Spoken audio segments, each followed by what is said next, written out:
Chapter 1759. Actually, the person Lady Patrice and Miss Alice like isn't that black and white mouse, but you, Lord By. These shocking words caused the chaotic battlefield to fall into a state of stillness, as if time had come to a standstill. The fist, flickering with blue-white electric arcs, abruptly stopped before it struck Marissa's face. The fist wind didn't lose its momentum as it blew against Marissa's face, causing her resplendent golden hair to flutter in the wind. Looking at the fist that stopped less than 5 centimeters away from her, a drop of cold sweat slid down Marissa's cheek. Wu Yin stopped paying attention to Marissa and turned his head towards the outside of the barrier where the sound came from. His originally gloomy and unsightly face that was tainted by negative emotions is now filled with astonishment. As for Patrice and Alice, their faces alternated between green, white, black, and blue. In the end, their faces turned into a rose-red color. Let alone Patrice and Alice. Even Remilia and Fran couldn't react in time. Their eyes were wide open as they looked at the culprit behind this sentence. Luoyi. That sentence, just now, was said by this head, maid who had the beautiful reputation of being perfect and chic. Furthermore, looking at Luo Ye's stiff face, it was clear that she shouted out in a moment of desperation. Of course, it was just shouting. However, Luo Yi didn't think of anything. Of course, Wu Yin, who was filled with negative emotions, definitely wouldn't have thought of Luo Ye's considerations. He looked at Luo Yi in astonishment and was at a loss. What you said is true. With a swish, all the people present cast their eyes on Zui Yi. Under everyone's gazes, Luo Yi calmed down. Under Patrice and Alice's sluggish expressions, she nodded her head. Of course it's true. Luo Yi. You. Perhaps it was because these words were too shocking, causing Patrice and Alice to stutter. They looked at the indifferent Luo Yi. He couldn't even spit out a complete sentence. Instead, Remilia, who was holding Fran's hand, was the first to react and chuckled. So that's what you're planning? Noticing that Patrice and Alice were about to panic, Remilia lowered her voice and said, he explained Jiye's intention.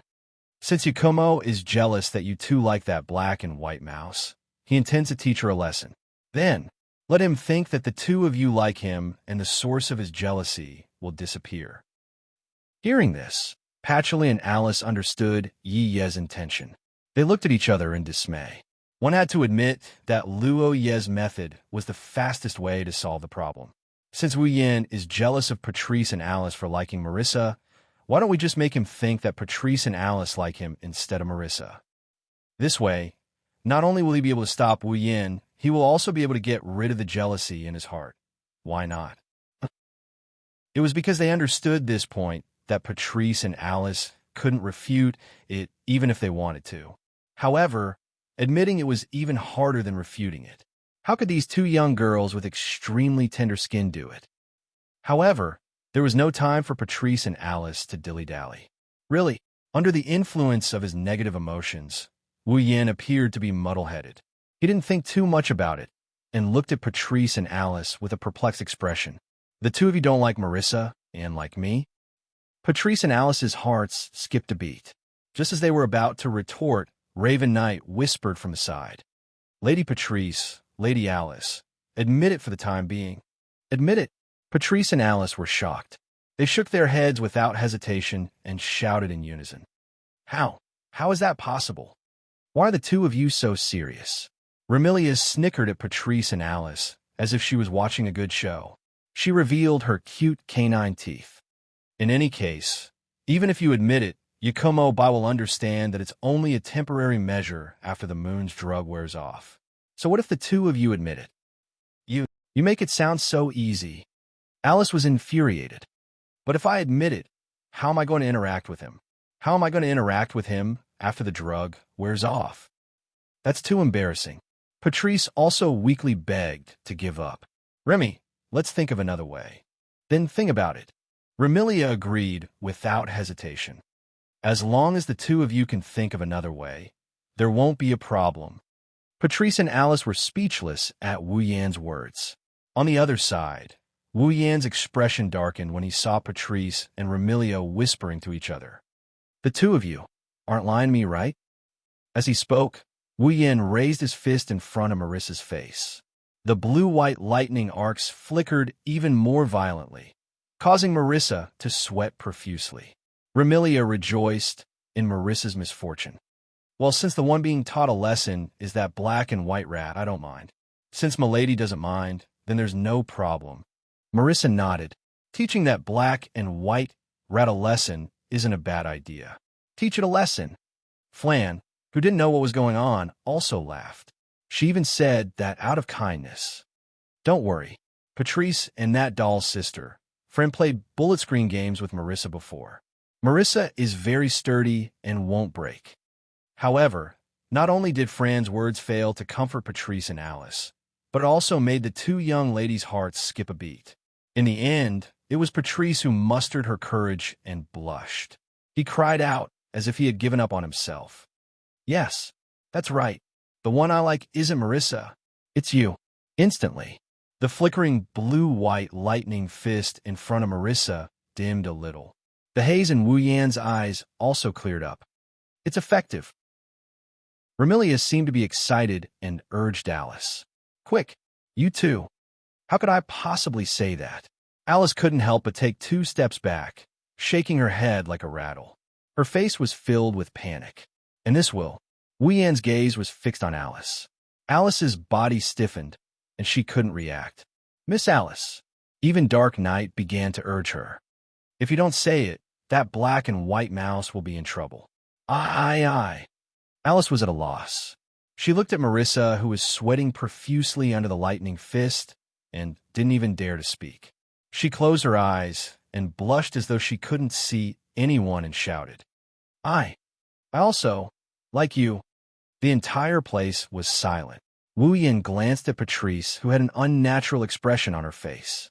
Then, he glanced at Alice, who had her eyes closed in shame. He sneered. Where's the evidence? This time, it wasn't just Patrice and Alice. Even Remilio and the others had stiffened up. Seeing this, Wu Yan's face darkened and a hint of viciousness surfaced on his face. You're indeed lying to me. After speaking, he wanted to strike Marissa with his hand covered in blue-white lightning. Wait, Patrice called out. I'll give you the evidence. Everyone's gazes converged on Patrice. Patrice looked like she wanted to cry, but no tears came out. She gritted her teeth and clenched her hand that had been on the barrier all this time. She had been trying to undo the barrier all this time, but she managed to undo the barrier.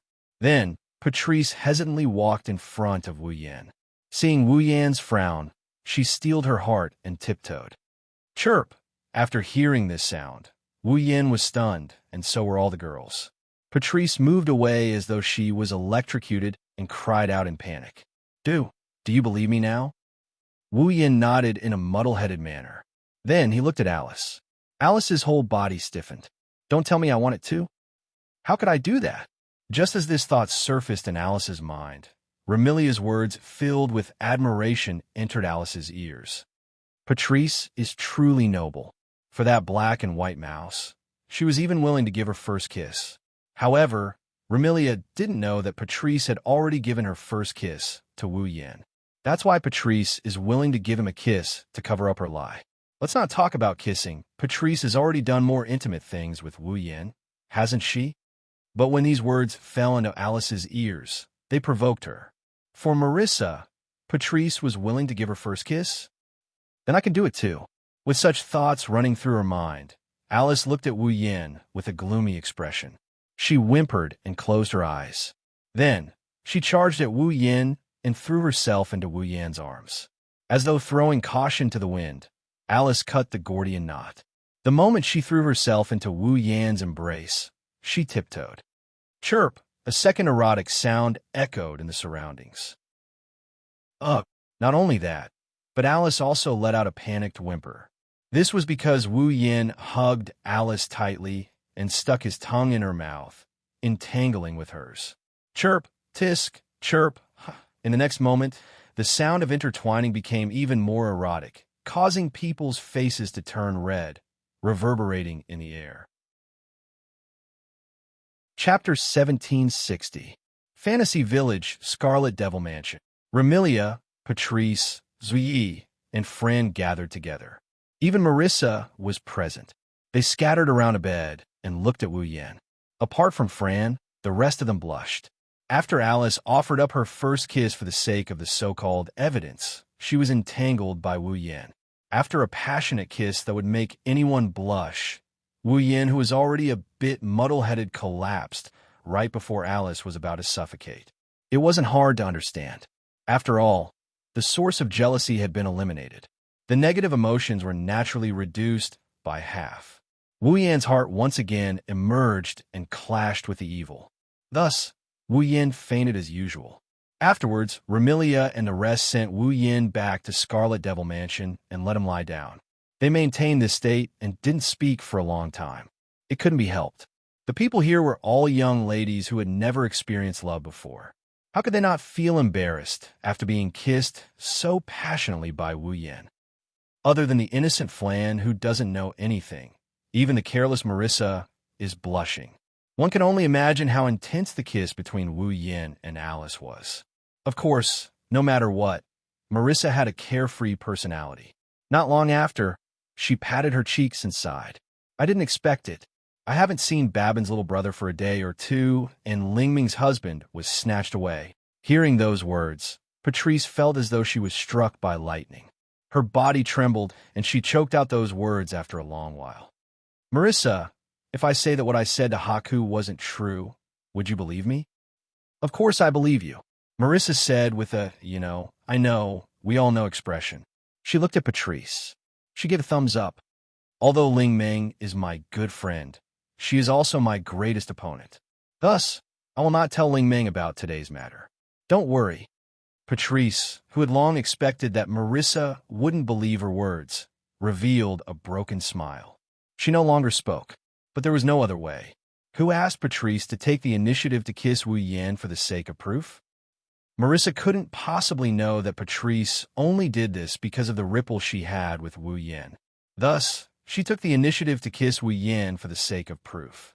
Patrice naturally couldn't spread the news and could only swallow the bitter fruit. It's over. Marissa completely misunderstood me. It's really over. Pondering over this, Patrice's mischievous smile turned even more bizarre. Coupled with her pale complexion due to her frail body, she looked exceptionally terrifying. If Patchouli looked like she was broken, then Alice looked like she was broken. Ha ha ha ha. Hiding in the corner of the room, Alice had her back facing everyone present.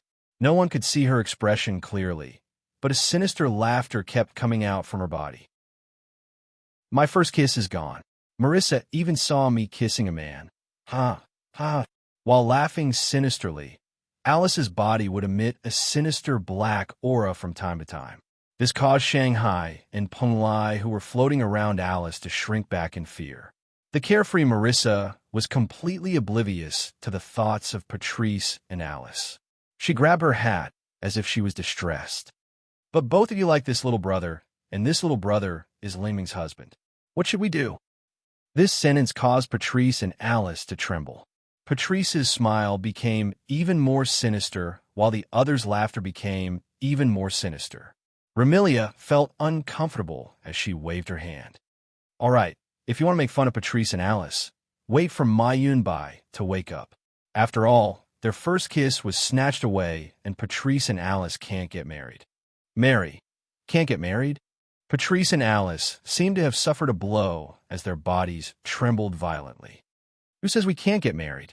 Seemingly feeling pity for Patrice and Alice, Marissa jumped out as though she wanted to stand up for Patrice and Alice. Patrice's eyes lit up and Alice also turned her head over.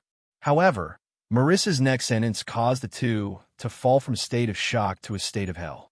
Ma Yunbai's little brother has a lot of money. If he can raise Ling Ming, adding Patrice and Alice wouldn't be a problem. Marissa, Sha. Alice almost flipped out. Her words, filled with resentment, caused Marissa to shrink back and not dare to speak anymore. Sigh. Remilia shook her head as if she had a headache. She looked towards Patrice, who was muttering "can't get married," and asked, Patrice, can't you think of a way to deal with this fellow? I won't be able to take it if this fellow continues to cause trouble for a few more days. But we can't directly affect the effects of the medicine given by that moon person. What can we do? Patrice stopped muttering when it came to serious matters. Instead, she revealed a pained expression like Remilia. This is all because Patrice volunteered to test the medicine in order to enter the Forever Pavilion. In order to enter the Forever Pavilion, he wouldn't want to neutralize the effects of the medicine. The only thing we can do is to keep an eye on him during the few days when the medicine takes effect and prevent him from causing trouble. In other words, we have to deal with the trouble this fellow will cause in the next few days when he loses control. Remilia said in a displeased tone. This fellow has only been in the Scarlet Fiend Mansion for a few days, and he has already brought us so much trouble. If I had known earlier, I wouldn't have let him enter the Scarlet Fiend Mansion. Sister, hearing Remilia's words, Fran, who was lying beside Wu Yin and taking care of Wu Yin, turned around angrily and glared at Remilia. Sister, you promised Fran to live with brother. Are you going back on your words? Sister, Remy can't go back on her words. Patrice didn't wait for Remilia to speak and said to Fran in a vengeful manner. But now Remy also likes him. Patrice. Remilia jumped up and glared at Patrice warningly. I don't. What? Patrice looked at Remilia with an unperturbed expression and asked. What? I don't like that guy. Remilia repeated as if she wanted to increase her persuasiveness. Never. However, let alone Patrice. Even Marissa, Alice, Xiaoyi, and Fran were looking at Remilia with distrust. Especially Marissa, who directly exposed Remilia's worries. If you don't like that Yakumo bro, why would you come to my place for him? Moreover, you did it under the sun which you hate the most. I said I don't like him. Remilia choked and glared at Marissa with glowing eyes. Do you believe I won't suck your blood dry if you keep talking? I don't believe you.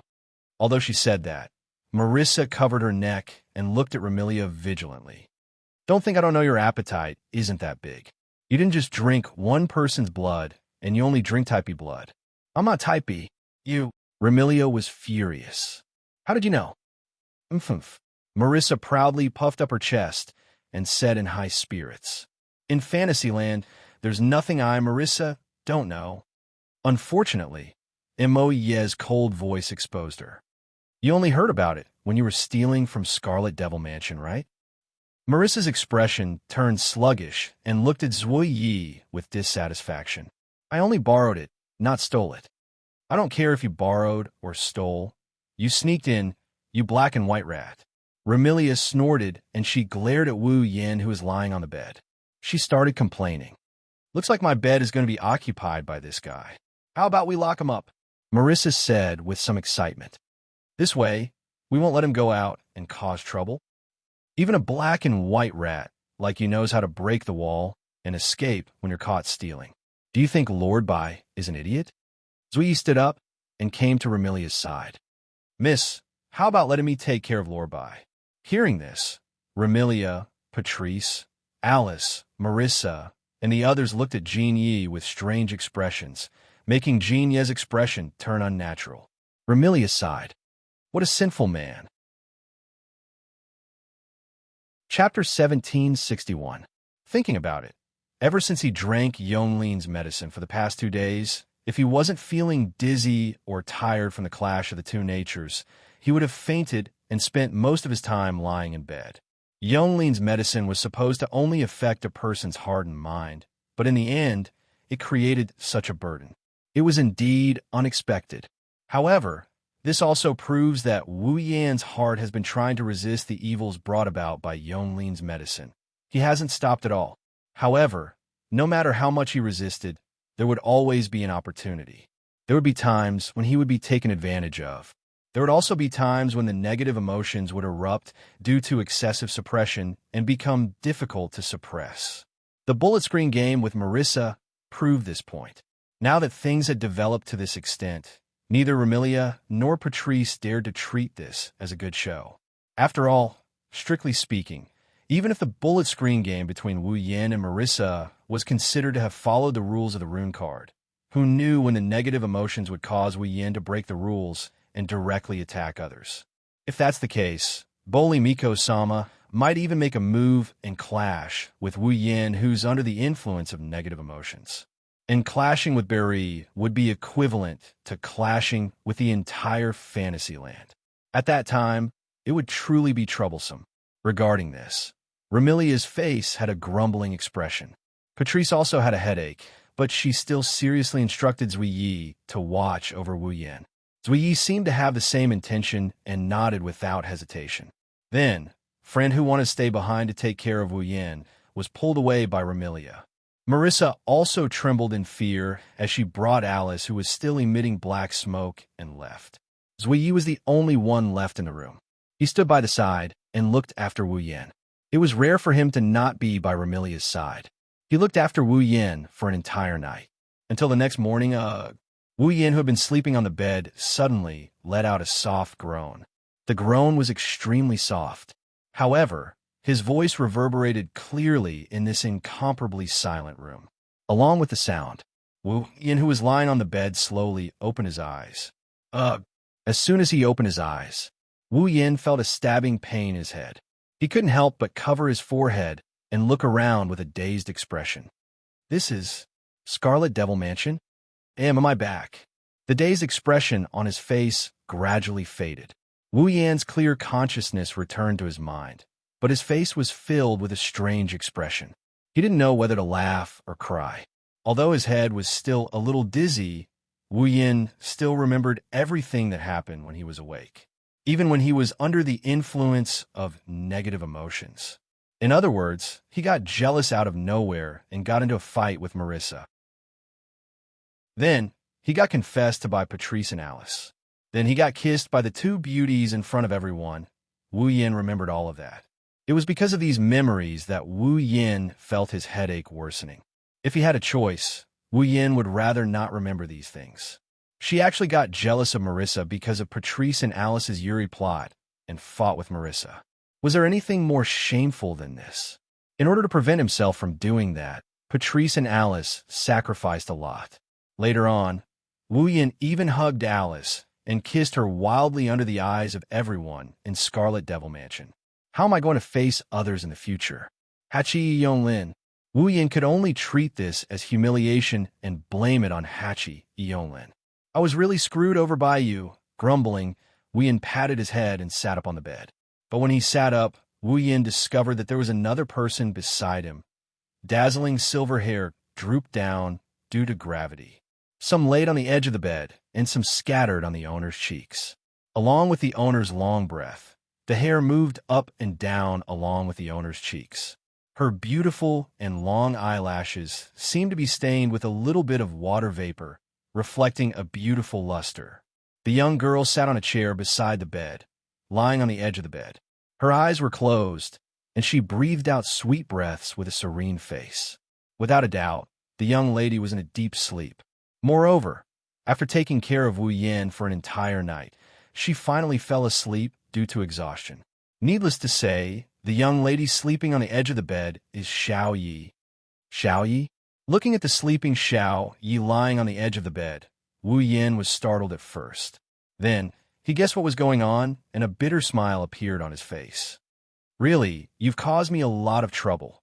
While saying that, he looked at Sakuya's peaceful sleeping posture. Wu Yin couldn't help but reach out his hand to gently brush away the strands of hair that are hanging on Sakuya's cheeks. He also gently caressed her pretty face. The smooth feeling instantly passed through his hand that touched the young lady's skin. However, Wu Yin wasn't in the mood to enjoy it. He was completely immersed in Xiao Ye's peaceful sleeping face. In other people's eyes, Zuiyi was an all-round person who could even be said to be perfect. Her performance was decent. She was smart and capable, and her temperament was extraordinary. No one could find fault with her. Therefore, she was given the title of Perfect Headmaid. In the past, Wu Yin had more than once admired this highly capable and capable headmaid. He also admired Nageo's workability and other aspects of her. But, looking at Sakaya's peaceful sleeping face, Wu Yin understood the reason behind it.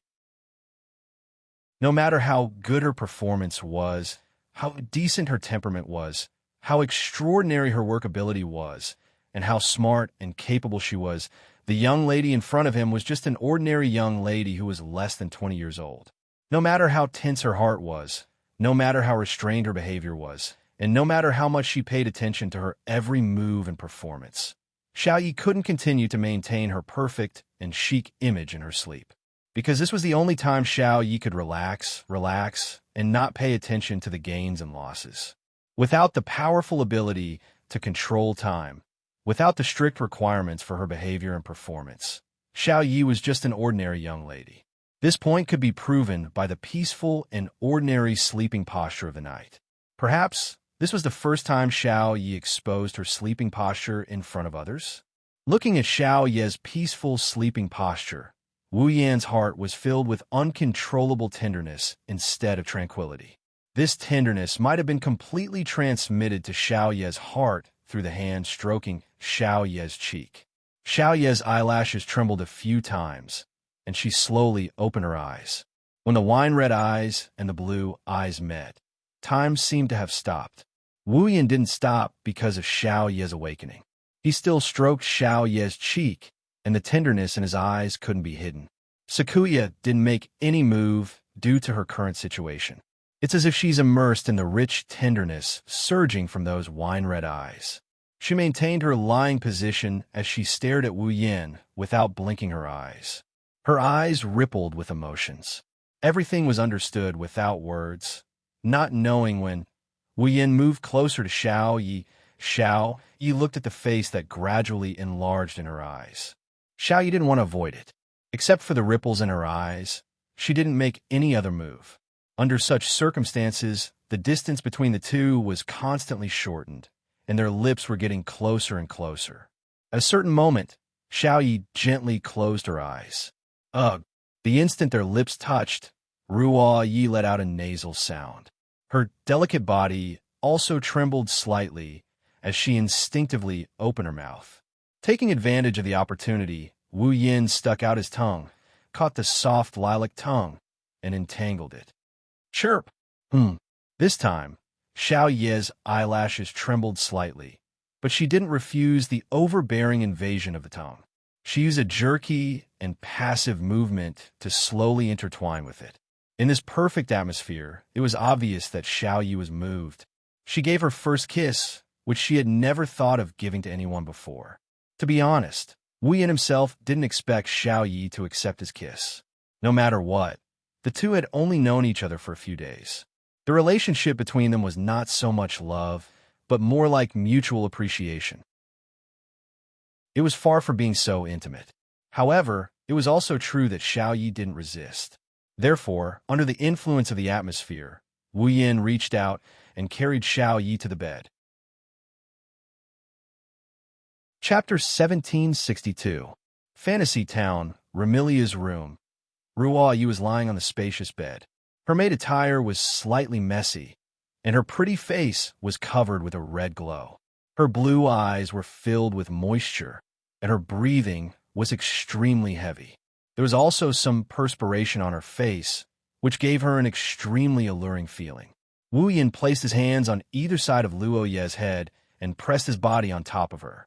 He looked at Luoye's flushed face and watery eyes. She seemed to be very aroused.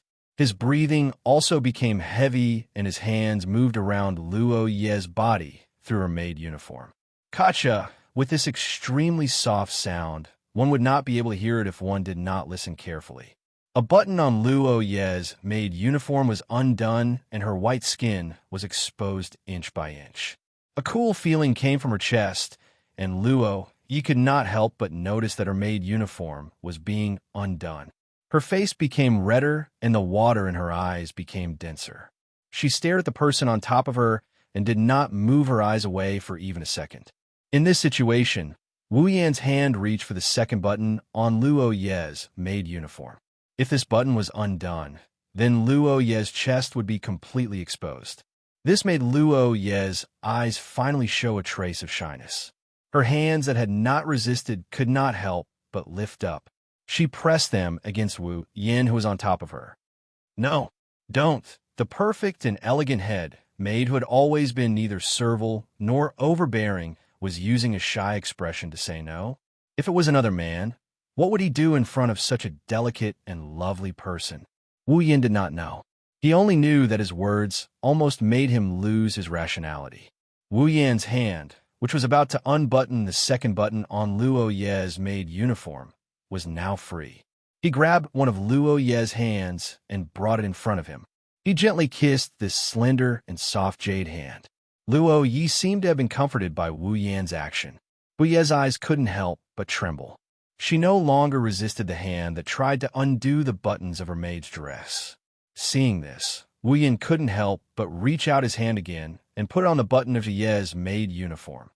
Just as Wu Yan was about to undo the buttons on by Ye's maid uniform and release the softness hidden under the maid uniform, Ye's eyes lit up. At the entrance to Ramilia's room, the door was forcefully opened. "Yo, I'm here again." The sudden voice gave the two of them a huge fright.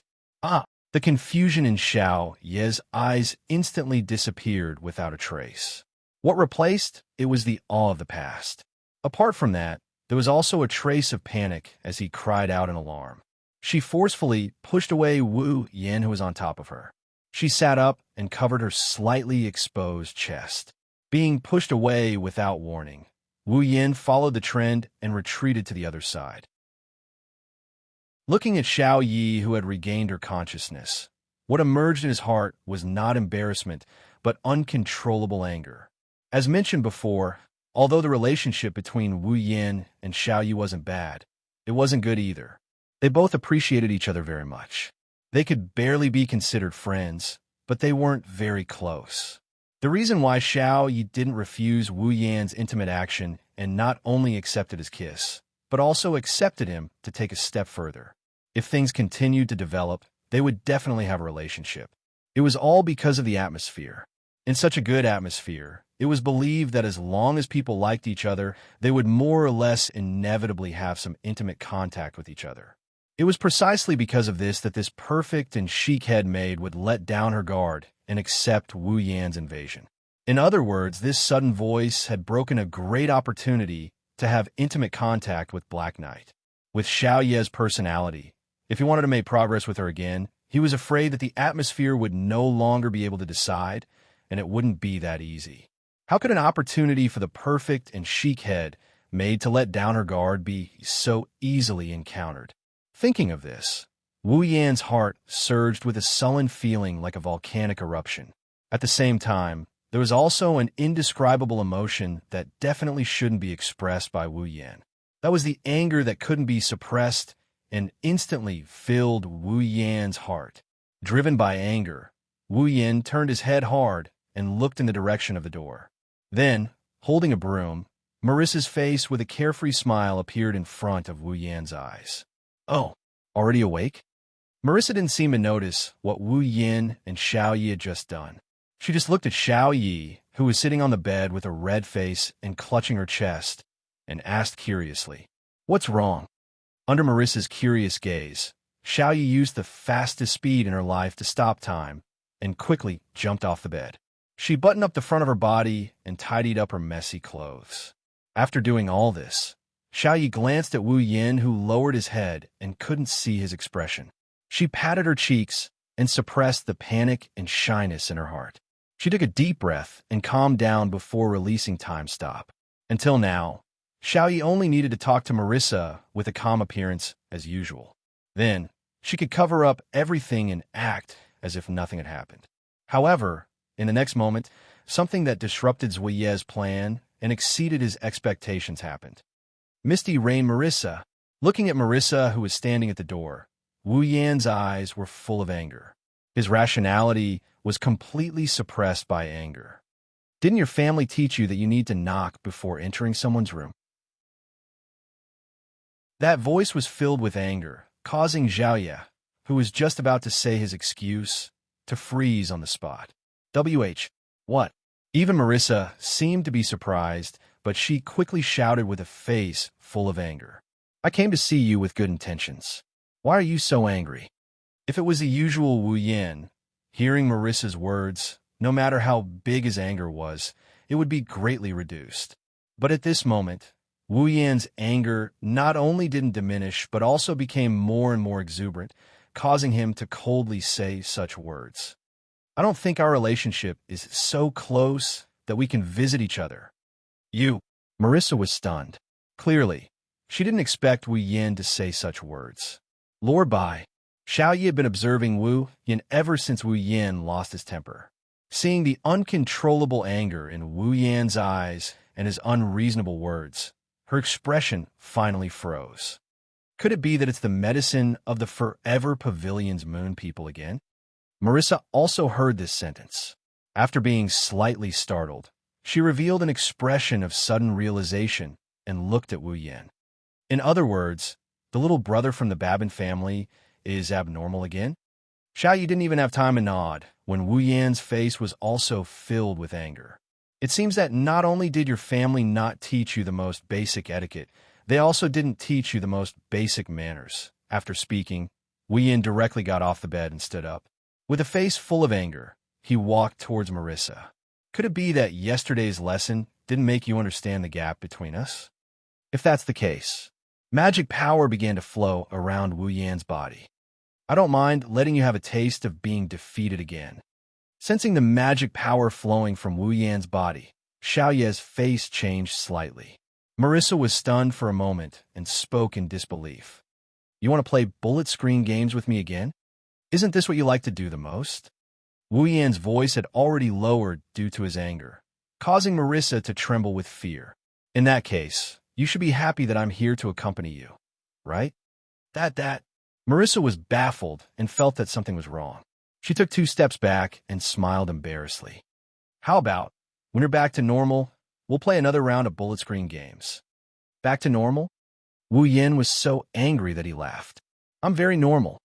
After speaking, the magic power flowing around Wu Yan's body soared and rushed out like a whirlwind. In the next moment, Wu Yan turned around and disappeared on the spot. Lord Bai. Xiaoyi, who sensed that something was wrong, didn't even have time to activate her ability to stop time before Wu Yan disappeared. She could only scream. Stop! Bang! In the next second, Xiaoye's voice was drowned out by a muffled sound. Chapter 1763. Boom! The muffled sound was like a thunderclap that resounded throughout the entire Red Devil Hall, causing the demonic maids who were about to work to be filled with fear and panic. Not long ago, a muffled sound suddenly rang out in the Red Devil Mansion. Soon after, the second miss of the Red Devil Mansion, who had been staying in the basement, ran away from home, causing the entire Red Devil Mansion to almost flip over. Now that the same thing happened, the fairy servants couldn't help but panic like birds startled by the twang of a bow. In the hall of the Scarlet Devil Mansion, Remilia and Fran ran out from one of the surrounding corridors. Patrice also appeared from another corridor and met up with the two of them. What's wrong? Remilia's small face showed a hint of surprise. What happened this time? This sound seems to be coming from your room, Remy. Patrice's beautiful face was filled with uncertainty. Could it be that something happened to Fry again? Big brother. Fran was startled. She leaped off the ground and tried to fly toward Remilia's room, where Wu Yan was. However, the corridor leading to Remilia's room shook violently. Boom!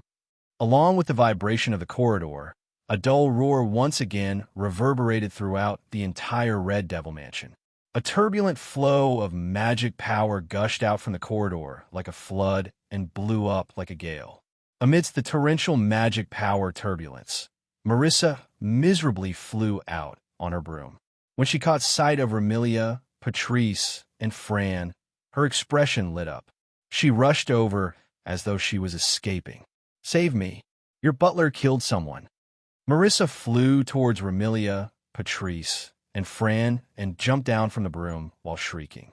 She hid like a cowardly tortoise under the dubious gazes of the 3 young ladies. She hid behind Remilia, who was the smallest of them all. Your butler killed someone. Your butler killed someone.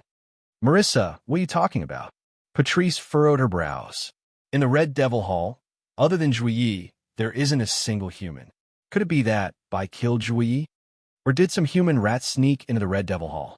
Remilia shot a glance at the trembling Marissa behind her and sneered meaningfully.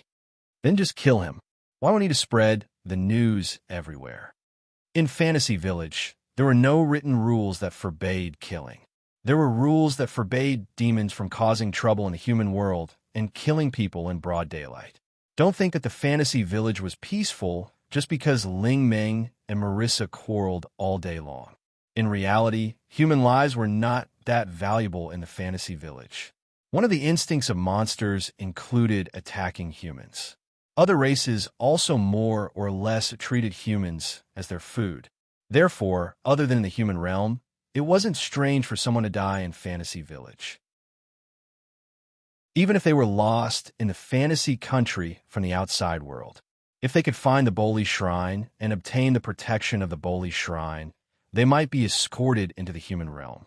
But if they were to encounter a monster and get eaten, no one would think about it, including Ling Meng, including Marissa. Therefore, killing people was not worth making such a big fuss in the Fantasy Village. Moreover, Remilia wasn't wrong. No human would sneak into the vampire's base except for Marissa. You heartless bastards. Marissa shrunk her body. She hid behind Remilia's back and shouted, "The one your butler wants to kill is me." Just as Marissa's voice fell, a strange light flashed across her eyes. The magic power turbulence that swept out, stagnated, and dissipated.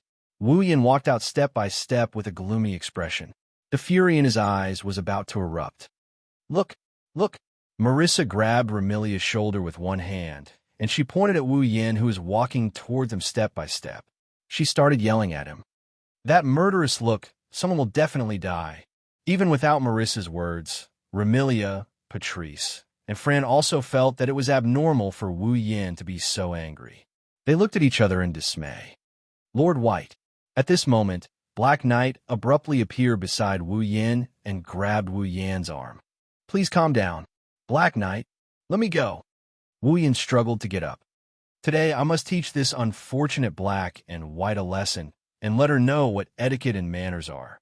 I'm not some unfortunate Black and White. I have a name, Misty Rain Marissa.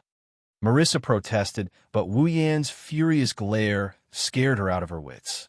She shrunk back and hid behind Remilia's back. On the other side, Remilia and Patrice cast inquiring gazes at Black Knight, who was tightly grabbing Wu Yan's arm. Black Knight bitterly smiled and nodded, instantly understanding the situation. The reason why Wu Yan is so angry is because of Yongling's medicine. Seeing Wu Yan's furious expression, Remilia and Patrice glanced at each other in confusion. Wu Yan didn't seem to be the same as yesterday. He didn't attack Marissa out of jealousy. Besides, with Patrice and Alice's confession, there shouldn't be anything on Marissa that could make Wu Yan jealous. What was going on here? The day before yesterday, he was too arrogant and conceited. Yesterday, he was jealous. Today, he's brimming with anger. Patrice suddenly raised her head after muttering to herself for a while. That moon person's medicine is effective for 7 days, and its effect is to trigger the most fundamental sin in a person's heart. Could it be that the most fundamental sin is what's wrong? Remilia hurriedly asked when she saw Patrice's glowing eyes. Patrice, did you think of something? Yes. And then, Patrice nodded. She looked at Wu Yan, and she replied in a low voice. I think I know what's in a moon person's medicine triggered. What? Remilia's eyes lit up. Even Fran came over to look at them. What sin is it? It's hard to explain in such a short time. Patrice shook her head and said to Remilia and Fran, in any case, no matter what White does today, don't make him angry. Don't make him angry at all. Remilia tilted her head to the side. Why? That's because I'm afraid Haku will be very irritable today. Patrice sighed and advised. So, Remy, you have to remember to control your temper. Don't get into a conflict with Bai Chi right now. If you get into a conflict, Bai Chi might do something irrational. Do you understand? What are you talking about? You make it sound like I lose my temper all the time. Remilia complained. I am the owner of Scarlet Fiend Mansion. I won't get angry for no reason. Liar. Fran exposed Remilia's lie without hesitation. Big sister is the best at getting angry. She's like a child. What did you say? Remilia glared at Fran furiously. Patrice couldn't bear to look at Remilia as she clutched her head. See, Didn't you get angry with just one sentence? Noticing that relying on Remilia isn't a good idea, Patrice stood up and softened her tone as she told Wu Yan. White, no matter what Marissa did, you should have taught her a lesson. How about we just let it go? Wu Yan stopped trying to break free from Sakuya's grip. He glanced at Marissa, who was hiding behind Remilia, and then he glanced at Patrice, who was pleading for leniency. His anger dissipated quite a bit as he snorted and he warned her. If there's a next time, I will tie you up and hang you outside Scarlet Fiend Mansion to guard the door with China. Got it? Marissa nodded her head and didn't dare to disobey. Wu Yan's anger subsided. He turned to Patrice, who sighed in relief, and he asked her, Muck, come here. Don't stay with that unfortunate black. Huh? Patrice stared blankly at him. Why? Why? Wu Yan frowned. Aren't I the one you like? Patrice's face stiffened and she was petrified. Wu Yan's face sank.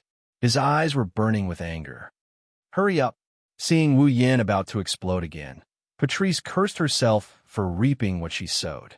She obediently walked over to Wu Yan. Chapter 1764. Fantasy Village, Scarlet Devil Mansion. At this moment, Patrice was seated stiffly on her seat.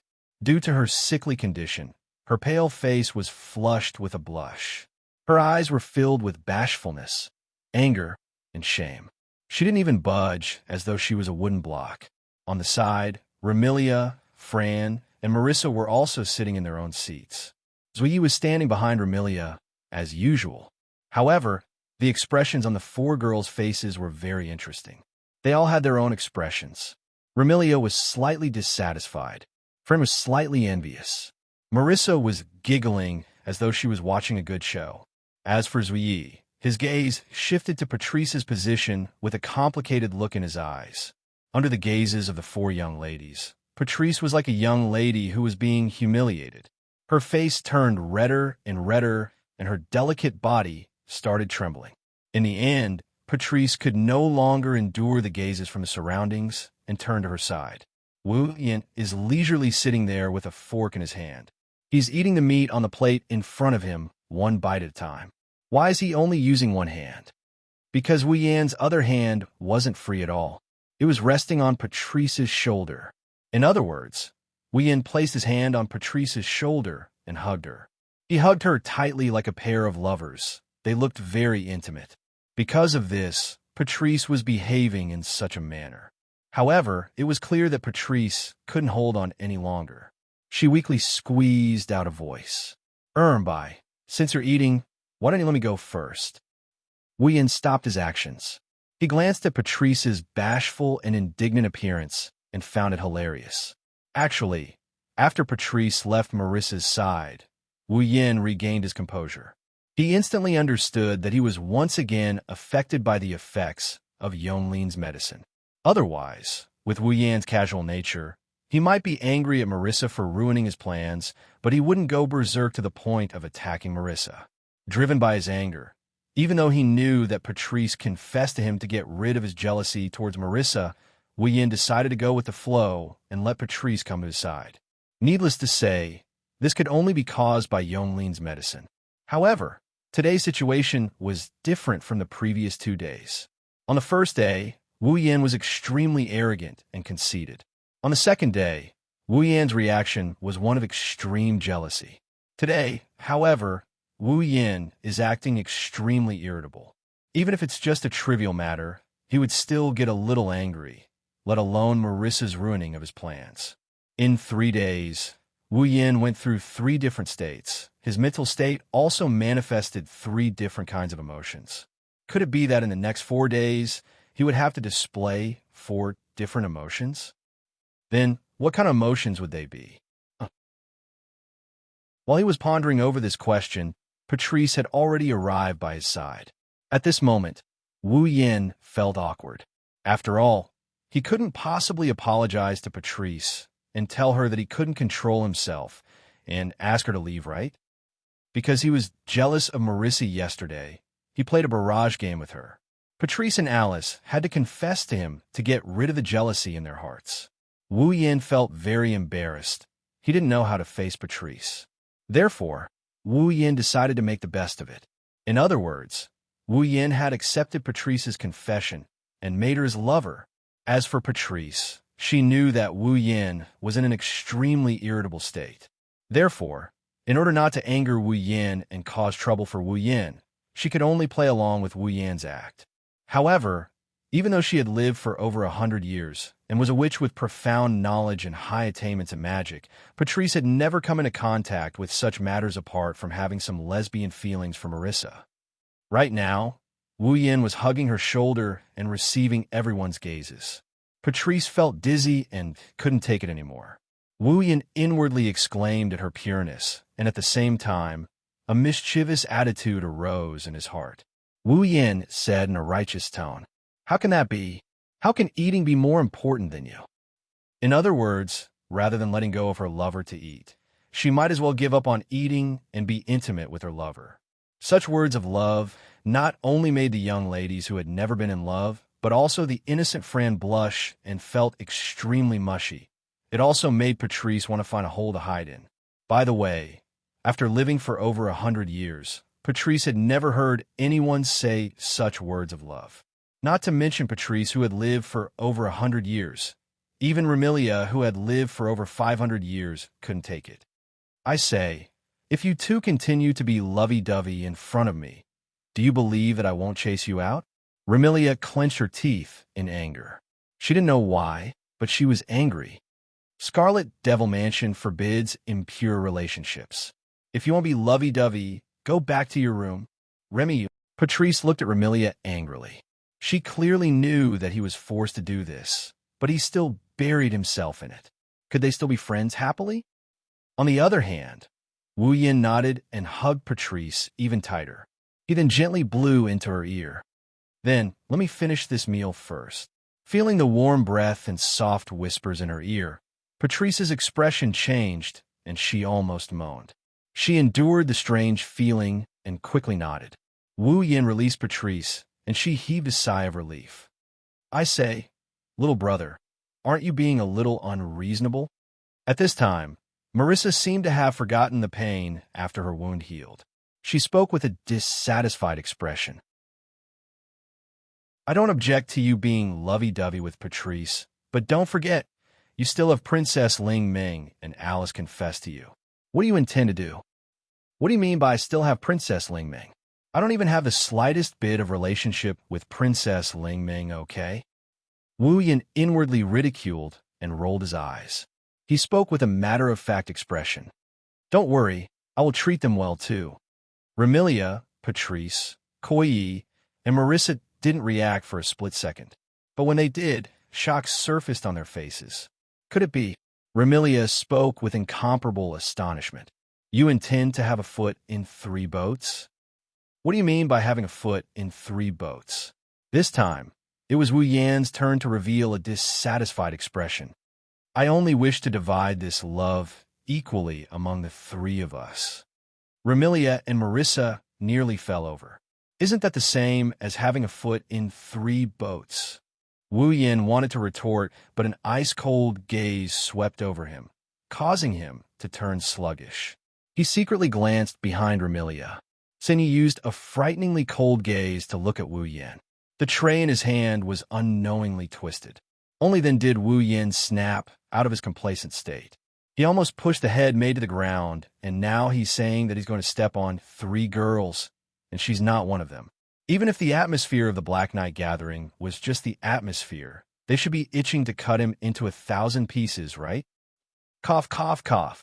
Suddenly, Patrice coughed. Her charming face turned even paler and attracted everyone's attention. "Patrice." Remilia seemed to have thought of something, and a worried expression surfaced on her face. "Are you all right?" "I'm fine." Patrice waved her hand nonchalantly. "It's just an old ailment." Hearing Patrice's words, Wu Yin frowned. "You have asthma, right?" Patrice looked at Wu Yin in astonishment. "How did you know?" Wu Yin didn't reply. Instead, he put down his fork and knife and held Patrice's hand. Patrice struggled for a while before she said bashfully, "What? What are you doing?" "What am I doing?" Wu Yan's lips curled up. "Helping you treat your illness." Chapter 1765. Scarlet Devil Mansion Underground Library. At the end of the library, there were several hidden doors that could only allow one person to pass through at a time. Behind these doors, there were rooms for people to live in, and some were warehouses for storing miscellaneous items. There were only 2 rooms that could be used for people to live in. Needless to say, one of these rooms belonged to Patrice, and the other belonged to the imp. However, at this time, the little devil was not in the room.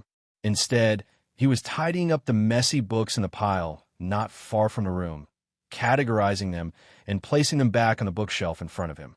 However, from the way the little demon kept glancing at one of the 2 rooms that could be used as a living space with indignation in her eyes, it could be seen that the little demon's thoughts were not on those books at all. The room that the imp kept glancing at wasn't her room, but Patrice's. Just a moment ago, Patrice entered the room. Furthermore, she wasn't alone. Of course, the imp didn't know that Patrice wasn't willing to bring anyone in and didn't dare to. It was too dangerous to be alone. This thought was confirmed when Patrice brought the imp into her room, and the imp spoke. "Take off your clothes." Patrice almost couldn't believe her ears. She froze on the spot. Wuxian thought that Patrice didn't understand his meaning and decided to remind her again. "Take off your clothes." How is that possible? After realizing that Wuxian wasn't joking, Patrice didn't do as he said. Instead, she crossed her arms and shouted with a flushed face. "Didn't you say you wanted to treat my asthma? I didn't know that I needed to take off my clothes to treat asthma. How can I treat your asthma so quickly with normal methods?" Wuxian didn't care about Patrice's panic. He waved his hand casually. "If it was that easy to cure, you wouldn't have relapsed. You haven't recovered for 100 years. What can I do? It's a hereditary disease. It's not like it's an acquired illness." Patrice's tone carried a hint of resignation. She cast a doubtful gaze at Wuxian. "I haven't been able to find a cure until now. Can you really treat my illness?" "Since I've said it, I naturally have a way. Just do as I say."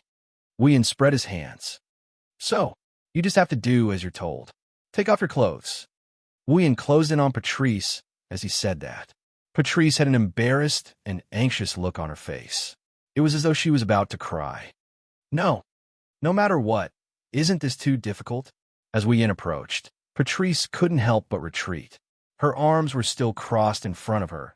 She looked like a delicate and pitiful girl who was about to be violated. "My disease is a hereditary disease. It's very difficult to cure, but it only happens once in a while. Since I'm fine now, it doesn't matter if I don't treat it. Who would leave their illness untreated?" Looking at Patrice backing away with a blushing face, Wuxian felt like he's turning into an evil person. He rubbed his nose, and he pounced on her. "Since you don't intend to do as I say, I'll have to do it by force." "Ah!" Seeing Wuxian pouncing towards her with an evil expression, Patrice screamed and wanted to escape. But in terms of physical strength, how could a pure mage like Patrice be Wuxian's opponent? Therefore, Patrice didn't even have a chance to turn around and was hugged tightly. Feeling the thick male aura, Patrice finally panicked. She raised her fists and pounded on Wuxian's chest without caring about her image. "You, let go of me. I'll scream. I don't want to say that no one will hear you even if you scream yourself hoarse, but if you want to scream, then go ahead. I have already set up a barrier, so no one will be able to hear you inside this room." Wuxian snickered when he heard this line that all girls would say when they are being violated. "So, no matter what I do to you, no one will come to save you. You. Patrice struggled. "If you don't let go of me, I'll make my move. You don't have to worry about that." Wuxian ignored Patrice's weak struggle and chuckled. "Because you're not my opponent." Under Patrice's horrified expression, Wuxian placed his hand on the edge of Patrice's clothes. "No. Want." "Ah." In the next second, in the room that only the 2 of them could hear, a sorrowful wail that only the 2 of them could hear, reverberating endlessly. Wuxian stood in the middle of the room with clothes scattered all over the floor. Looking at the scene in front of him, he couldn't say anything for a long time. "Woo-woo." Patrice whimpered as she curled her body into a ball and laid on the bed. Using her slender hands, she attempted to cover her naked body, but her efforts were in vain. No matter how Patrice tried to cover herself up, her voluptuous and slender figure wasn't something that could be blocked by a pair of hands. Her actions were merely to comfort herself and to give the only person who could enjoy this beautiful scenery a pleasant feeling. Looking at Patrice's naked body, Wu Yan's heart was filled with amazement. He could only find one word to describe it: beautiful. If he had to find another word to describe it, then there was only one: Snow White. This word was often used to describe a young lady's beautiful complexion. However, it was an exaggeration after all. Wu Yan didn't believe that anyone could have skin as white as snow. Because if it was white to that extent, wouldn't it be equivalent to losing the color of one's skin? However, this young lady before him used facts to tell Wu Yan that in this world, there really were people with skin that could be described as snow white. It couldn't be helped. Due to her years of illness and inactivity, Patrice's skin was so fair that it would cause one to feel dizzy. However, it wasn't the kind of paleness that would cause one to feel uncomfortable. Instead, it was a jade-like luster that was smooth and flawless. Especially Patrice's delicate thighs. Her skin was so tender that it was almost transparent. Her pair of slender and elegant legs, coupled with the soft curves of her slender waist, outlined a heart-stirring curve that would make one's blood boil. What was even more unbearable was Patrice's voluptuous, delicate, and firm bosom. It was a dazzling snow white, glossy, and jade-like. Its scale could be described as perfect. One wouldn't be able to grasp it with one's hand. It was so voluptuous that one couldn't shift his gaze away. Right now, her voluptuous breasts were tightly protected by the sobbing Patrice. However, one could still see the dazzling soft flesh around them. Wu Yan couldn't shift his gaze away. Under Wu Yan's gaze, Patrice shrunk her body while sobbing in shame. Don't look. Looking at Patrice's timid appearance, Wu Yan's heart couldn't help but soften. He sat on the edge of the bed and stroked Patrice's soft purple hair. Don't worry. You look very beautiful like this. Patrice lifted her eyes and met Wu Yan's gaze. She had been suppressing the irritation in her heart a moment ago, but at this moment, her eyes were filled with gentleness. Her heart couldn't help but tremble as her charming face flushed. Patrice couldn't help but have such a thought. Letting him look at me doesn't seem to be such a frightening matter. Patrice couldn't help but jump in fright. She hastily shut her eyes and cried out with a flushed face. Since you want to treat me, then hurry up. Hearing Patrice's words, Wu Yan recalled that he was here to treat Patrice's asthma. Even if he wanted to do something delightful, he had to treat her asthma first. Wu Yan took a deep breath and he closed his eyes. He started caressing Patrice's soft and supple body. In that instant, Patrice's delicate body jerked. However, Wu Yan was in the mood to observe Patrice's expression. His consciousness was immersed in his own body, awakening a certain consciousness slumbering in his body. Canon, can it be treated? Not long after, Canon's serene voice transmitted into Wu Yan's mind. Because it's an illness and not an injury, it will be a little difficult, but shouldn't be a problem. All right. Wu Yan nodded heavily. Then let's begin. In the next moment, a gentle white light flashed in the room. Chapter 1766. Buzz. Under the urging of mana, a soft white brilliance flickered in the entire dim room like a sun. When it was at its brightest, it was so bright that people couldn't see anything clearly. Even when it was at its darkest, the light could fill the entire room. Patrice had curled up into a ball with her back, facing Wu Yan. Even though her perky buttocks would be exposed to Wu Yan's eyes, it was better to expose her back instead of the front. In order to treat Patrice's asthma, Wu Yan used the angel's holy light ability to place his hand on Patrice's back. As Patrice's back was facing him, he naturally placed his hand on her soft back. But unknowingly, Patrice's body began to relax and lay flat on her back. Her delicate body was exposed, and her blushing face gradually turned into a healthy, rosy complexion. Patrice, who had been closing her eyes to sense the condition of her body, was astonished. Patrice knew her body better than anyone else. Due to her asthma, Patrice's breathing had never been smooth. Even when her asthma didn't flare up, her breathing was more difficult and weak than ordinary people. But now, Patrice could clearly feel that not only was her breathing gradually smoothing out, but her breathing had also become stronger. What did this prove? This proved that the asthma that had plagued Patrice for 100 years and would cause unbearable pain whenever it relapsed, was disappearing at a rapid pace. How could Patrice not be astonished? Patrice's asthma wasn't an ordinary disease. It was a hereditary disease. Like Natsuki, Patrice was born a demoness. However, she wasn't like Natsuki, who had signed a contract with the devil and gained powers. Instead, she was born with powerful magical powers and wasn't of the human race. Perhaps it was due to the massive amount of magical powers that she was born with. Basically, all the witches in Patrice's family suffered from asthma. Even Patrice carried the cause of her asthma, causing it to be a characteristic of her body that she carried around with her. Since it was an illness that was like a characteristic of her body, it was undoubtedly a pipe dream to use medicine and magic to eradicate it. Even with Yonglin Hakamura's medical skills that could cure almost any disease apart from reviving the dead, she couldn't cure Patrice's asthma. Remilia had even attempted to remove Patrice from the fate of being asthmatic, but failed as well. But now, Patrice's asthma was truly disappearing. This wasn't something that could be done with just the healing ability of the angelic holy light. It also required the help of the angelic holy light's miraculous purification ability to get rid of this disease that was absolutely a burden to the body. Patrice's asthma was a characteristic of her body. In fact, it could also be treated as a curse. Of course, it couldn't be considered a curse, but it could also be attached to the human body.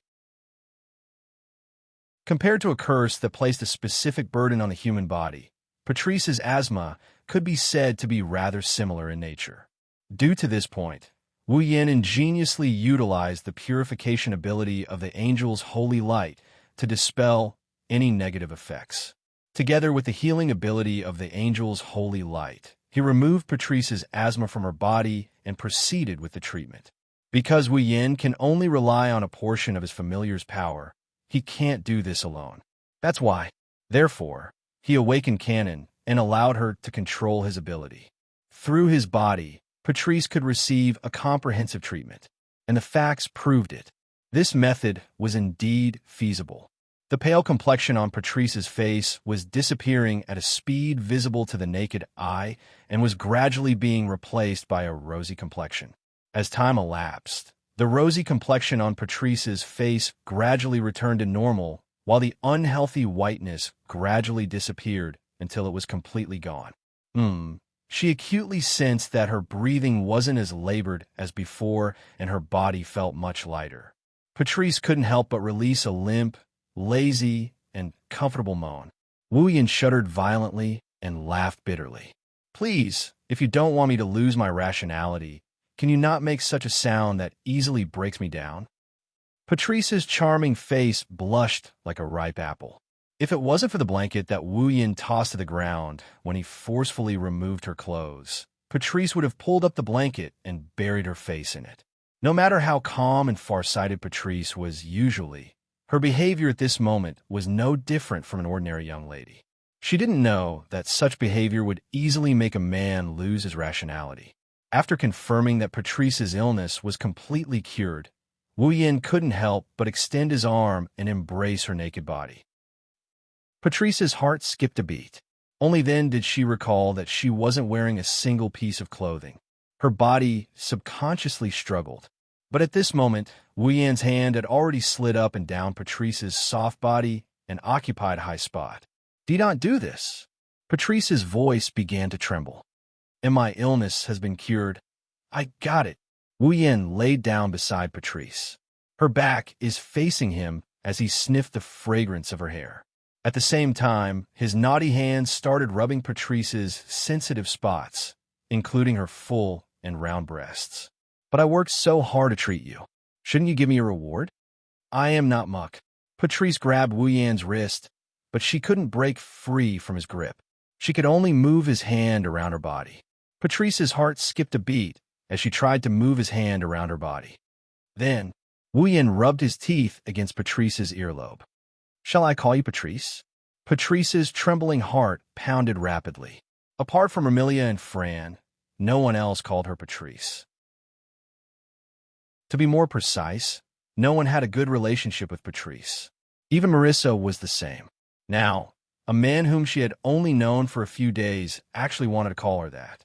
If it was the Patrice of the past, she wouldn't mind even if others were to call her that. However, she would never agree to it. But at this moment, Patrice considered seriously. Then, she spoke in a mosquito-like voice. It's better than anything else. This could be considered a disguised agreement." Wu Yan's actions became even more rough as he caressed the soft body in his embrace. When Patrice's breathing became louder, he whispered in her ear, "Patrice, I want you." Patrice's heart skipped a beat.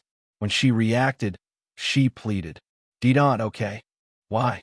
Wu Yan asked softly. "If you say you don't have a favorable impression of me, I won't believe it." Indeed, if Patrice didn't have a favorable impression of Wu Yan, when Wu Yan attempted to strip her naked, she would have made a move even if she knew she couldn't win. But the truth was, she did resist, but she didn't make a move. After hearing Wu Yan's words, Patrice had to admit it even if she didn't want to. Ever since she was devoured by the Book of Souls in the library and had intimate contact with Wu Yan had left a faint shadow in her heart even if she wasn't willing. After all, Patrice had never been so intimate with anyone before. How could she not care? But while she cared, it was impossible for her to fall in love with Wu Yan after just 2 to 3 days of interaction. But Wu Yan did occupy a certain position in her heart. This position might rise in the future, but it wasn't to the point where Patrice was willing to give up her body. Therefore, facing Wu Yan's question, Patrice could only plead, "You let me think about it, okay?" Chapter 1767. "You, let me think about it, all right?" Hearing Patrice's reply, Wu Yan turned silent. Think about it. The arrow was already knocked on the bowstring. If she still said think about it, then there was an 80% chance that it was hopeless. However, it was better than a rejection, right? Since Patrice didn't reject him outright, it meant that Wu Yan was still worthy of her consideration. Moreover, touching her soft body, Wu Yan could clearly feel her hesitation. Apart from hesitation, there was also a trace of fear. This wasn't strange. Even if Patrice had lived for a long time and was knowledgeable, how could she not be afraid of the most important first time of her life? Since that was the case, Wu Yan could only sigh inwardly. He let go of Patrice's alluring body and stood up. Phew! Patrice heaved a sigh of relief. She shrunk her naked body and looked at Wu Yan with a blushing face. "You, leave first. I know. I don't need you to remind me." Wu Yan appeared to be furious. He snorted and walked towards the door with a hint of irritation. Although he didn't force her, Wu Yan was still furious that she rejected him. After all, Wu Yan was under the influence of Yongling's medicine and was in a state where he could easily get angry. Patrice didn't have the heart to see Wu Yan leave. She blurted out a sentence without much thought as she watched Wu Yan's departing figure.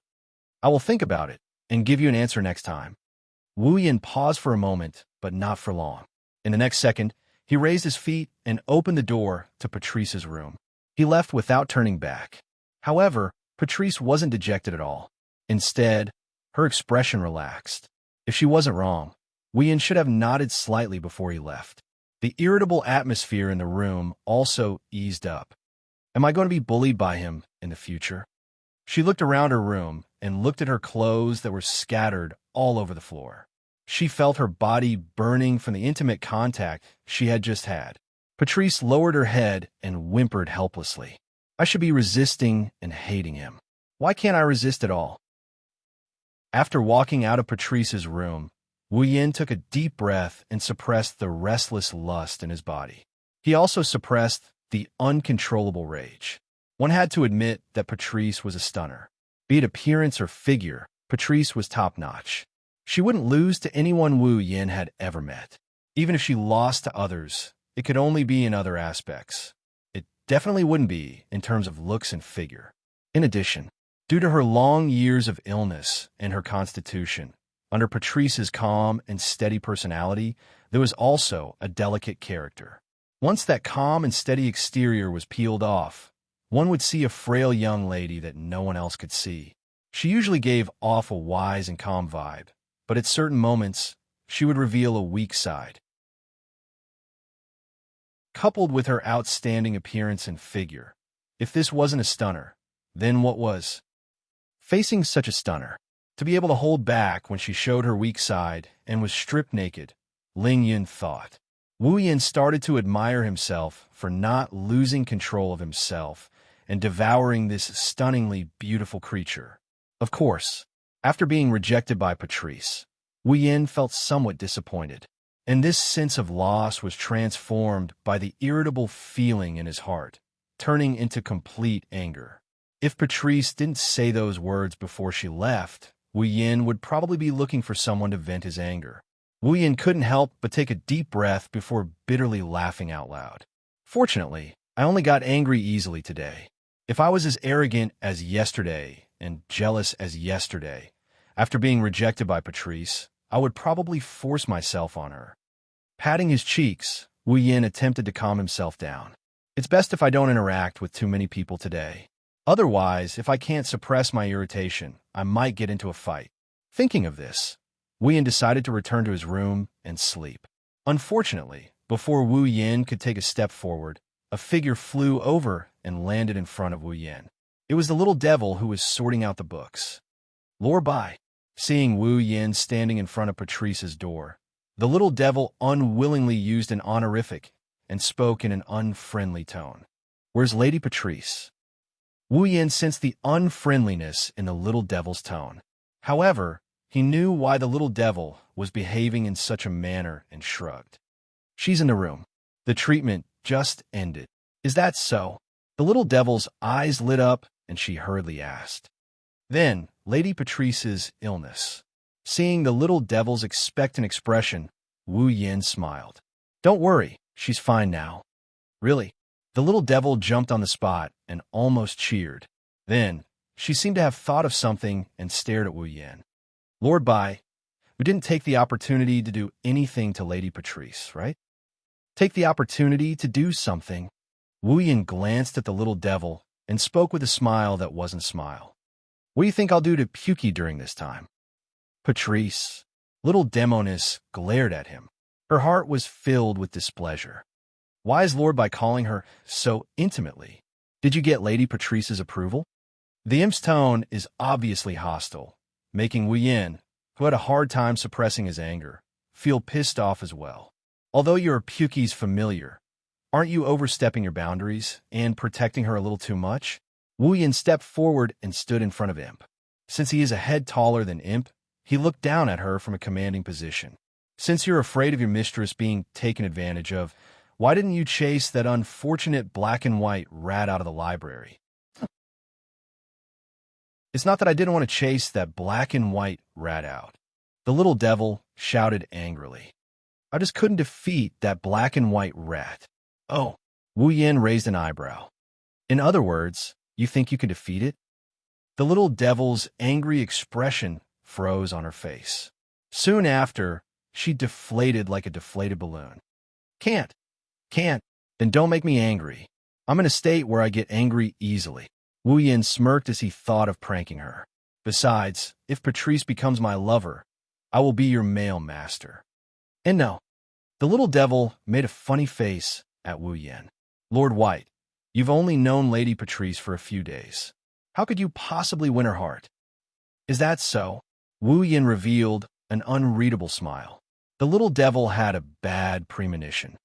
"Then, since your mistress has just recovered, why don't you take a look at her condition?" He didn't wait for the imp's reaction and headed straight for the entrance of the library. Imp looked at Wu Yan's departing figure with a suspicious look. She turned around and opened the door to Patrice's room. She entered the room after doing so. In the next moment, the little devil's screams echoed throughout the library. "Lady Patrice, why aren't you wearing any clothes?" "A little devil, why are you here?" "Lorbai just left the room, and Lady Patrice isn't wearing any clothes. Could it be that you—" "And no, it's not like that. It's not what you're thinking. Lady Patrice really found a master for me. I said it's not like that. Patrice's panicked shriek and the little devil's sorrowful cries echoed throughout the library. Wu Yin, who was walking towards the entrance of the library, smirked.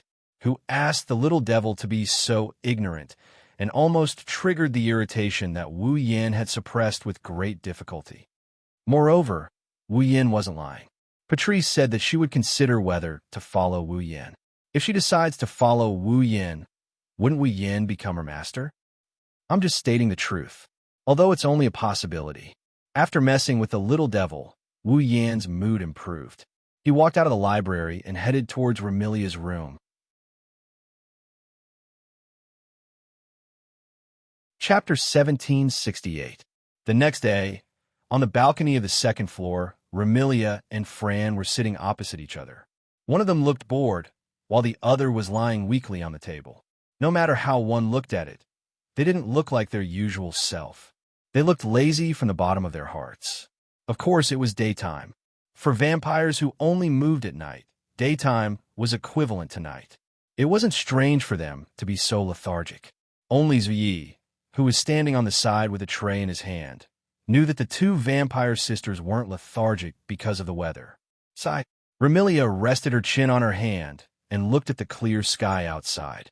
Scarlet Devil Mansion has been noisy for the past few days. It's so quiet today that I'm not used to it. Zui couldn't help but think to himself, as expected. Remilia was lethargic because Wu Yin wasn't here. Zui found this to be inconceivable. Did his young mistress already see Master Bai as an indispensable part of her daily life? Thinking of this, Ji hesitated for a moment and said tentatively, "Young mistress, do you need me to wake Master Bai up?" "Wake him up for what?" Remilia turned her head away. "The medicine on him from the moon is still working. Who knows what he'll do today? Just let him sleep. It'll save him a lot of trouble." So you didn't know whether to laugh or cry. "That's true." Fran, who was lying on the table, looked up and glanced at Remilia. Suddenly, she said, "Sister really isn't honest?" Remilia was surprised at first, and then looked at Fran with dissatisfaction. "Fran, why are you talking about sister like that?" "Fran is just telling the truth," Fran said with a grunt. "Don't think Fran doesn't know. Sister has been looking forward to brother feeding sister like that day, right?" "That's not true. It's not like that." Remilia panicked and glared angrily at Fran. "I'm not a child. I don't look forward to being fed by that guy." "Really?" Fran giggled. "Then Flan will tell Big Brother that Big Sister doesn't want Big Brother to feed her. From now on, Big Brother only needs to feed Flan. That fellow is the housekeeper of the Red Devil Mansion." Remilia's expression became unnatural. Since you're the butler of the Red Devil Mansion, it's only right for you to feed your master once or twice, right? So Big Sister is admitting that you want Big Brother to feed you." Fran muttered, "Sure enough, it's because Big Brother didn't feed Big Sister in the morning. That's why you look so listless." "Fran." Remilia glared at Fran. "If you keep talking, I'll get angry." "What?" Fran puffed up her cheeks. "Fran is just telling the truth. You." Remilia was incomparably furious, but she couldn't say anything. Her adorable face was dyed with anger from being too agitated. "Hey, Luo Yi." However, at this moment, Fran ignored Remilia. She turned around and looked at Luo Yi as she spoke pitifully. "You really can't wake Big Brother up?" "Second young miss," Luo Yi replied hesitantly. "It's rare that Lord Bai didn't cause any trouble today. Let him stay in the room. Perhaps it's not bad. But Big Brother isn't here. Fran feels so bored." Fran laid down on the table again. "Fran wants to go out with Big Brother. Second young miss. Please endure for a few more days." Luo Yi comforted her. "When Lord Bai gets better, I'll definitely take you out to play. Plus, Big Sister can take you out to play too." Remilia said sourly. "Why must that fellow take you out to play?" "Oh." Fran tilted her head in confusion. "But Big Sister can't bask in the sun, right? How can you take Fran out to play?" Then I'll take you out to play tonight." "No, there's nothing fun at night." "That's not it. There's a lot of fun at night." "What's so fun about that?" We can have a banquet." Why are we having a banquet again? Luo Yi didn't know whether to laugh or cry as he looked at the two little sisters in front of him. One was distressed while the other was helplessly listening to her. Once upon a time, Remilia had always hoped to live a peaceful life with Fran like this. However, reality gave her a cruel situation and forced her to lock Fran in the basement. Now, Remilia got what she wanted. She got the life she always wanted to live. And all of this was because of Yakumo Bai. It was inconceivable. It was brought by a mysterious person. Thinking of this, Luo Yi couldn't help but want to see Wu Yan. He cautiously said, "Young miss, I think we should wake Lord Bai up and see how he's doing. It'll be better for us to plan."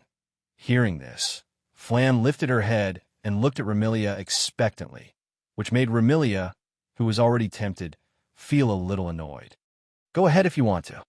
"Okay, wake big brother up." Fran cheered and jumped down from her seat. She took Luo Ye's hand and ran inside. "Luo Yi, let's go wake big brother up. Second young miss." Luo Yi hurriedly called. "I told you to slow down." Remilia muttered unhappily as she watched Fran take Luo Ye's hand and leave. "Seriously, all of you only know how to think about that guy." Red Devil Mansion, Remilia's room. Big brother. Standing at the door of the room, Fran gently knocked on the door with her small hand while calling out in a crisp voice, "Big brother, get up." Fran's knocking and calling were met with an indescribable silence. "Big brother."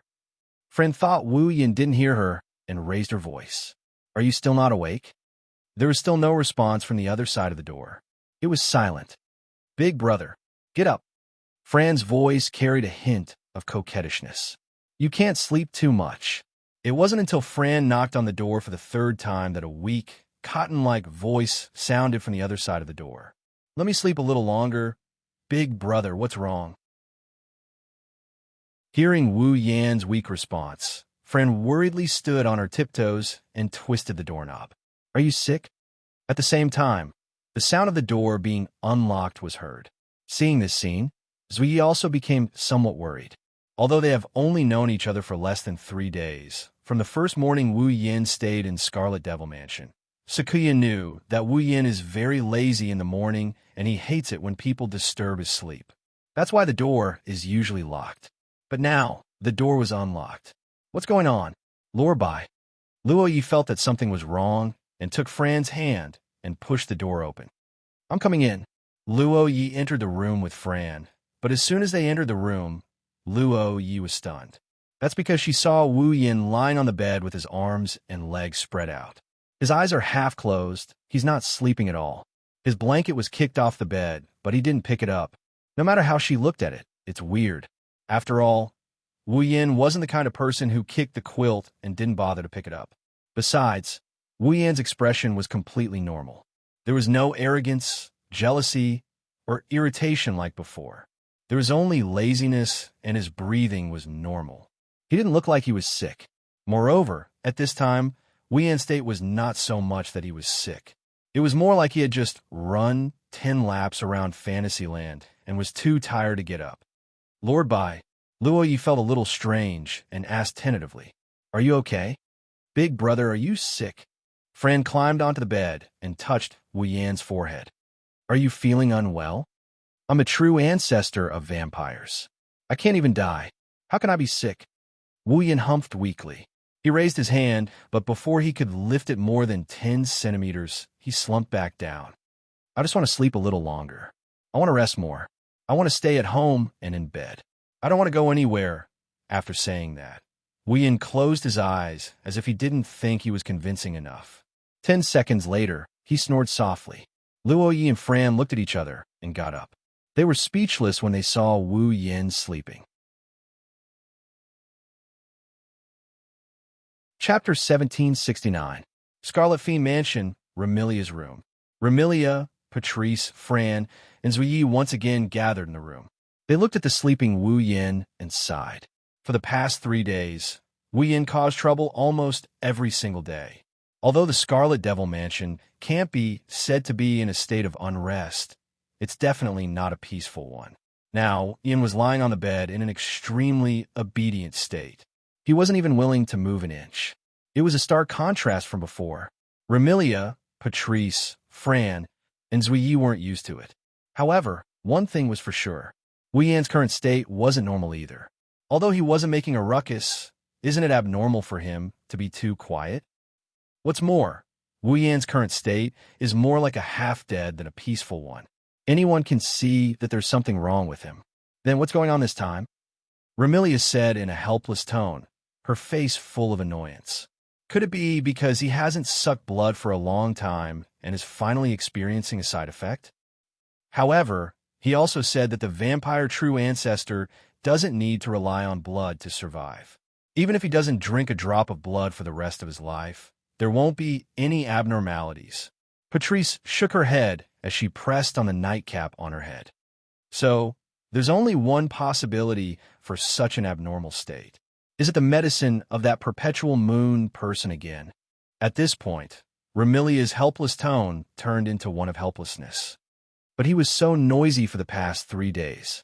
Why is he suddenly so quiet today?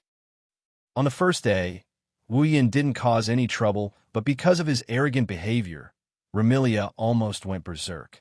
Sakuya even went so far as to erect an impenetrable wall between the two of them. If it wasn't for Wu Yan's timely realization, he's afraid that sooner or later, the people of Scarlet Devil Dojo wouldn't want to get close to him anymore. The next day, due to his jealousy, Wu Yan became hostile towards Remilia. He escaped from his Scarlet Devil Mansion, causing a commotion in the Scarlet Devil Mansion. He even started a barrage game with Marissa. If it weren't for Patrice and Alice coming to the rescue, Marissa would have gotten a few bruises by now. On the third day, which is yesterday, Wu Yan started causing a ruckus early in the morning.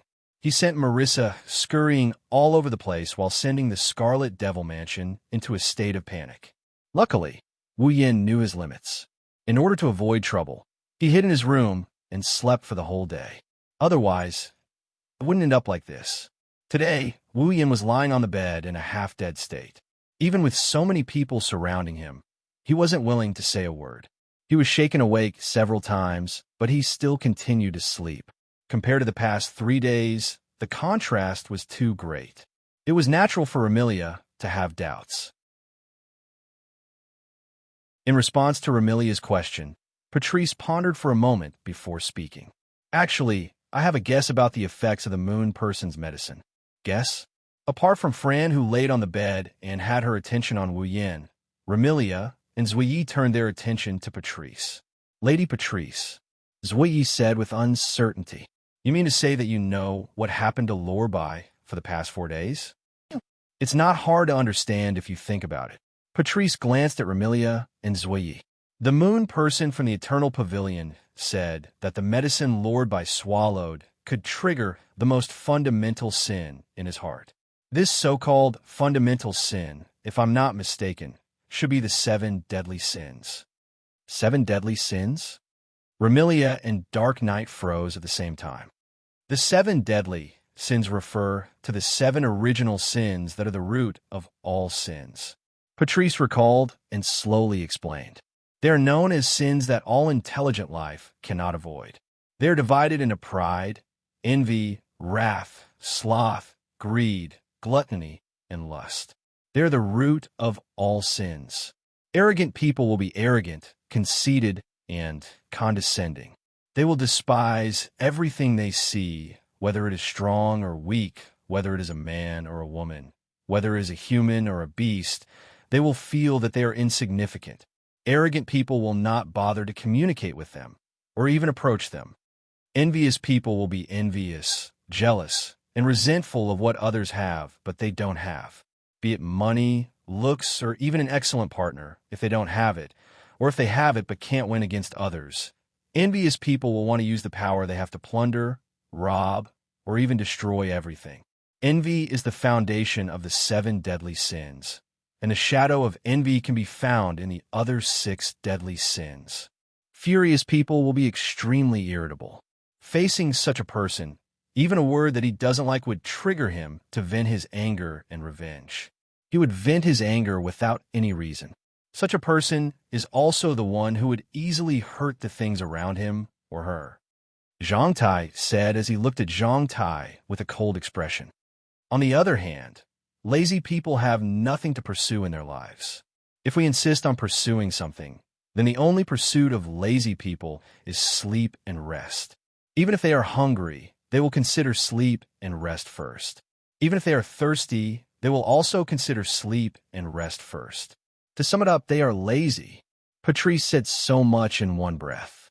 Then, she shifted her gaze to Wu Yin, who was lying on the ground. Don't you think that Haku's performance in the past 4 days is related to the 4 original sins? Remilia and Zuyi nodded in agreement. On the first day, Wu Yan's arrogant attitude was a display of arrogance. Even Yonglin, who was one of the top 5 in strength and influence in Fantasy Village, was looked down upon by him. Wasn't that arrogant? On the second day, Wu Yan was extremely jealous. Even though Zuyi was only fulfilling his duty, he developed enmity towards Remilia. Even a quarrel between Patrice and Alice caused him to resent Marissa. Wasn't that a display of jealousy? On the third day, which was yesterday, even though Marissa's carefree attitude was infuriating, not to mention the fact that she had ruined Wu Yan's plans, Wu Yan was only dissatisfied at most. How could he be so angry that Marissa was forced to flee from the Scarlet Devil Mansion? And today, Wu Yan was in such a half-dead state. Wasn't that a display of laziness? The moon dwellers of Eternal Pavilion once said that the medicine Haku consumed would last for 7 days. Patrice sighed, thinking about how Bai has been changing her appearance every day for the past few days, and then thinking about how the moon people's medicine in the Forever Pavilion can trigger the most fundamental evil in a person's heart. I think the effect of the medicine should be to induce one of the 7 original sins in the person who takes it in 7 days. This, Zuyi said in astonishment. That is to say, Lord Bai will commit the 7 original sins of pride, jealousy, wrath, sloth, greed, gluttony, and lust in 7 days, right? That's right. Patrice nodded heavily. The 7 sins will all manifest in these 7 days, and it seems like it's not something Bai can control. It's something he naturally wants to do. So, to be honest, I'm really surprised that Bai can suppress the 7 sins while he's in the state of the 7 sins. Patrice wasn't the only one astonished. If Yonglin knew about this, she would probably be astonished as well. After all, no matter who it was, everyone would commit at least one of the 7 original sins. Even a newborn would subconsciously crave food and commit the sin of gluttony. Who could say that they would never commit these 7 original sins? Even the perfect and confident headmaid, Black Knight, would sometimes be arrogant, jealous, and furious. To a certain extent, Patrice's thirst for knowledge was also a form of greed. Jealousy and fury would also occur at times. It was just that the degree of jealousy and fury differed. As for Wu Yan, he naturally couldn't avoid it. However, Yonglin's medicine amplified and strengthened the sins of the 7 deadly sins, causing Wu Yan's 7 deadly sins to be stronger than anyone else's. That's why so many things happened. Then, his current state is due to the influence of the sin of sloth. Remilia looked at Wu Yan, who is still snoring. She felt a headache coming on. There's no other way. Zuyi, you will take care of him today. Zuyi bowed slightly. Yes, milady.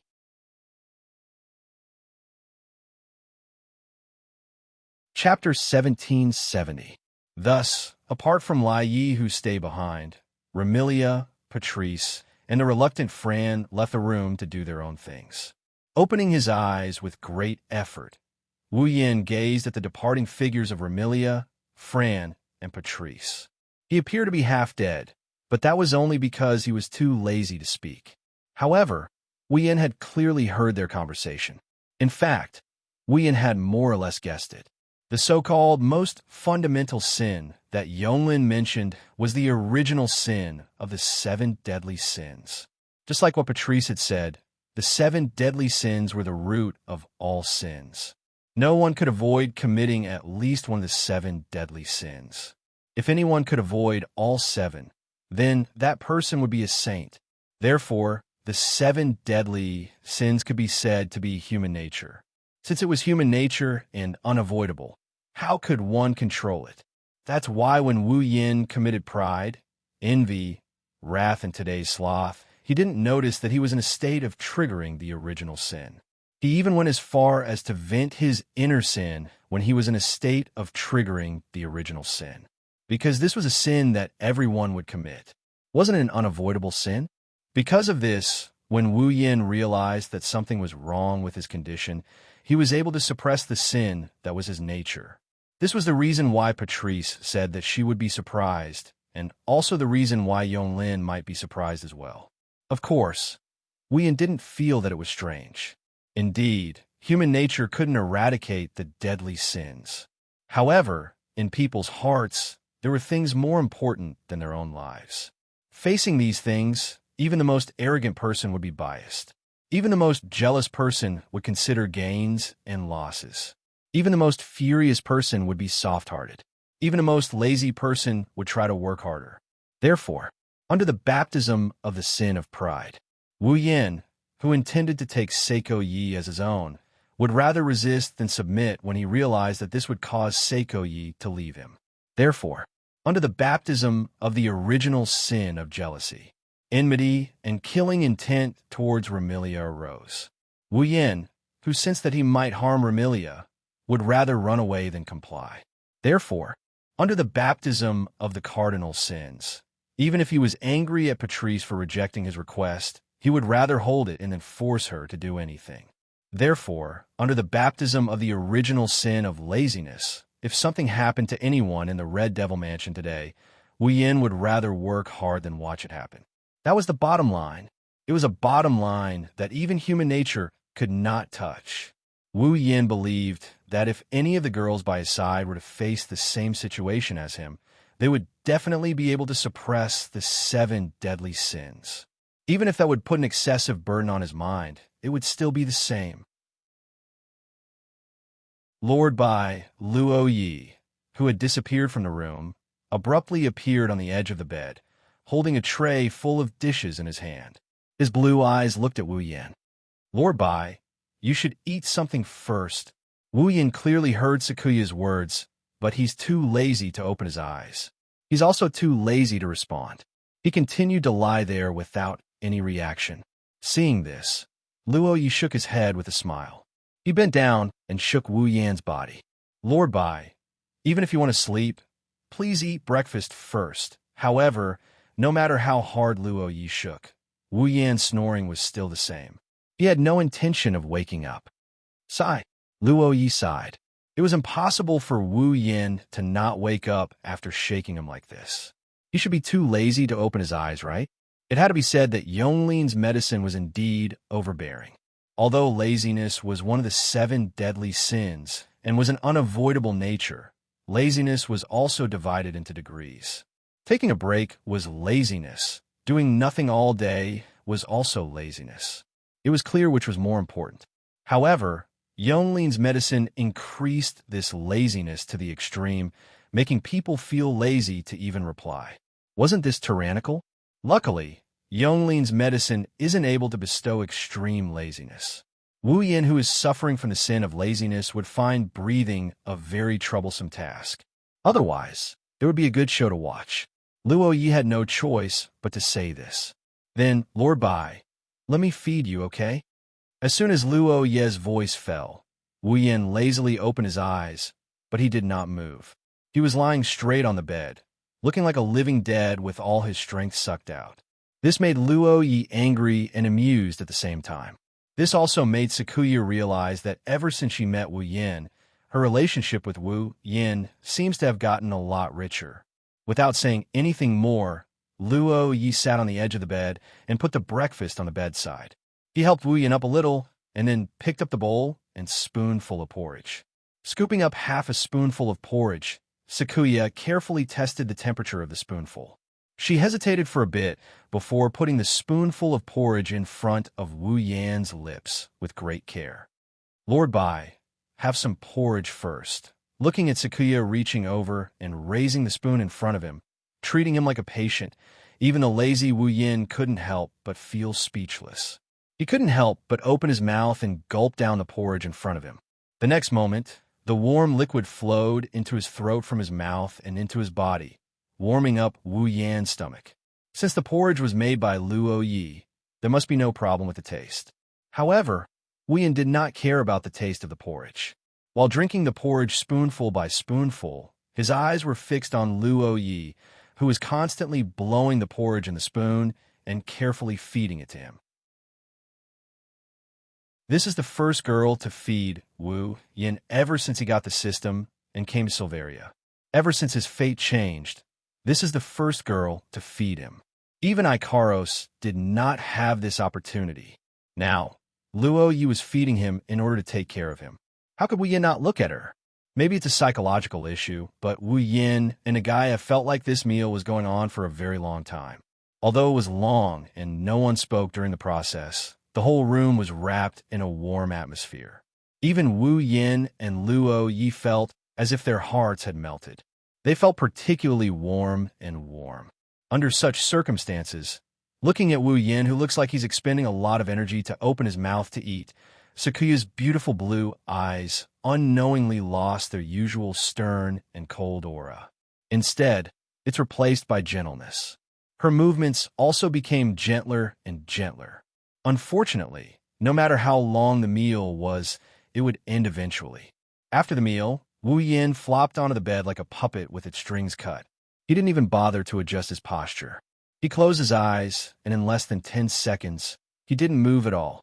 Luo Yi shook her head, not knowing whether to laugh or cry. She put the empty bowl on the tray and stood up. Just as Luo Yi was about to take the tableware to the kitchen to wash, a very soft voice entered Luo Ye's ears. "Thank you." Luo Ye's body froze on the spot. Wu Yan, who was completely still, slowly opened his eyes and looked at Luo Yi, who was frozen on the spot. In his heart, an impulse drove him to suppress the sin of laziness and let him speak. "Fran is my sister, Ramilia. I'm also very willing to treat her as my sister, and I also want to treat you as my family, a very important family member." After saying these words, Wu Yan simply closed his eyes and really did not move. Luo Yi stood there for a long time without responding. After a long time, she turned around and lowered her head to look at Wu Yan, who was lying on the bed. A very beautiful smile appeared on her face. Luo Yi sat on the edge of the bed again. Her blue eyes stared at Wu Yan's sleeping face. As if she could not help herself, she reached out her hand and stroked Wu Yan's face. "Luo Yi is just a servant. I am not qualified to be Lord Bai's family member. Luo Yi is young lady's maid. If Lord Bai becomes young lady's brother, then Luo Yi will be Luo Ye's young master." After saying that, a peaceful smile appeared on Luo Ye's face. At that time, "Luo Yi will do her best to serve you." Luo Yi did not care whether Wu Yan heard this or not. After gazing at Wu Yan for a while, she packed up her things, gently closed the door, and walked out.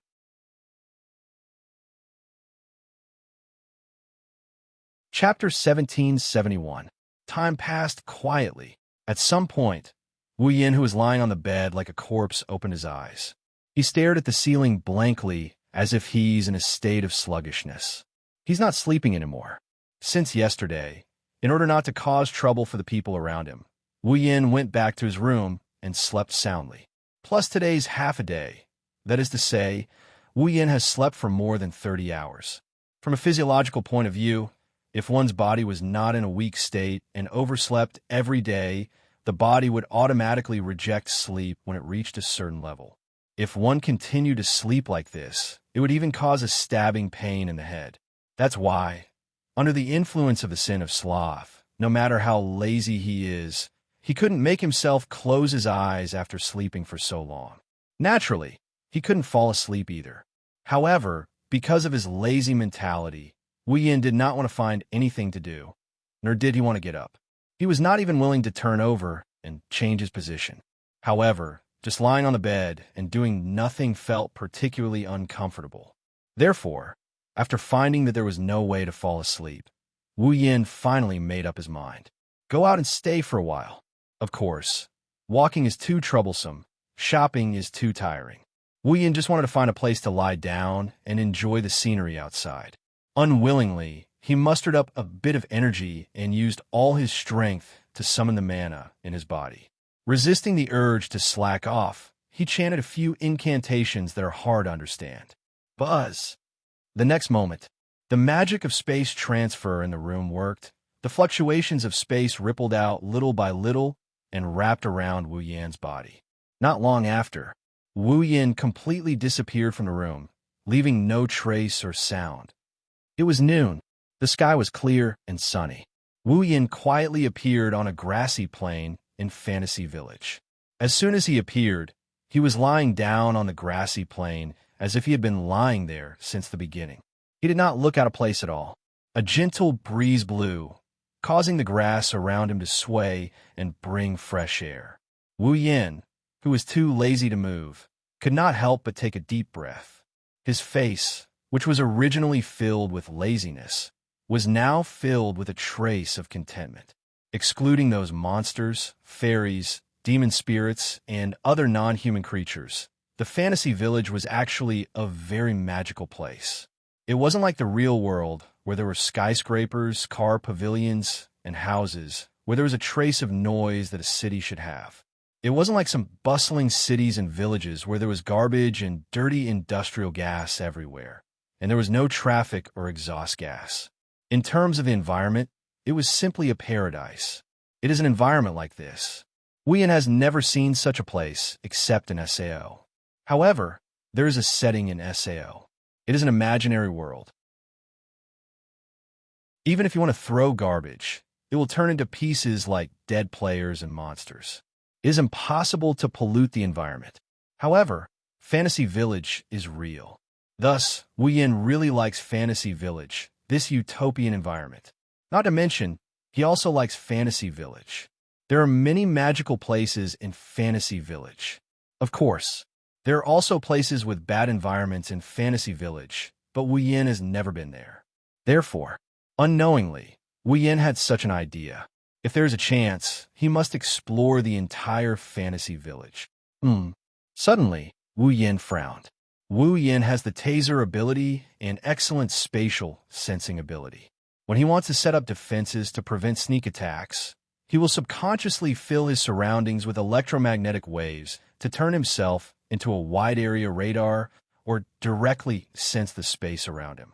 It is similar to an individual entering water. When the individual is in the water, he will squeeze the water away from the area he occupies to increase the water level.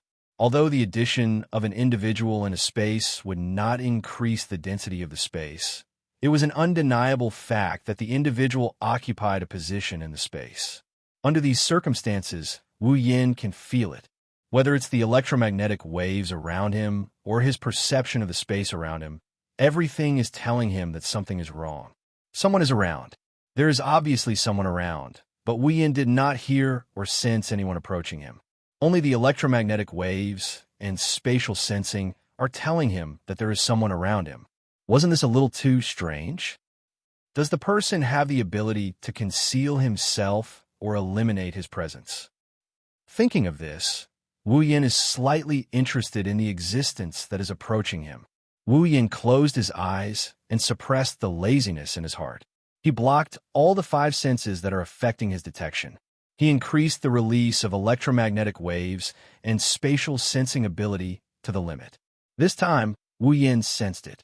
Thanks to the electromagnetic waves and his perception of space, Wu Yan could feel it.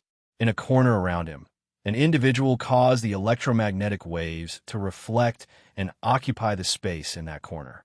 Following the electromagnetic waves and spatial sensing ability, Wu Yan opened his eyes and looked at the corner. However, in that corner, Wu Yan did not find anything. No, it should not be said that he did not find anything. Instead, something or an ability is preventing Wu Yan from finding that existence. This made Wu Yan squint his eyes and smile.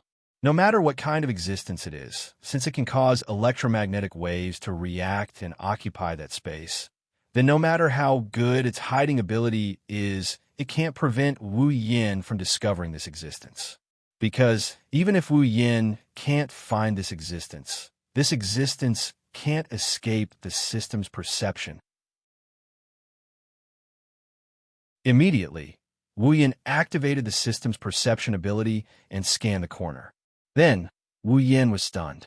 Under the system's perception, the existence that was hiding itself and preventing Wu Yin from discovering it was finally exposed. It was a petite young girl who was standing under a tree in front of him. She raised her head and seemed to be observing something. She was a petite girl with shoulder-length gray hair with a tinge of light green and green pupils. The girl's age looked like a child of about 10 years old. She wore a small yellow blouse with a green collar with 2 white lines running through it. Between her collarbones, chest, and near her heart, there was a light blue diamond-shaped button. Her lower body was a green skirt with 2 white lines running through it. The skirt was painted with a branch of an unknown plant. The girl's sleeves were black, and her shoes were also black. There was a purple heart-shaped pattern on them. She wore a crow feather hat on her head, and there was a light yellow ribbon on the front left of the hat. It was a very simple outfit, but it gave people a different feeling. The real difference was that in front of the petite girl's left chest, there were 2 tubes extending out. One went around her right shoulder and connected to the heart of her left foot. The other formed a heart shape on the left side of her face and connected to the heart of her right foot. Her eyes were tightly shut. There was no doubt that this petite girl who looked less than 10 years old was not a human, but a monster. And it was a monster that could hide from Wu Yan's senses and even cognition.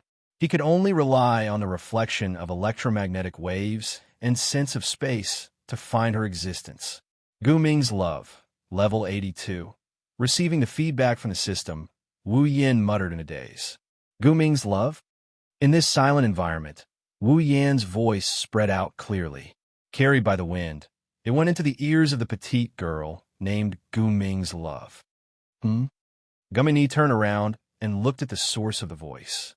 Wu Yan's wine-red eyes are still flashing with the system's perceptive sense. Gumini revealed a surprised expression.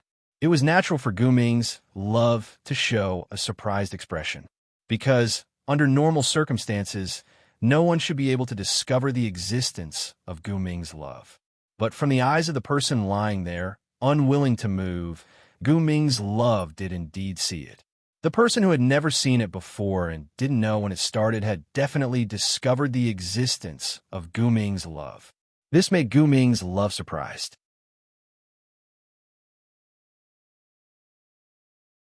Chapter 1772. When it came to Gu Ming's love, there might not be many people who knew about it in the fantasy heart. However, when it came to Gu Ming's love's sister, there were many people who knew about her. The fantasy town was actually divided into the surface world and the underground world. The surface world was the residence of demons, fairies, demons, and other non-human races and humans. The underground world was the old hell, an underground city that was excluded by hell. Because the underground world was once the ruins of hell's underground city, there were countless resentful spirits left in the underground world. Gu Ming's love's sister built a villa on the ruins of the scorching hell. She lived there and managed the existence of those resentful spirits. That villa was called Earth Spirit Hall, and Gu Ming's love sister was called Gu Ming Di-Ju. Gu Ming Di-Ju and Gu Ming's love were monsters of a race called Ju. It was a race that had the ability to read minds. They could see through people's hearts and know what any living creature was thinking. Originally, Gu Ming's love was the same as her sister Gu Ming Di-Ju. They had the ability to read minds and were monsters that could see through people's hearts. However, Gu Ming's love sensed that this ability caused others to hate and fear her. Therefore, she voluntarily closed her third eye that could read minds and sealed her heart. Therefore, the third eye that hung on Gu Ming's left chest was tightly closed. Because of this, Gu Ming's love would not be hated and feared by others. However, losing the ability to read minds and sealing her heart also caused Gu Ming's love to be unable to grow for a long time. In other words, this was a girl who was very similar to Flan in all aspects. Although Gu Ming's love had lost the ability to read minds, but in exchange, Gu Ming's love had unexpectedly obtained another ability. The ability to control other people's subconscious mind unconsciously. This ability, from a certain point of view, It was even stronger than the ability to read minds.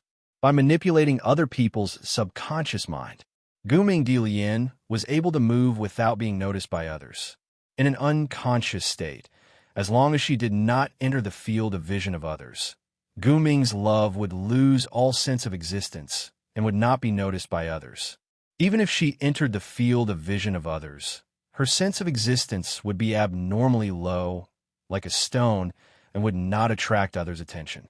Even worse, once Guming's love left other people's sight, they would immediately forget about it. If Guming's love wanted to, she could even manipulate this ability to the extent that no one would be able to recognize her existence, even if she stood in front of them. Unfortunately, no matter how much Guming's love tried to reduce her presence, her existence would not disappear. Therefore, electromagnetic waves could react to Guming's love. If they could sense space, they could also sense the existence of Guming's love in the space where she was standing. Of course. However, in this case, even if others knew where Guming's Dilian was, they would not be able to find her. This was because no one knew of her existence. But Wu Yin had the system's perception. Under the perception of the system, even if Yukari secretly used a gap to hide on the side, she would still be discovered, let alone Guming's love of Earth.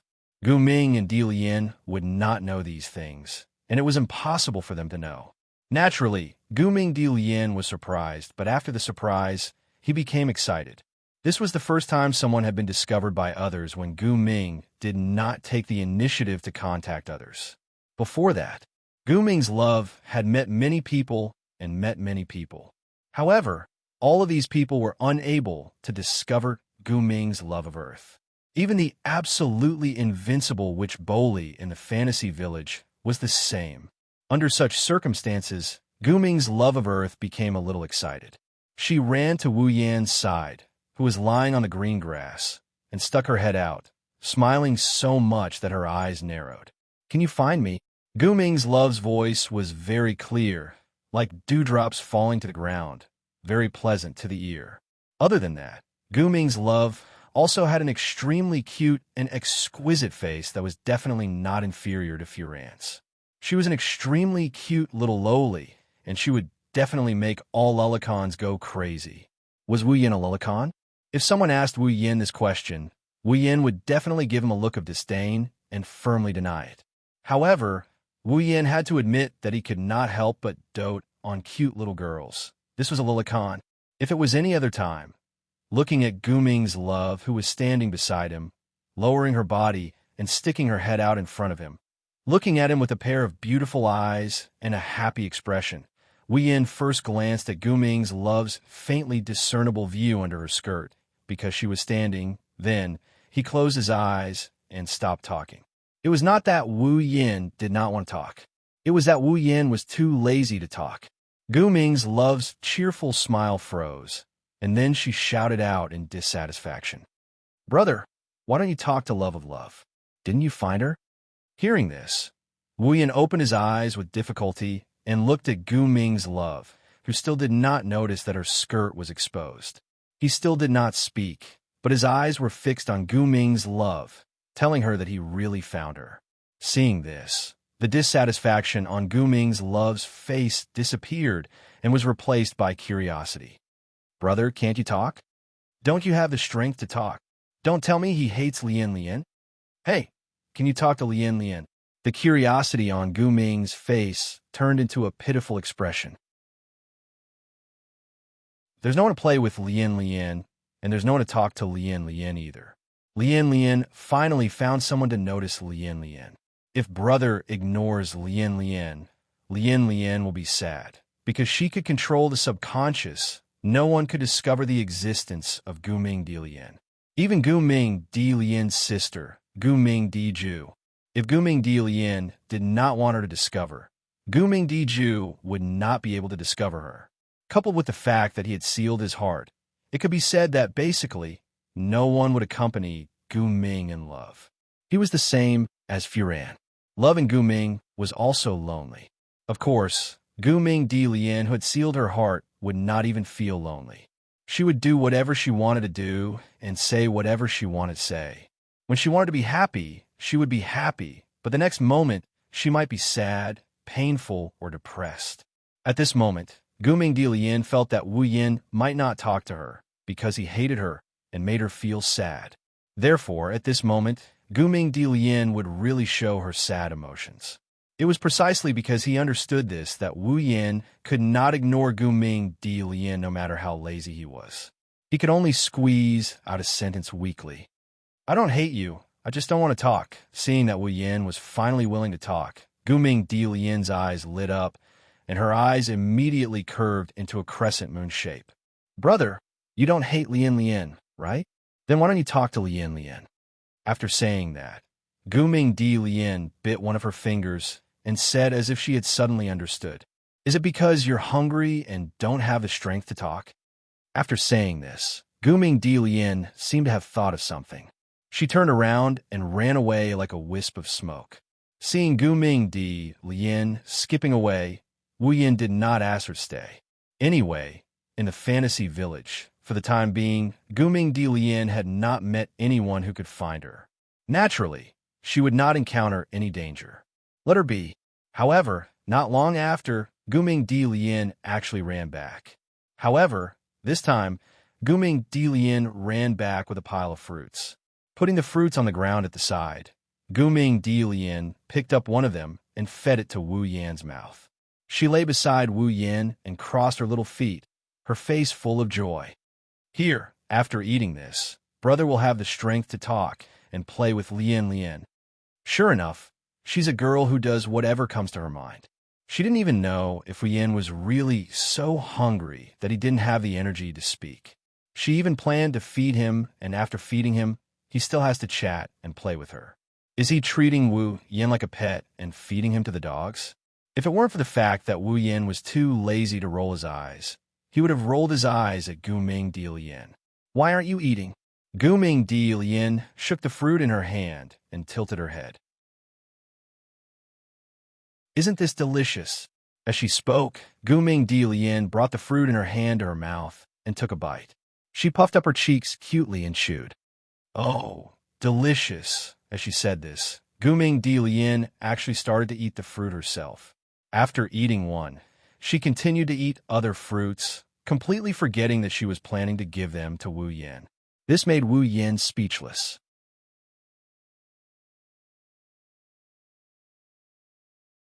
Chapter 1773.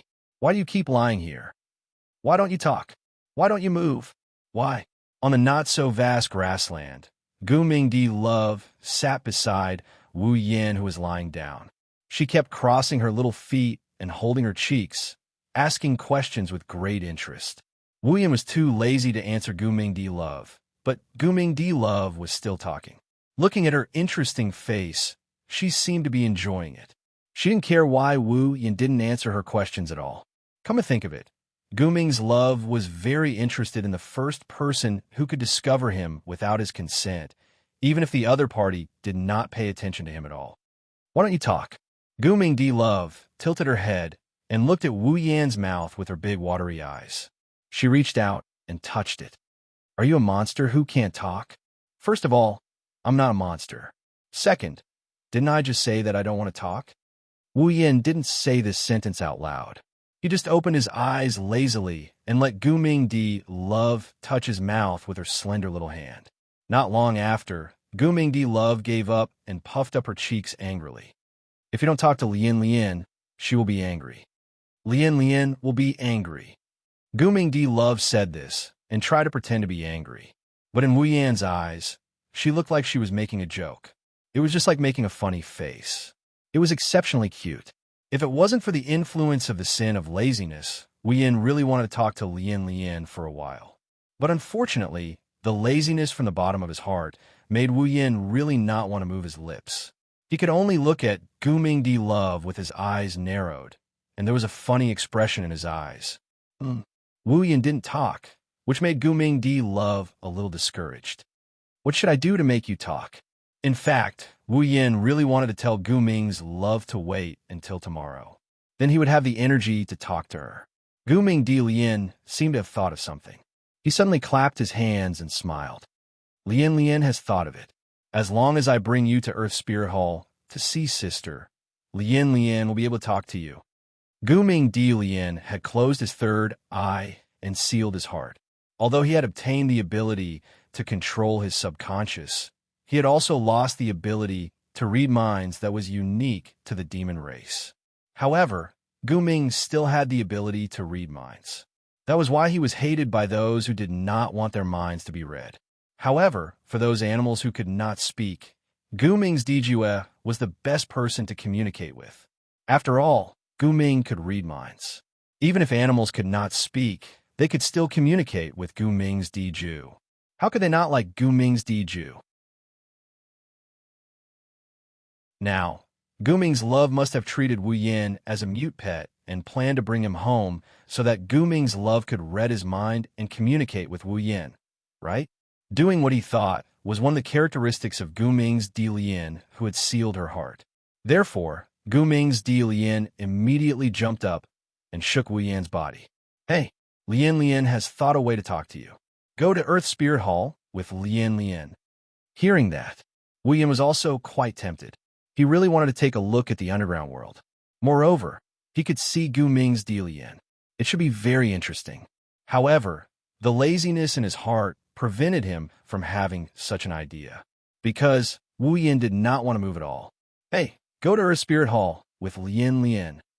Guming's Di Lian kept shaking Wu Yan's body. Earth Spirit Hall has a lot of delicious food and many pets. It's very fun. Unfortunately, Wu Yan was not even willing to adjust his position that was being shaken by Guming's Di Lian. He only glanced at Guming's Di Lian, who was unhappy, and still ignored her. Could it be that not only can you not speak, you can't even walk? Guming's Di Lian loudly shouted in Wu Yan's ear. If you don't get up, Lian Lian will attack. Attack? If people who were familiar with Guming's Di Lian heard this, they would definitely be scared to death. Don't think that Guming's love is harmless just because of her adorable appearance. Putting aside the fact that Guming's love has reached the 9th level of strength, Guming's love is a true monster. Even if she has lost her heart, she has not lost her monster nature. Therefore, Guming's Di Lian would not hesitate to kill people. If she really went crazy, she would even kill people without any purpose. Just like Fran, Guming's Di Lian was also a very dangerous existence at certain times. In Fantasy Village, Fran, Guming's Di Lian, and another little girl were known as the 3 great monsters of Fantasy Village. They would not even blink when it came to killing people. If Guming's Di Lian was angered, Guming's Di Lian would not be merciful. Plus, she had the strange ability to control the subconscious. She was definitely not any less dangerous than Fran.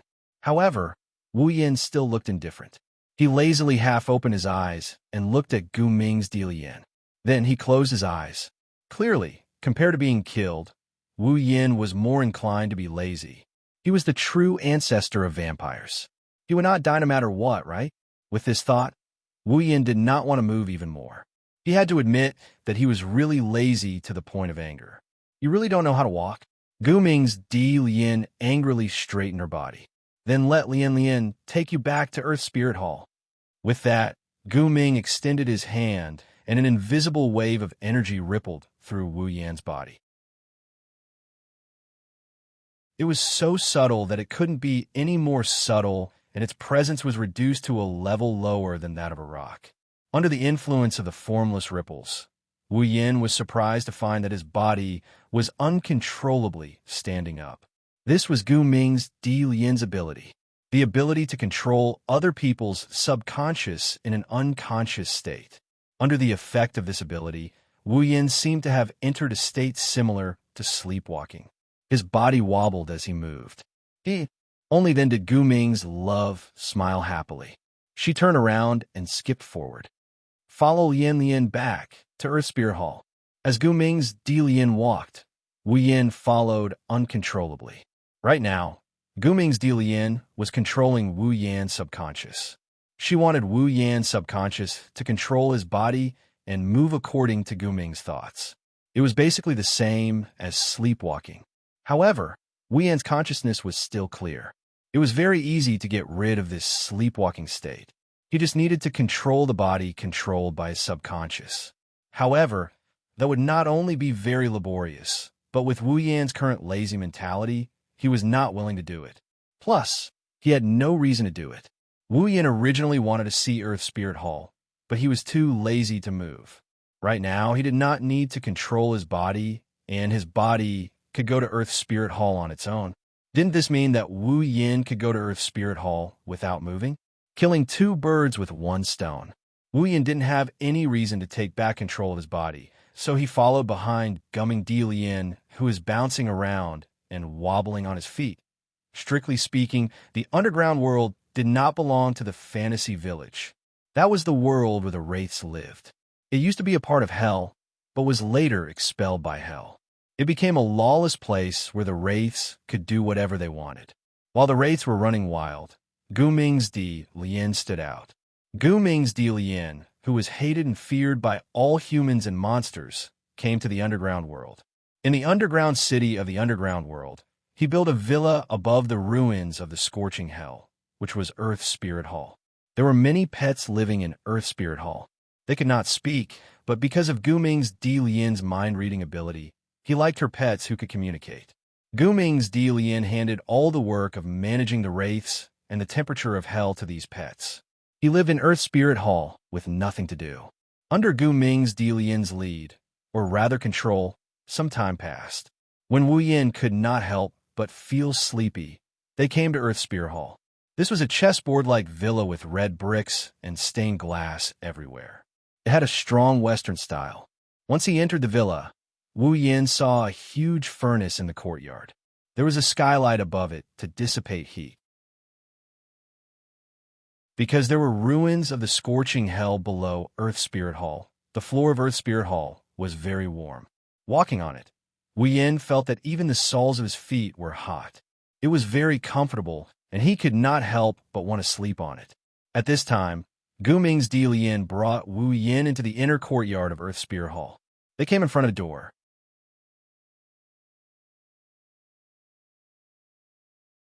Chapter 1774. Sister. Arriving in front of the door to the inner courtyard of Earth Spirit Hall, Gumming's love first yelled with a happy tone.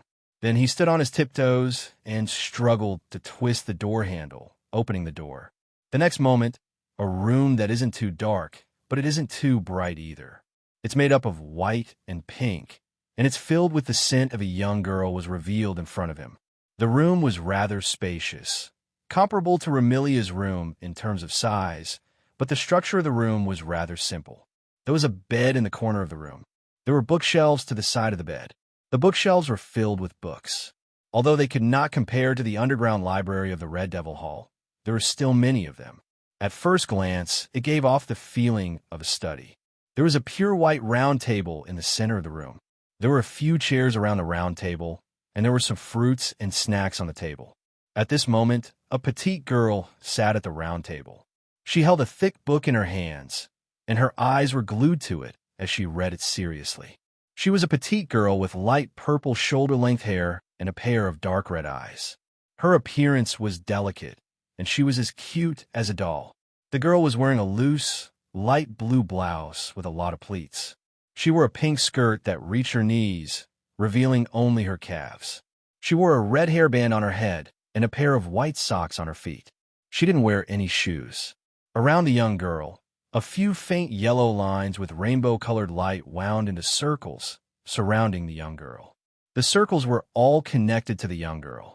In front of the young girl, at the connection point of the circles, an eyeball was floating there, just like Gumming's love of Earth. No, there was still a difference. The eyeball that floated in front of Gumming's love was closed, while the eyeball that floated in front of the girl was half closed. There was a pupil that seemed both black and dark red, making for an extremely strange sight. However, this strangeness was covered up by the girl's quiet and gentle temperament. Looking at Gumming Di Ju, who was sitting in front of the round table with a quiet and gentle temperament, holding a book and reading quietly, Wu Yan could not help but smile faintly. A monster that could read people's minds. Gumming Di Ju. One was an existence that could read the thoughts of others. Regardless of whether it was monsters or wraiths, it was feared by all. On the contrary, it was loved by animals that couldn't speak. It gradually turned its residence into a house for fire cats, hell crows, and other pets. Speaking of Guming Diju, she was actually quite a pitiful person. Because he could read other people's minds, he was rejected and hated by others. Because he could not live in harmony with humans and monsters, Guming escaped to this underground world. As a result, Guming was also hated by the monsters and wraiths in the underground world. No matter who it was, they did not want to interact with this monster who could read minds. This was because in front of Guming Diju, no one had any secrets to speak of. They could not hide their true nature and thoughts in front of Guming Diju, even if it was a vengeful spirit who could not speak. The reason was simple. Even if it was a spirit that could not speak, Guming Diju could still read their minds. Because of this, even the wraiths in the underground world avoided Guming Diju.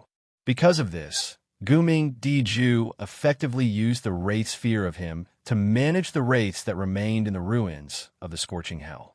As the wraiths could not hide anything from Guming Diju, they were extremely afraid of Guming Diju. Therefore, they did not go against Guming Diju's will and obediently followed his management. Under these circumstances, only pets that were not scheming and were not afraid of having their minds read could accept Guming Diju. Therefore, Guming Diju built Earth Spirit Hall here and handed the management of the underground world, wraiths, and the courtyard to his pets. He hid in Earth Spirit Hall and was completely isolated from the outside world, giving up on communicating with anyone. Guming Diju was lonely. Fortunately, Guming Diju did not have a lonely heart. However, Guming Diju was truly lonely and was not accepted by anyone. He was a pitiful young lady who lived in a world that only belonged to himself. In this underground world, there was basically no one who would come to visit him. Earth Spirit Hall only had Guming Diju, and many other pets. Similarly, there would not be any guests, and there would not be anyone who would specially come to visit Guming Diju. Compared to Guming Diju, who was always wandering outside, Guming Diju was the one who had always been in a lonely environment. Wu Yin even suspected that ever since he came to the underground world and built Earth Spirit Hall, Guming Diju had never left his territory. Because of this, Wu Yin wanted to come to Earth Spirit Hall. This was because if he did not take the initiative to look for Guming Diju, Wu Yin might never see this young lady again. Sister. Different from Wu Yin, who had a lot of thoughts in an instant, Guming Diju, who had sealed her heart and did not think about anything, walked into the room happily. She waved at Guming Diju, who was reading a book. Sister, I'm back. Diju. Guming Daikiju lifted his head from the book in his hand. He looked at Guming Daikairen with a gentle look in his deep red eyes. When he saw Wu Yin wobbling behind Guming Daikairen flinched, and he was surprised to see Wu Yin. Earth Spirit Hall basically did not have outsiders coming to visit. Now, an outsider came in behind Guming Diju. Guming Diju was very surprised. However, Guming Diju did not lose his composure. After a moment of surprise, he put away his expression and closed his book. He nodded at Wu Yin in a friendly manner. You are? When facing Guming Diju, Wu Yin did not say anything. It was the same for Guming Diju. Sister, this person can't talk, and he can't walk. Guming Diju happily answered Guming Diju's question. So Diju brought him back. You're the one who brought her back? Guming Diju was stunned again. Then, he saw that Wu Yin was moving uncontrollably. He showed a look of understanding and looked at Guming Diju reproachfully. Diju, how can you control people so casually? It's very impolite, do you know that? But Diju really wants to talk to him and play with him. Guming Diju took her sister's hand and shook it like a spoiled child. Although he can't talk and he can't walk, he can find me. It's very interesting. He can find you? Guming Diju looked at Wu Yin, who was like a walking corpse in surprise, and said with uncertainty, You mean, when you were moving uncontrollably, He cracked your unconsciousness without your consent and found you? Yes, yes, Guming said in a clear voice. Interesting, right? This time, Guming Diju looked at Wu Yin seriously. As Guming Diju's sister, Guming Diju knew clearly how powerful Guming Diju's ability to control other people's subconscious was. It could be said that in an unconscious state, Guming Diju's sense of existence was weaker than anything else. No one would pay attention to her at all, even if it was Guming Diju. If Guming Diju didn't want to be discovered by her, she wouldn't be able to discover Guming Diju. The man in front of her could discover Guming Diju's unconscious actions. This was the first time Guming Diju had encountered this. At that moment, Guming Diju met Wu Yan's pair of deep wine-red eyes that seemed to be able to speak. She was slightly absent-minded. When she realized that she was staring blankly at the opposite sex, Guming Diju blushed and looked at Guming Diju as if she was avoiding it. You said that he can't talk and he can't walk? Yes. At this point, Guming Diju was a bit dejected. Lian kept talking to him, but he just wouldn't talk to her. Even when she invited him to Earth Spirit Hall, he ignored her. Sister, help me take a look. Does he hate Lian? How can that be? Seeing her sister's dejected look, Guming Diju tenderly held Guming Diju's hand tightly. Lian is so cute. No one would hate Lian, then sister. Guming Diju looked at Guming Diju with hope. Help me take a look. Why won't he talk to Lian? Guming Diju hesitated at first, then nodded. The third eye on his chest floated up and opened slightly. He looked in Wu Yan's direction. R1152.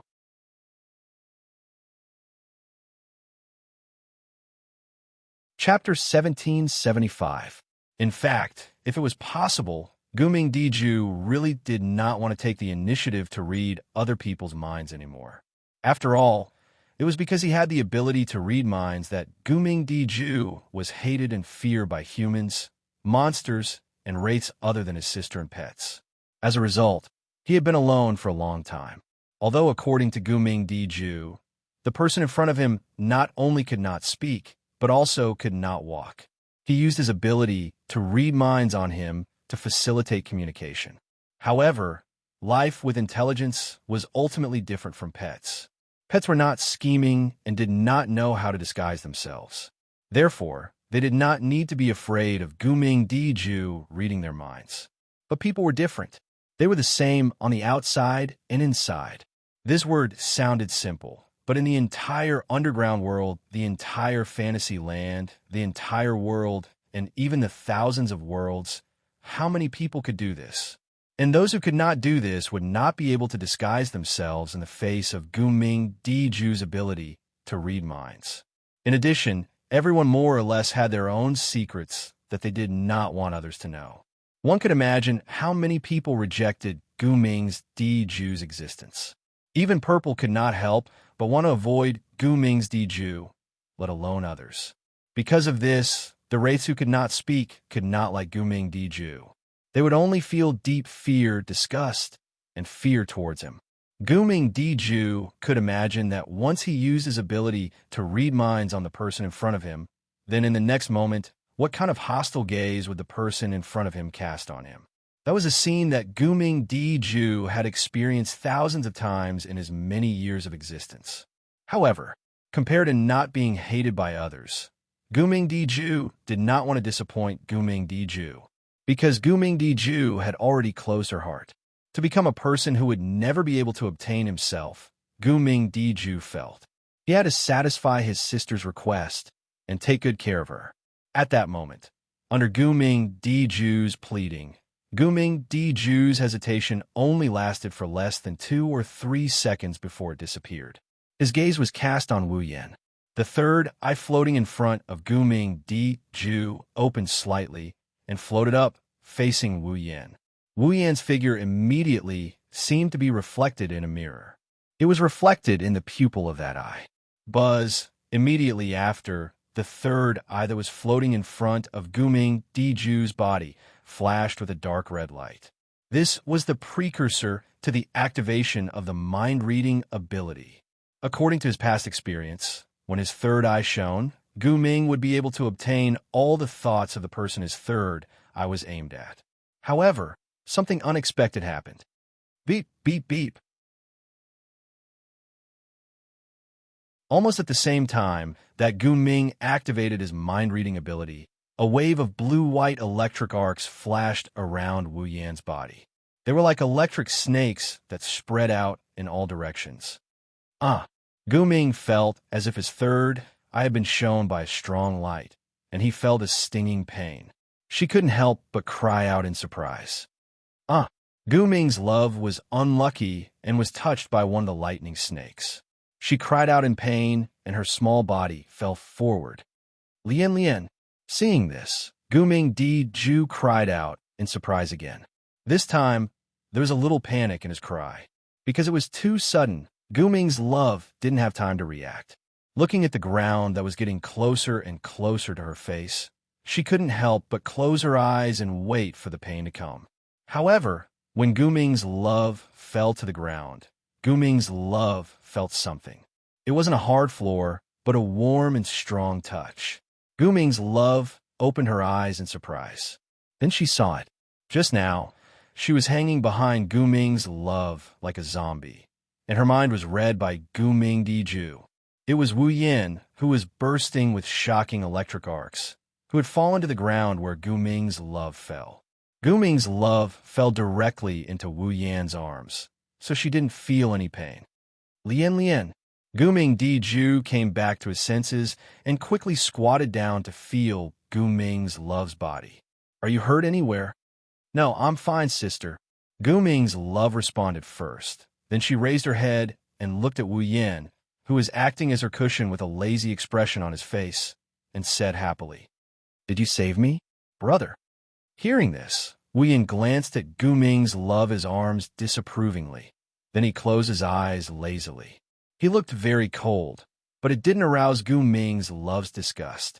Instead, it made Gu Ming's love's expression happier. In order to save Lian, brother moved himself. Lian is so happy. After saying this, Gu Ming's love rubbed her little face on Wu Yan's chest, and a longing expression appeared on her little face. Brother's body is so warm, and he smells so good. Lian, this is too rude. Seeing Gu Ming's love's longing expression, Gu Ming's love looked at Wu Yan with a complicated feeling and said reproachfully to Gu Ming's love, "He saved you. You should thank him first." Gu Ming's love stuck out her tongue playfully, but she didn't do as Gu Ming's love said. Instead, she continued to rub Wu Yan's chest like a child who was extremely dependent on her brother or father, and her face was full of joy. It smells different from sister's body, but Lian likes the smell on brother's body better. This was the heartfelt words of a child who had been alone all year round, and no one close to her other than her sister. She had closed her heart, and she spoke directly. Although she didn't have a soul, but thinking about it, Gu Ming's love must have felt a different aura from Wu Yan's body than her sister's. For example, what Gu Ming's love gave Gu Ming's love was maternal love, but the aura she felt from Wu Yan's body was paternal love. Gu Ming's love seemed to have thought of this, and looked at Wu Yan with a more complicated gaze, but there was a faint joy in his eyes.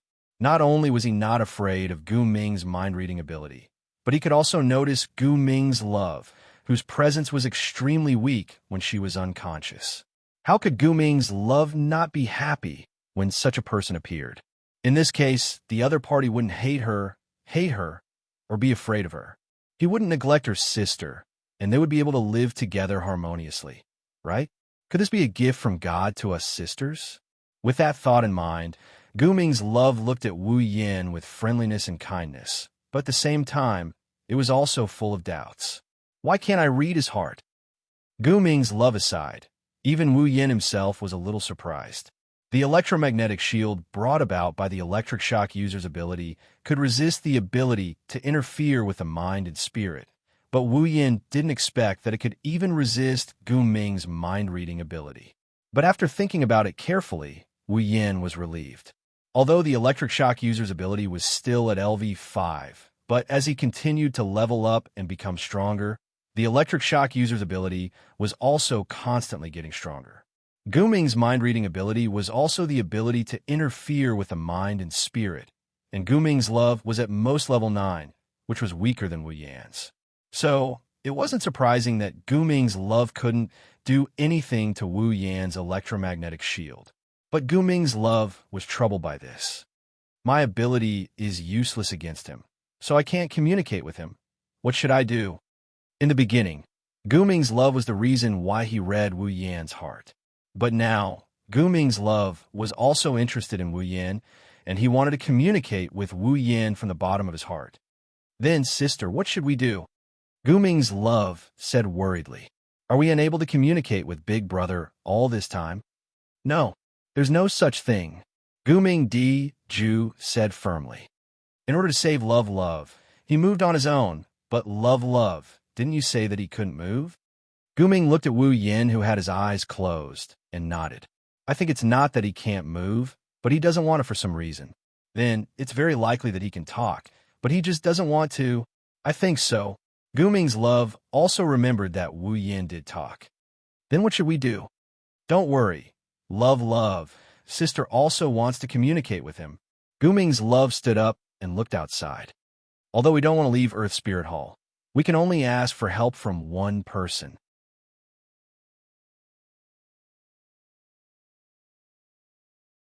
Chapter 1776. Fantasy Village, Boli Shrine. Up in the sky, Marissa rode on her broom and flew over an extremely fast speed. When she arrived above the Boli Shrine, she jumped down from the broom. Ignoring the fact that her skirt was fluttering wildly due to her jumping from a high altitude, Marissa agilely landed in front of the gate of the Boli Shrine and forcefully pushed open the gate. Yo, Ling Ming, I'm here to see you, Dezi. Seated in front of a table with a quilt and drinking tea, Ling Ming appeared to have anticipated Marissa's arrival. She shot a glance at the carefree Marissa standing by the door, then ignored the grinning Marissa as she leisurely drank her tea. Marissa was petrified for a moment before she shouted with a face full of dissatisfaction. Hey, I came to see you out of goodwill. It's fine if you don't appreciate my kindness, but you actually ignored me. Isn't this too much? Like you said, it's you who wanted to see me. I didn't invite you here. It's my business whether I want to welcome you or not. If you're dissatisfied, you can leave. Aren't you being too cold to a friend who came to visit you?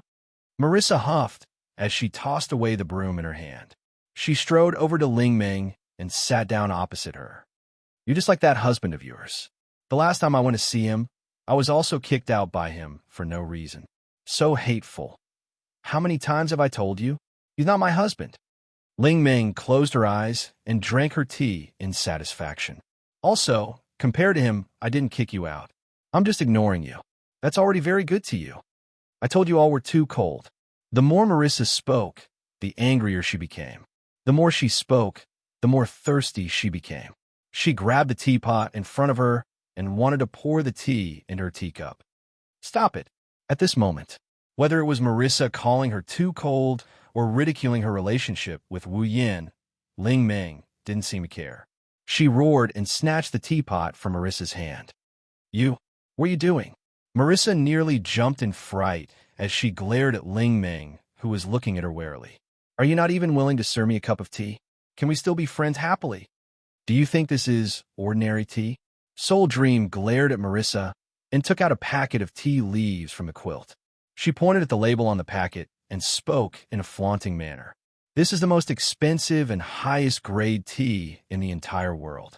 It's the highest luxury brand. The most expensive and high-grade tea leaves in the entire world? And there's even a brand? Marissa stared blankly for a moment before looking at Spirit Dream with a strange expression. In the past, didn't the Bori Shrine buy the cheapest tea leaves? Was there a need to bargain? Why did you buy such expensive tea leaves this time? When did you become so rich? Previously, when Yakumo Bai came to the Bori Shrine, she gave me lodging. Cough, cough, cough. When I came to the Bori Shrine, she gave me incense money.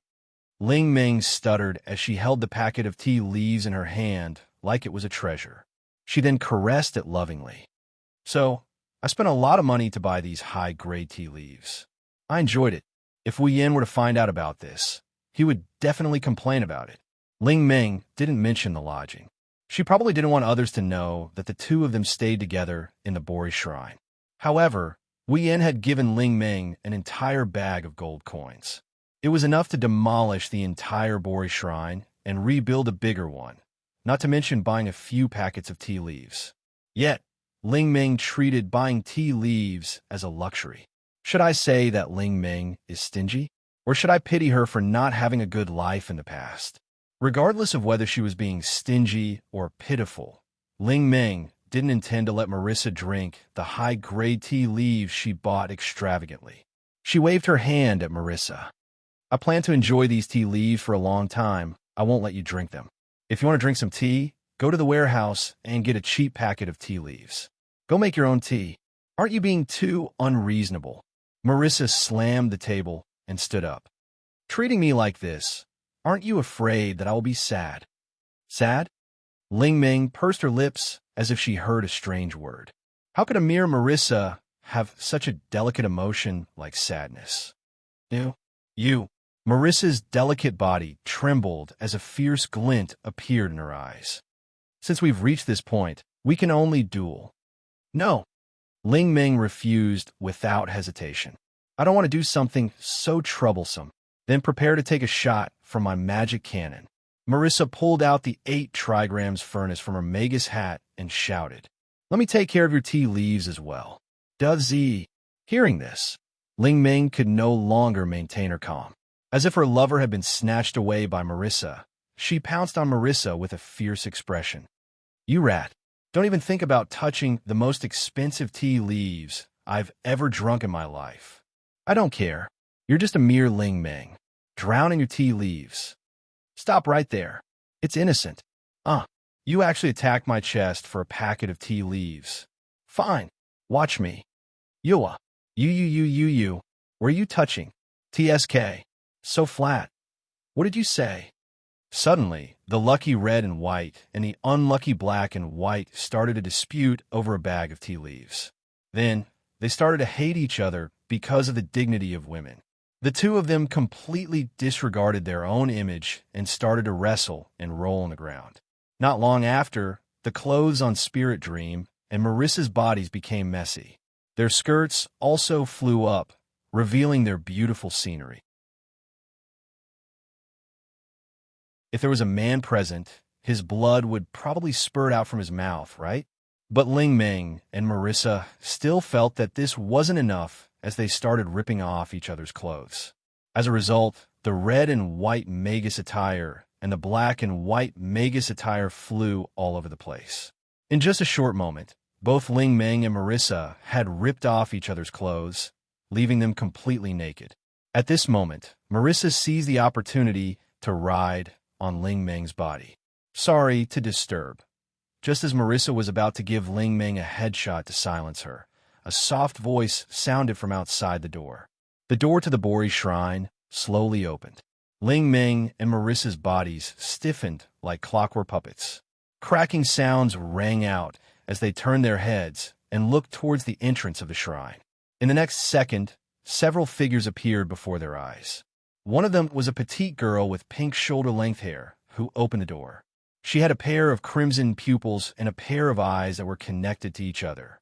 She had a dumbfounded expression on her face. One of them was a young girl with pink shoulder-length hair who was looking at Spirit Dream, and Marissa with a curious gaze. Floating in front of her was a petite young girl with light green eyes and shoulder-length hair. There was also a man who hung behind the two petite girls like a walking corpse.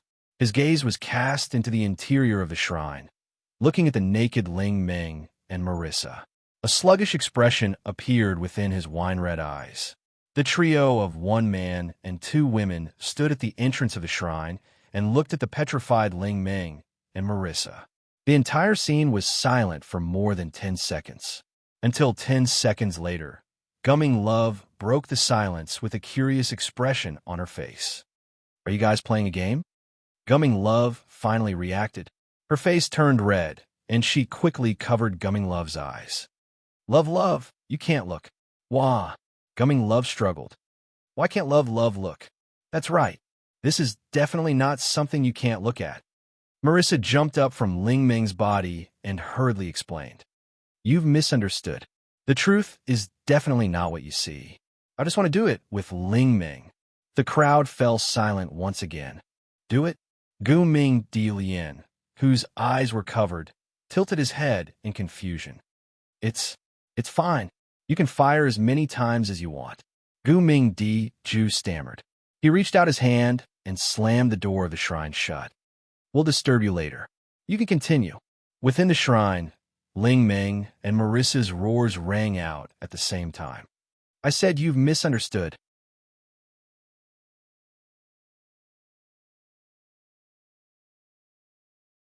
Chapter 1777. Why would a demon from the underworld come to the surface and even come to the Boli Shrine? After a series of commotion, Princess Ling Ming, who had put on her clothes, looked at Gu Ming Dijue, who was sitting opposite her with an unfriendly gaze. She then looked at Wu Yin, who was lying on the ground with a lazy expression. The unfriendliness in her eyes turned into a murderous glint. You bastard, don't tell me you've caused me trouble again? I'm sorry. It was not his idea to come here to look for you. It was my idea. Gu Ming Diju first lowered his head in a well-behaved manner to express his apology. Then, his gaze landed on Ling Ming and Marissa. The third eye in front of him blinked slightly, allowing Gu Ming Diju to reveal an expression of understanding. So, both of you know him. I'd rather not know him. Princess Ling Ming's tone was extremely nasty. However, Wu Yin, who was too lazy to speak, did not take it to heart. It was natural for Princess Ling Ming to be angry. After all, Princess Ling Ming had just given Wu Yin a huge benefit. The beautiful scene of her naked body was deeply engraved in Wu Yan's mind with his complete memory ability. He did not mind Princess Ling Ming's nasty tone. But what's the little brother from Yakumo's family throwing a tantrum again? Marissa did not mind that she was seen naked and came to Wu Yan's side. Perhaps she had forgotten that she was beaten up by Wu Yan before. She patted Wu Yan's chest vigorously. Your temper was so bad yesterday, but today you're unwilling to move even if you die. Isn't this contrast a little too big? What? Who cares what's wrong with Big Trouble? Princess Ling Ming said with a face full of displeasure. What I care about is... You care about why we came to find you, right? The third eye in front of him flashed a dark red light. Gu Ming Dijue, who read Princess Ling Ming's thoughts, smiled softly. We just want to ask for help from the witch of the Bori Shrine. We want you to help us see what's wrong with this person. Why is he not talking or moving? We didn't expect you to be so familiar with him. And Gu Ming Di felt suspicious. Yakumo Bai, the image of this person in your heart, is clearly not the person who doesn't speak or move. How did it become like this? Since you can read minds, then you should know that I don't know. Ling Ming glared at Wu Yin, who was lying on the ground, and snorted coldly. No matter what, take this big trouble away from me. I don't want to cause any more trouble for me. Hey, Ling Ming. Marissa seemed to have thought of something. He made a sound.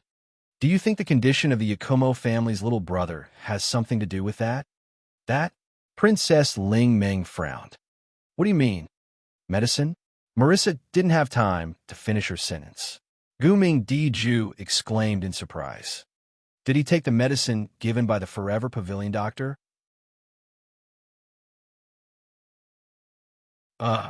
Marissa, who was about to speak, was choked by Gu Ming Diju's interruption. Her expression became gloomy. I have a mouth. Can't you let me speak for myself? Hey. What's with the medicine given by the Forever Pavilion doctor? Why haven't I heard of such a thing happening? Princess Ling Ming asked with a trembling expression. This guy, don't tell me he did something troublesome without me knowing? Well, I don't know much about it. I heard it from Patrice at the Scarlet Devil Mansion last time. Marissa said with a vexed expression. Because of that medicine, the Yakumo family's little brother's condition has been very abnormal these past few days. He came looking for me twice.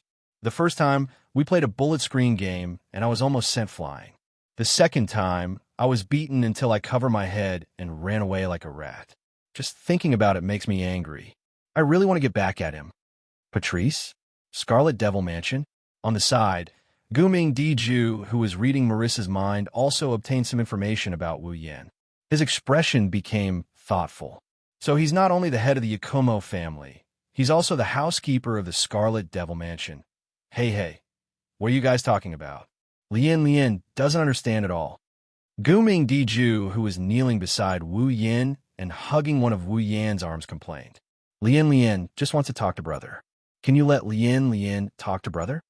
I said, I don't care what will happen to this guy. Princess Ling Ming's expression became uncertain.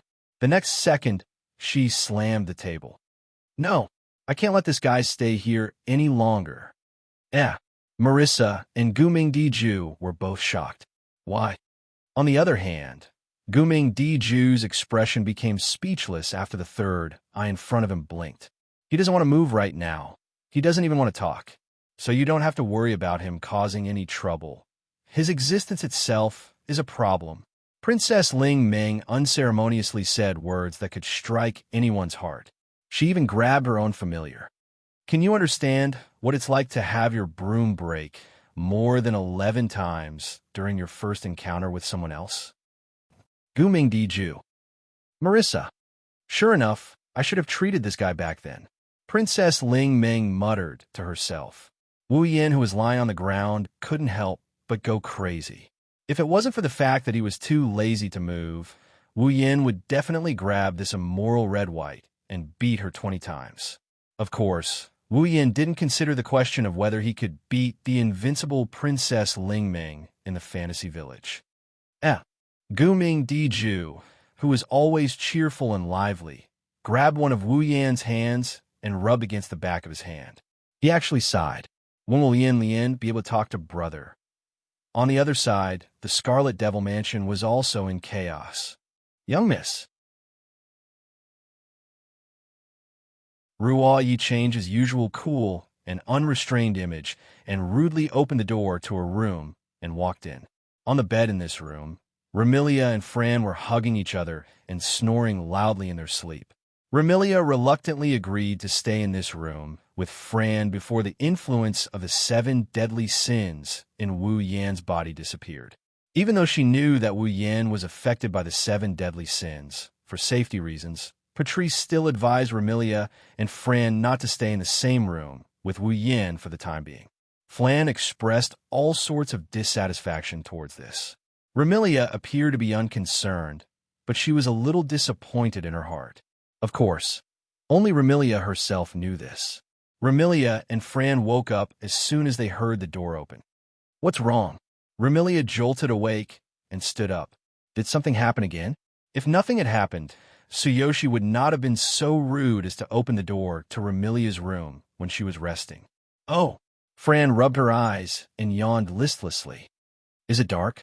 After following Wu Yin, Fran was used to moving around during the day and sleeping at night. But these days, Wu Yin didn't have time to take care of Fran, and Remilia moved around at night. So Fran followed Remilia and returned to her old routine of sleeping during the day and moving around at night. Young mistress. Ruo Yi bowed and hurriedly explained.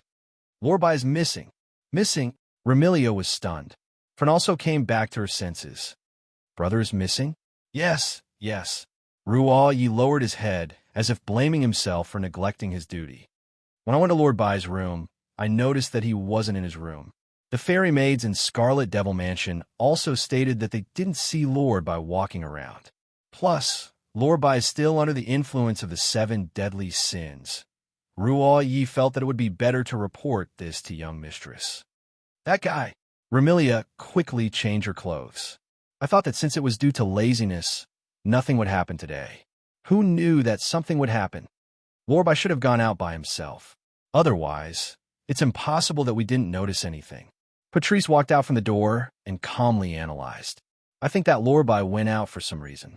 But due to the sin of laziness, he didn't bother to tell anyone and left on his own. That's why no one noticed that he was missing. But don't worry. Patrice took out a grimoire. Just in case, I set a tracking mark on Lord Bai's body. Hearing this, the anxious looks on the girls' faces eased up, and they followed Patrice out of the room.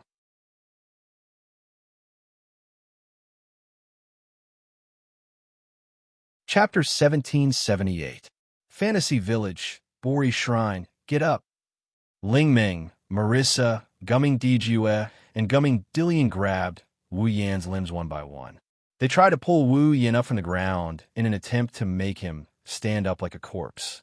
It was a pity that even though Soul Dream was invincible in the fantasy village without any cheats, Soul Dream's physical abilities were basically not that strong. Marissa was a standard mage. Aside from being good at fighting, her only strengths were her misfortune and stealing. However, no matter how weak Ling Ming and Marissa's physical strength was, they were more than enough to help a person up. Not to mention, Guming Diju and Guming Dilian were also helping them. From their appearance, Guming Diju and Guming Dilian were very petite. Their physical strength was definitely weaker than Ling Ming and Marissa. However, unlike Ling Ming and Marissa, who were humans, Guming Diju and Guming Dilian were demons. No matter how weak their physical strength was, a demon's physical strength was generally stronger than a human's. Under normal circumstances, with the four of them working together, they should be able to move a rock the size of an ordinary person. However, the result was very strange. Even if Ling Ming, Marissa, Guming Diju, and Guming Dilian used all their strength, they were unable to help Wu Yan up from his lying position.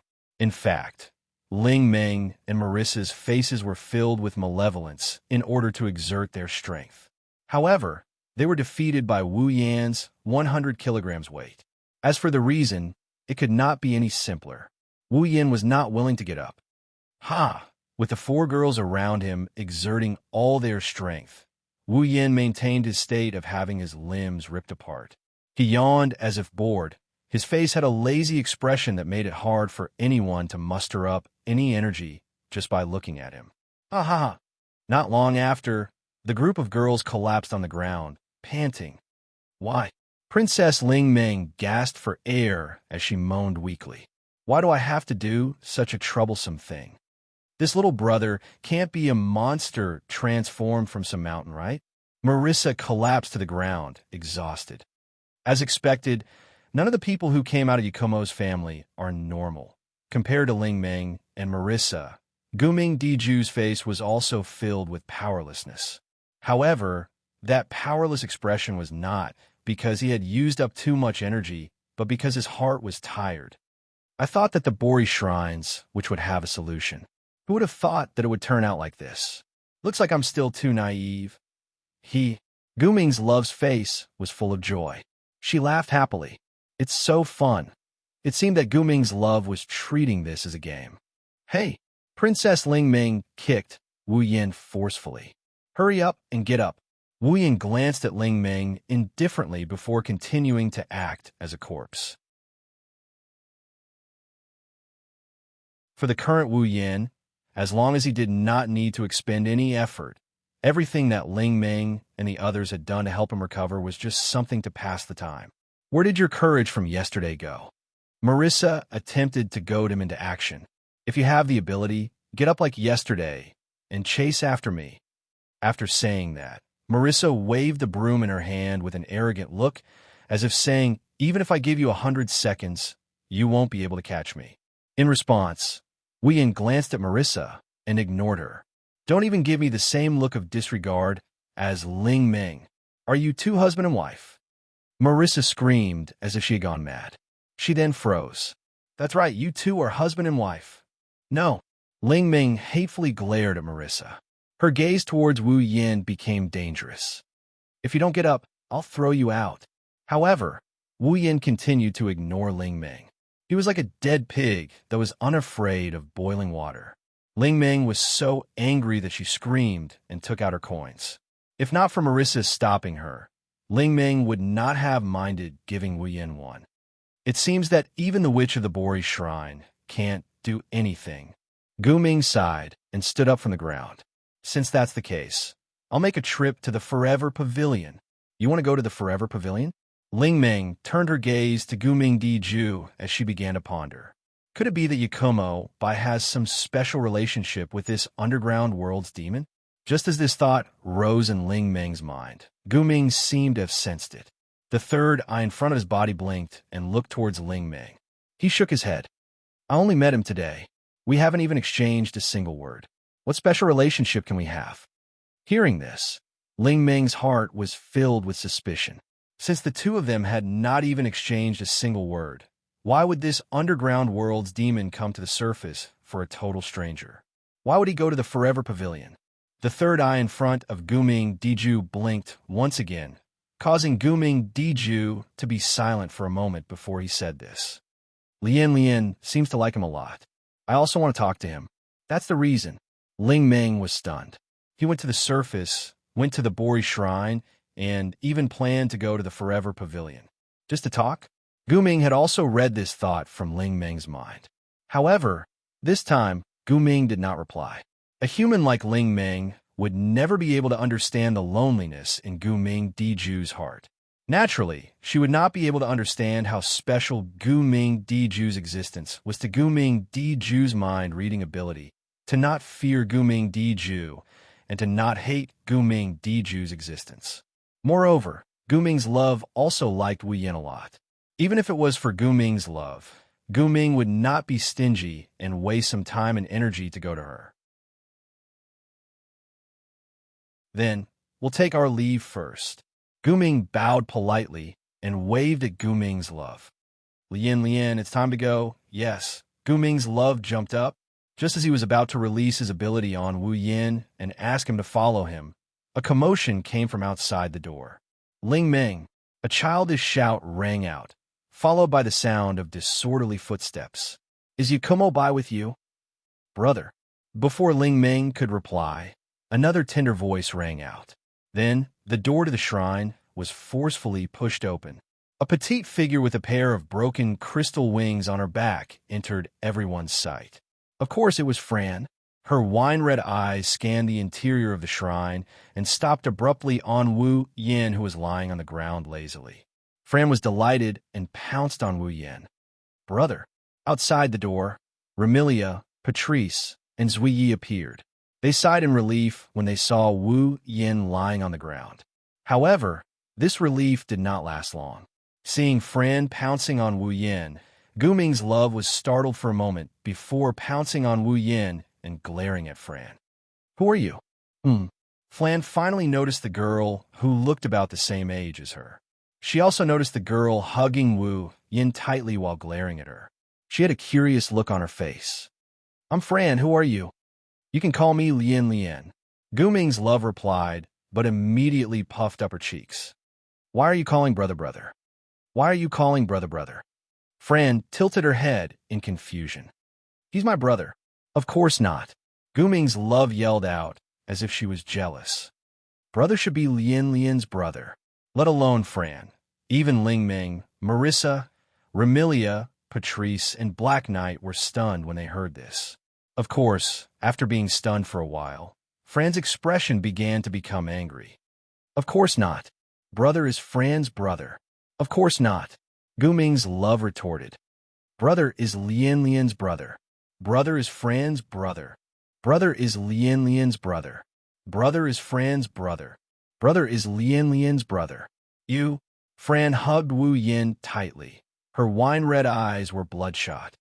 Are you trying to steal brother from Fran? I'm not robbing you. Lian hugged Wu Yin tightly. Her green eyes were filled with a hint of bloodlust. Brother was found by Lian, so he should be Lian's brother. As the two of them confronted each other, the atmosphere suddenly became dangerous.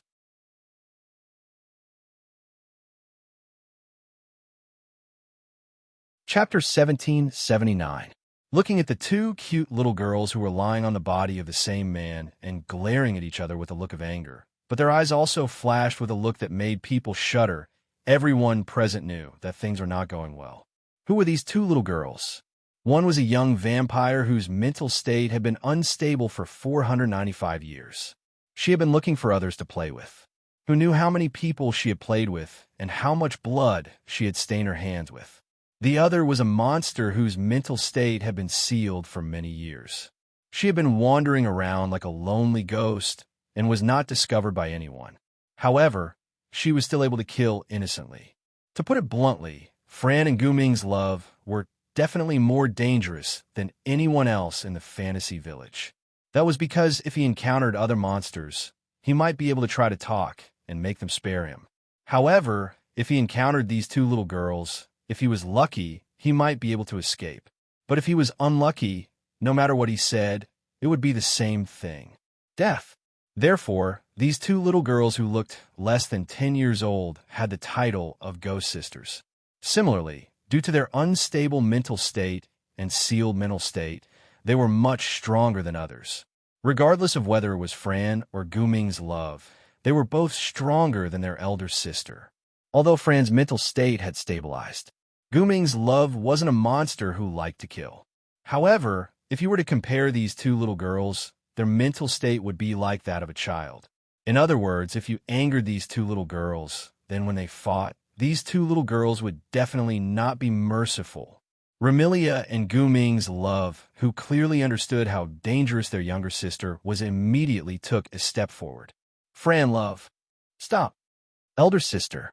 The killing intent in Fran and Guming's love's eyes instantly disappeared, and they looked at each other. Both of them snorted coldly. They turned their heads away. One had to admit that their actions were really cute. Seeing that Fran and Guming didn't get into a fight, Spirit Dream, Marissa, Patrice, and Little Knight couldn't help but feel relieved.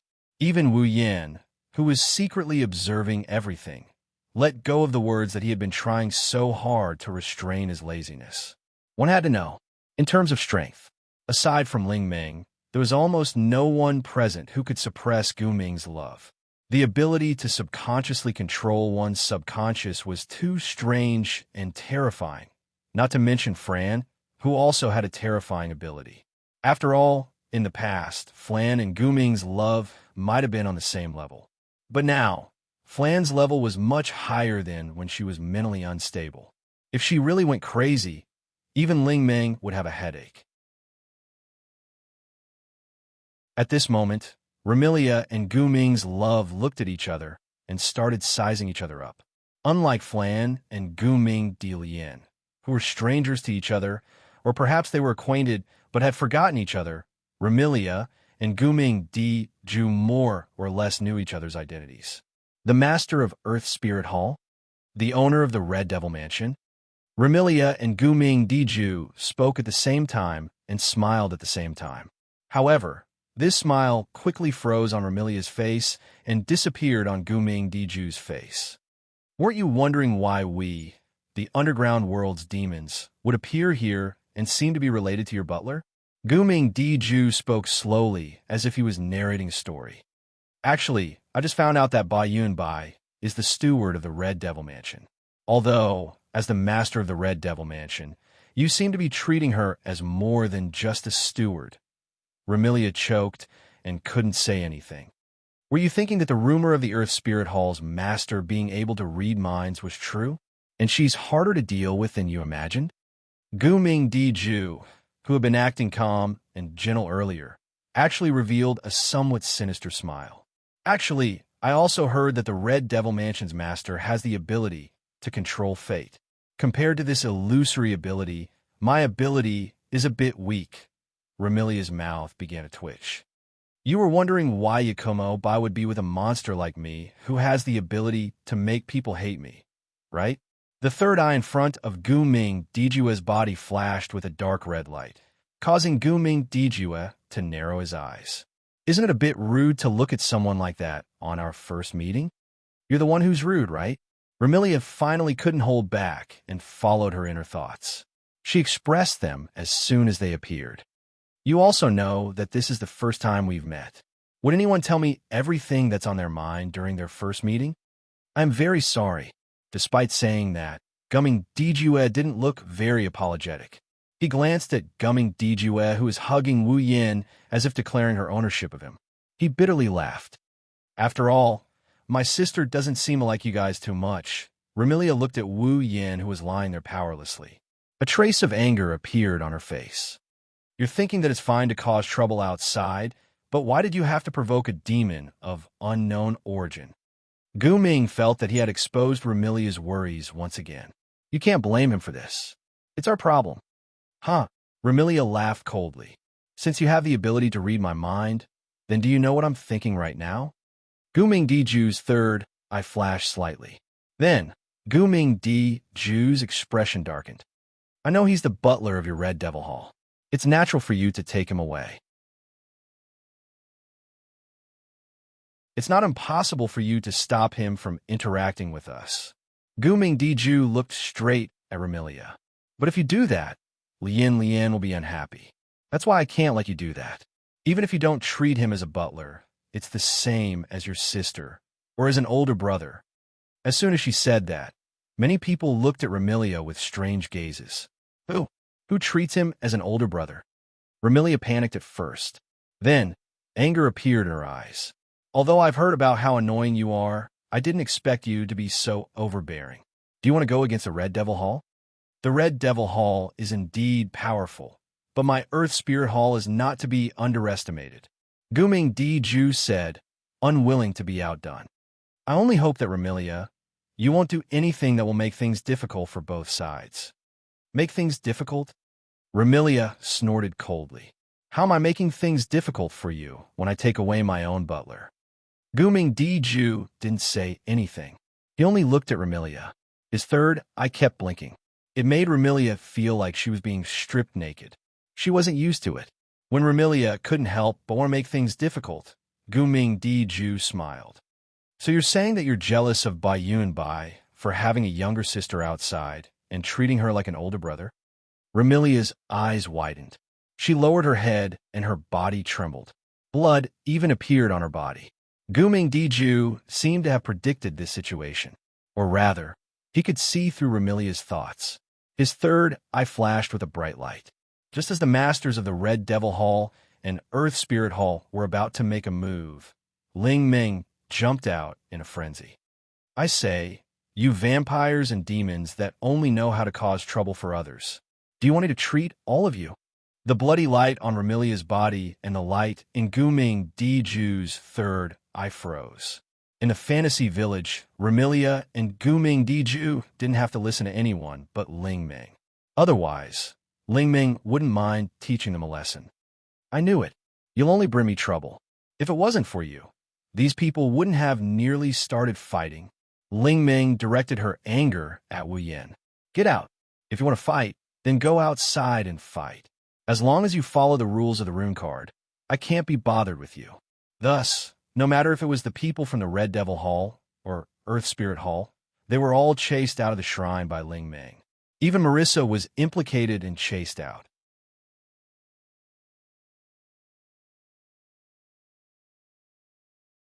Chapter 1780. Under Ling Ming's outburst, all the girls who came to the Boli Shrine, regardless of whether they were here to visit, ask for help, or find someone, were all chased out. Bang! As the girls were all chased out, the shrine's door also let out a loud bang, showing the owner's anger. However, Ramilia and Gu Ming didn't have the leisure to care about Ling Ming. They stood outside the shrine and looked at each other, the atmosphere between them gradually becoming more and more oppressive. On the other side, Wu Yin was directly thrown out by Ling Ming. He fell on the ground not far from the shrine. Fran and Gu Ming Love seemed to have made up their minds not to let go. Even though Wu Yin was thrown out, they still buried themselves tightly in Wu Yan's arms and stared at each other like their sisters, appearing extremely adorable. On the other hand, Wu Yin was deeply complaining in his heart. Earlier, Ling Ming had clearly worked together with the others, and even after using all her strength, she was still unable to lift him up. How could she throw him out just like that? Also, Wu Yin really didn't know who he had offended. Under the baptism of the sin of sloth, Wu Yin thought that today would be the most peaceful day since he drank the Yonlin medicine. Who knew that he could actually make the Red Devil Hall and Earth Spirit Hall, the two major forces in Fantasy Town, fight each other because of him while lying down without moving? Could it be that he was really like what Ling Ming said? That his existence was a problem? Thinking of this, Wu Yin didn't have the energy to complain anymore. He didn't care about Fran and Gu Ming Love, who were lying on top of him and fiercely glaring at each other. He raised his head and looked to the front. There, the atmosphere between Ramilia and Gu Ming Love was getting more and more oppressive and worse. If he continued to let things go on like this, they would definitely fight. Regarding this, Wu Yin was under the baptism of the sin of sloth. Even if he didn't want to see such a scene, he couldn't be bothered with it for the time being. One could imagine how great the influence of the sin of sloth was on Wu Yin. On the other hand, Patrice and Zai didn't seem to intend to interfere or stop it. They quietly stood by the side and observed Remilia and Gu Minglove while observing Fran and Gu Minglove. Apart from that, there was nothing else. Under such circumstances, no one present noticed it. On a tree not far from the Boli shrine, a figure quietly hid his tracks and hid there. It was a girl who didn't seem to be able to see the light of day from all aspects. The young girl had black shoulder-length hair. She wore a white blouse and a black pleated skirt. She wore a red hexagonal hat on her head. She had a pair of raven wings on her back. She looked very delicate. She could be considered as a rare beauty. But at this moment, this beautiful girl was sneakily hiding at the side with an excited expression on her face. He was also holding something that was really hard to see in Fantasy Village. It was a camera. Looking at the girl holding the camera and hiding in the gap of the tree, as if she was looking for a good angle, it was obvious that this girl was doing something. Secretly taking photos. Seeing this scene, it was believed that as long as it was a person from the Fantasy Village, there was no way they wouldn't know who this girl who was sneakily taking pictures was. Tekashimaru, a monster from the Crow Tengu race. Of course, it was to expand the popularity of Tekashimaru to the level of the entire Fantasy Village.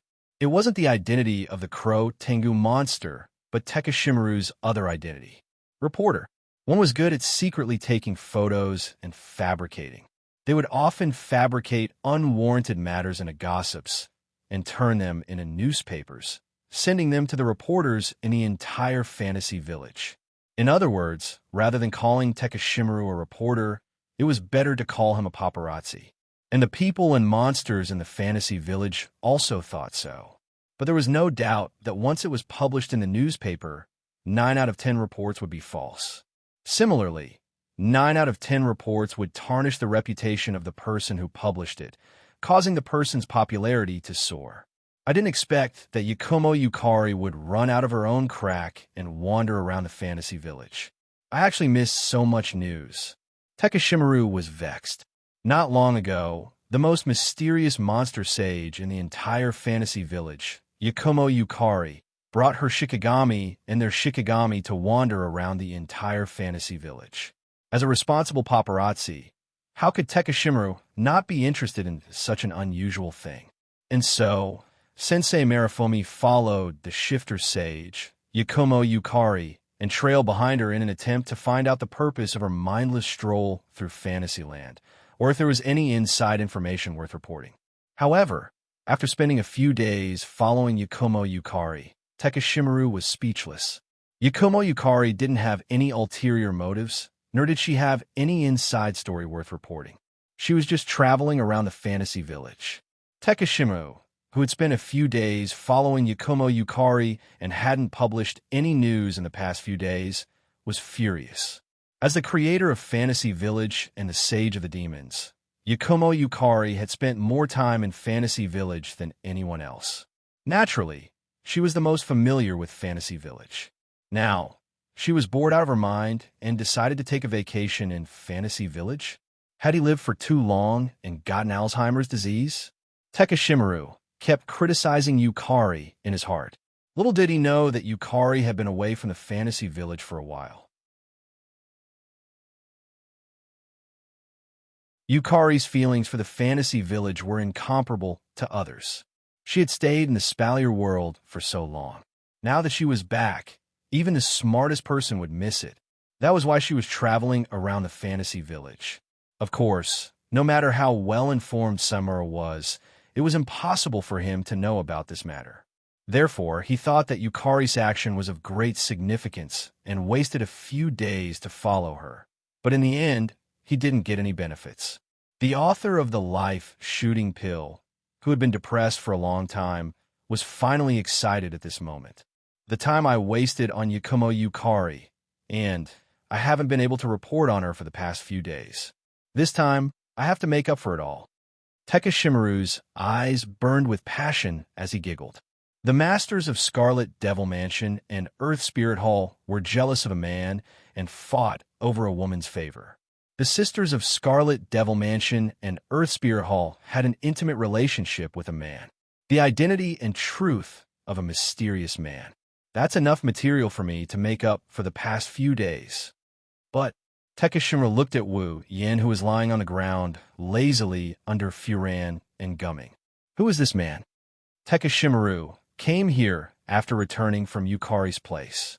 Tekashimaru, who was the most well-informed, didn't know that the man in front of him was the master of Yakumo family and the butler of Scarlet Devil Mansion. That's why the news spread among the demons and humans. Regardless, let's take a picture first. Thinking of this, Takamaru set up the camera in his hand. At the same time, Remilia and Gumming's confrontation reached a critical point. Don't tell me you're going to keep this up, Remilia said in an unfriendly tone. He's the butler of Scarlet Devil Mansion. I'm bringing him back. Do you want to come with me? Since he's the butler of Scarlet Devil Mansion, you two will have a lot of time together in the future. I'll have to return to Earth Spirit Hall sooner or later. Gumming smiled faintly. So, let me your butler for a while. As the master of Scarlet Devil Mansion, you won't be so stingy, right? Just as he finished speaking, Guming Di-ju laughed out loud. I see. You don't want your brother to be taken away? There is a limit to my patience. Remilia raised a hand, and a blood-red mist spread out from it. Her eyes shone with a cold light. If you read my mind again, I don't mind teaching you a lesson. Could it be that Yakumo became the butler of Scarlet Devil Mansion because you taught him a lesson? Guming Di-ju sighed. I'm not afraid to tell you the truth. I want Yakumo to stay in Earth Spirit Hall. As soon as he said this, the blood mist in Remilia's hand became even thicker. In other words, you want to steal him from me? I just want to ask you, what will it take for you to give Yakumo to me? Gumming looked at Remilia with a faint smile. Of course, you won't agree if I say that. So, I can only ask the person involved. Guming turned around and looked at Wu Yin after he finished speaking. Hey, do you want to return to Earth Spirit Hall with me?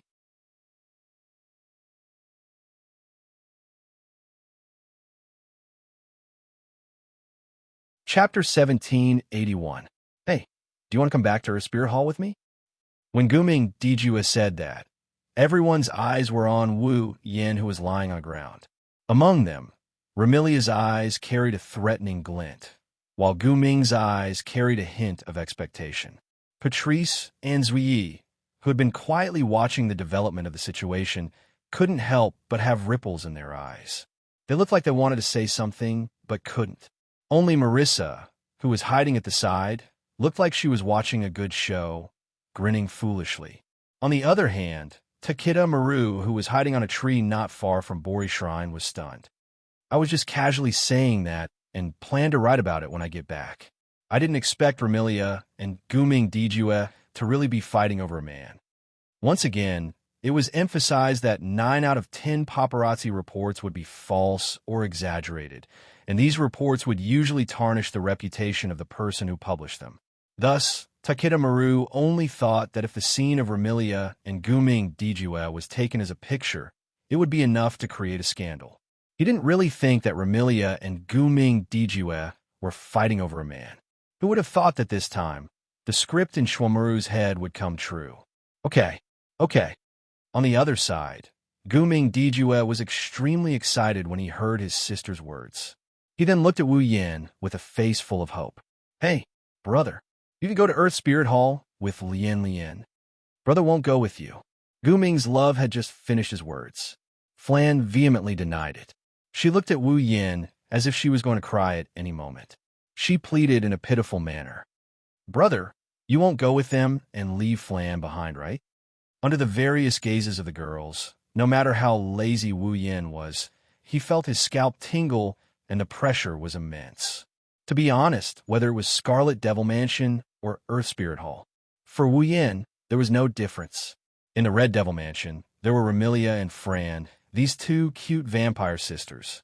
Earth Spirit Hall also had the adorable sisters Guming Di-ju and Guming Di-lian.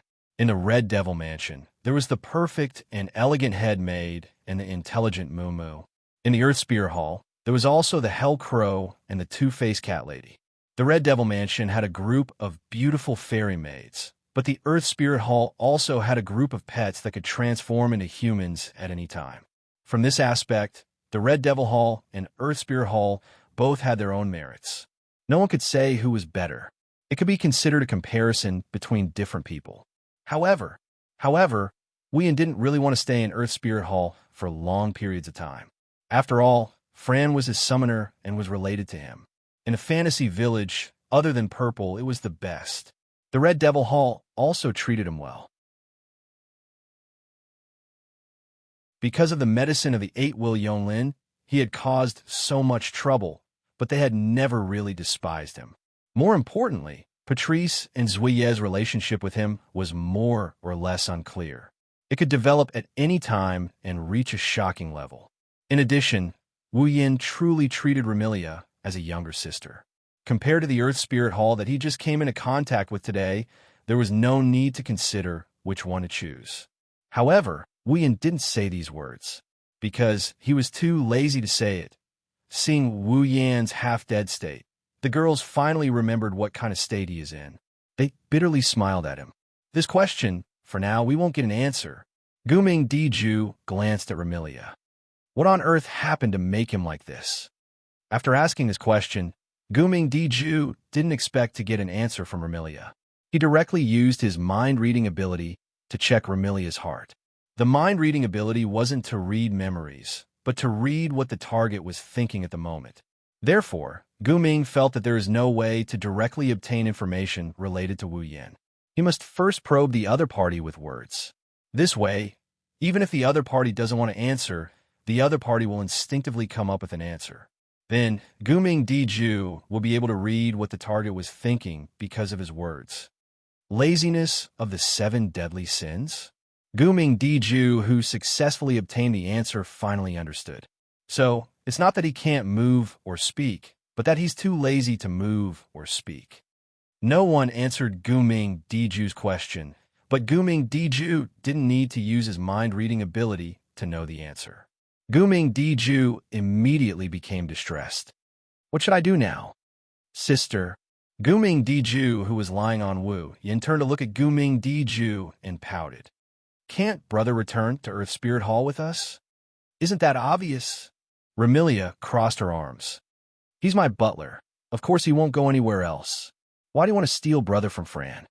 Fran, who was lying on Wu Yan with Guming Diju, looked at Guming Diju with a face full of anger. Brother is Fran's brother, because he was able to discover Lian and nullify sister's ability. He's very interesting. Guming Diju didn't have any thoughts and answered all the questions. So, Lian wants him to play with Lian and sister. Otherwise, sister will be very lonely in Earth Spirit Hall by herself. Guming Diju was startled by Guming Diju's words, and a gentle expression appeared in his eyes. On the side, Remilia, Patrice, and Xianxia also looked at Guming Diju. Alone in Earth Spirit Hall? Fran seemed to recall the lonely memories she had when she was alone in the basement. She said in a dejected tone, "That is indeed very scary. Fran is most afraid of loneliness, but..." Fran became spirited and said firmly, "Fran still can't give brother to you." Why? Guming Diju muttered unhappily. Why can't you give brother to me? Because...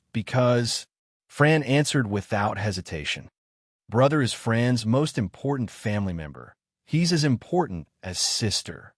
The entire place fell silent. Remilia, Patrice, and Xianxia all fell silent when they heard Fran's sincere words. Marissa, who was watching the show, couldn't smile anymore. Even Guming Diju looked at Fran with a complicated expression. It seems like I'm doing something very bad. So you do know your place? Remilia said in a mocking tone, but her expression soon turned serious. Although I'm not as determined as Fran, Yakumo Bai is also a very important member of Red Devil Hall, so I won't let you take him away. Hearing Remilia's words, Guming felt a sense of resistance rise within him. Why didn't I meet someone worth being with?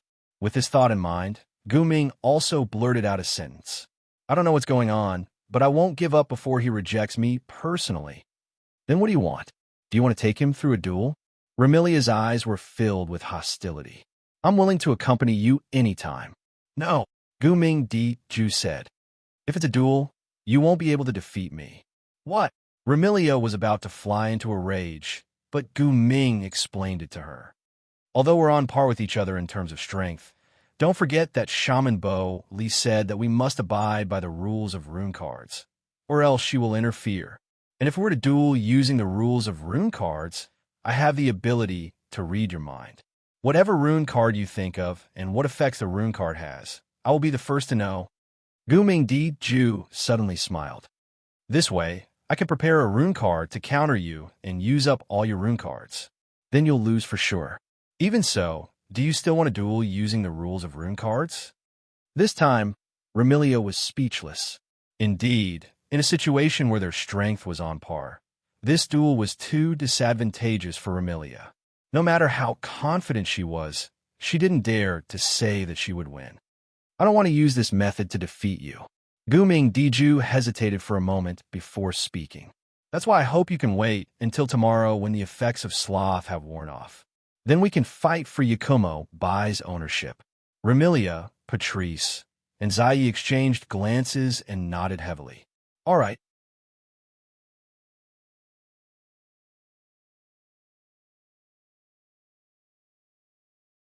Chapter 1782. Underground World, Earth Spirit Hall. Pushing open the door to his room, Ming Ju held Ming Delian's hand and walked into his room together. They came to the round table in the middle of the room and sat down. He seemed to be happy. It was an expression that Ming Ju hadn't shown for many years. Sitting opposite Ming Ju, Ming Delian stretched out her small hand to take a fruit from a plate on the table. She swayed her small feet that could not reach the ground and ate the fruit. She looked at Ming Ju opposite her and giggled. Sister, you seem to be in a good mood. Really? Ming Ju tilted his head and touched his face. Do I look like I'm happy? Yes. Yes. Ming's love nodded hard. I haven't seen sister this happy in a long time. Maybe. Ming Ju didn't deny it. He said with anticipation. Sister really wants to be friends with Bai Yun Bai, who can avoid being affected by sister's mind-reading ability. Friends? To Ming Ju, that was something that was out of reach. Now, there was hope to get it. Even though Ming Ju was used to seeing all kinds of people and the dark side of people, he couldn't help but look forward to it. After all, this was the first time Ming Ju met someone who could avoid his mind-reading ability. It was the same as Ming Ju.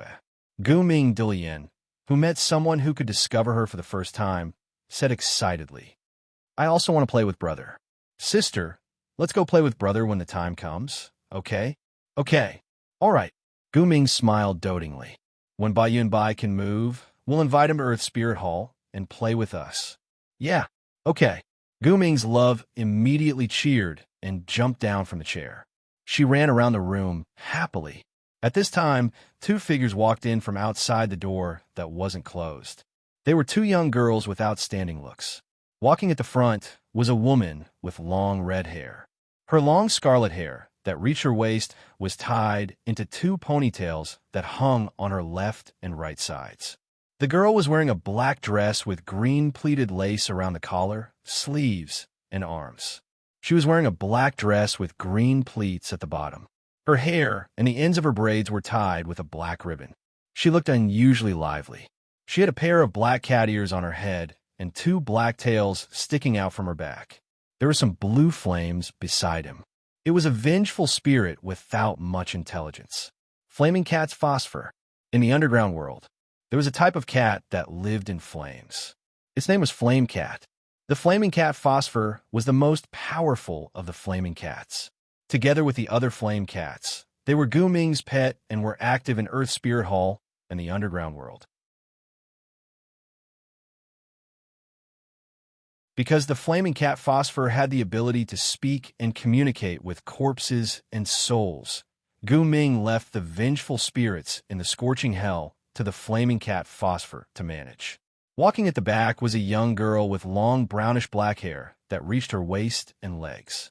Her hair was tied into a single ponytail with a dark green ribbon. She was slightly taller than Flaming Cat Phosphor. This girl was wearing a green and white dress, and one of her hands was equipped with something that extended to her shoulder. It looked like a mortar barrel, and there was a dark red gem embedded in the front of her chest. She had a pair of black wings that looked like a crow's spread out behind her back. Spirit Crow Lu Kong. In the underground world, other than the flame cats that lived in flames, there was another type of bird that looked like a crow. It was called the Hell Crow. Like the Flaming Cat Phosphor, Spirit Crow Lu Kong also had an outstanding ability among the Hell Crows. It turned into a human form and was an extremely powerful Hell Crow. Together with the other Hell Crows, it existed as Gu Ming's pet. However, Spirit Crow Lu Kong was no longer an ordinary Hell Crow, because in Spirit Crow Lu Kong's body, there was a god called Yada Toru. The crimson gem that seemed to be inlaid on Spirit Crow Lu Kong's chest appeared because of the god that had Yada Toru residing in his body. With the god that had Yada Toru, Spirit Crow Lu Kong's strength had already surpassed the level of an ordinary Hell Crow. It even surpassed Gu Ming's master, Spirit Crow Lu Kong. It had extremely powerful strength. Moreover, Spirit Wu Lukong also had the ability to control nuclear fusion. Therefore, Gu Ming handed the job of controlling the firepower in the scorching hell to Spirit Crow Lu Kong. He asked Spirit Crow Lu Kong to constantly adjust the firepower to prevent the scorching hell from erupting. Flaming Cat Phosphor, Spirit Crow, and Lu Kong, who just walked and saw Gu Ming's love running around the room with a face full of joy. They all stopped in their tracks and were surprised. What's wrong? Love. Spirit Crow Lu Kong was the first to be curious. You look very happy. Did something good happen? Love isn't the only one who looks happy. Master seems very happy too. Flaming Cat Phosphor looked at Gu Ming Di Ju in surprise and asked curiously, Master, did something happen? In the past, when Flaming Cat Phosphor and Spirit Crow Lu Kong came to Gu Ming Di Ju's room, they would only see Gu Ming Di Ju quietly reading a book. Because he had the ability to read minds, he could understand other people's thoughts through normal conversations. Therefore, to Gu Ming's Di Ju, compared to the act of reading, which could only be understood through reading, the latter was more interesting. Because of this, Gu Ming Di Ju liked reading. In the Lonely Earth Spirit Hall, Gu Ming Di Ju could only read to pass the time. Flaming Puss, who knew its master's hobby very well, was surprised when it saw Gu Ming Di Ju holding his chin instead of holding a book and smiling faintly. Don't tell me there's something good to eat. Spirit Crow Lu Kong tilted his head and complained angrily. You must be hiding something good. Idiot. Flaming Cat Phosphor called out rudely and then showed an evil smile. That's right. There is something good to eat. For example, crow wings or something that kind of thing. Spirit Crow Lu Kong's body trembled and looked at Gu Ming Di Ju with fear. That kind of thing is not delicious at all. I didn't hide any crow wings. Ah Kong, don't listen to Ah Lin's nonsense. Gu Ming Di Ju said helplessly, but the smile on his face did not fade. It's just that something good happened today. Something good?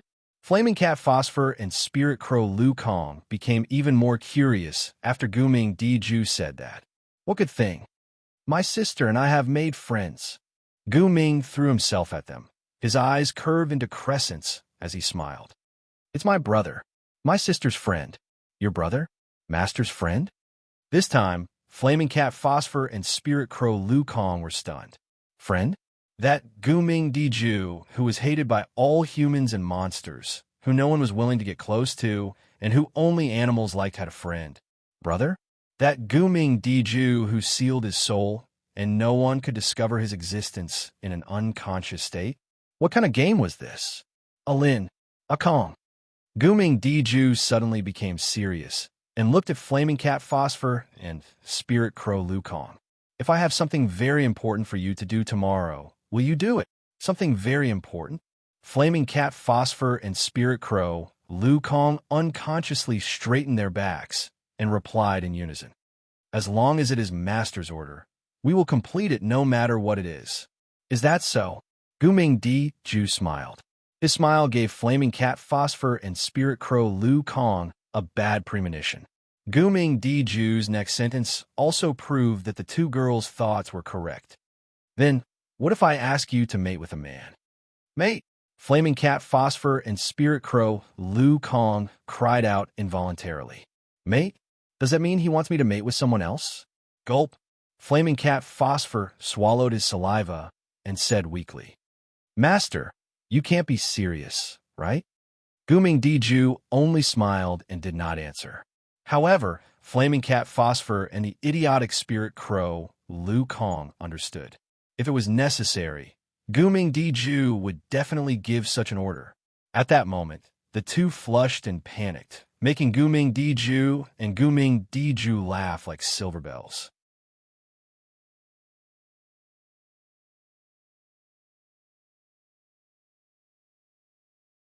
Chapter 1783. The next day, this time, Wu Yin used less than 3 seconds to wake up from his daze. In less than 3 seconds, Wu Yin woke up from his dream.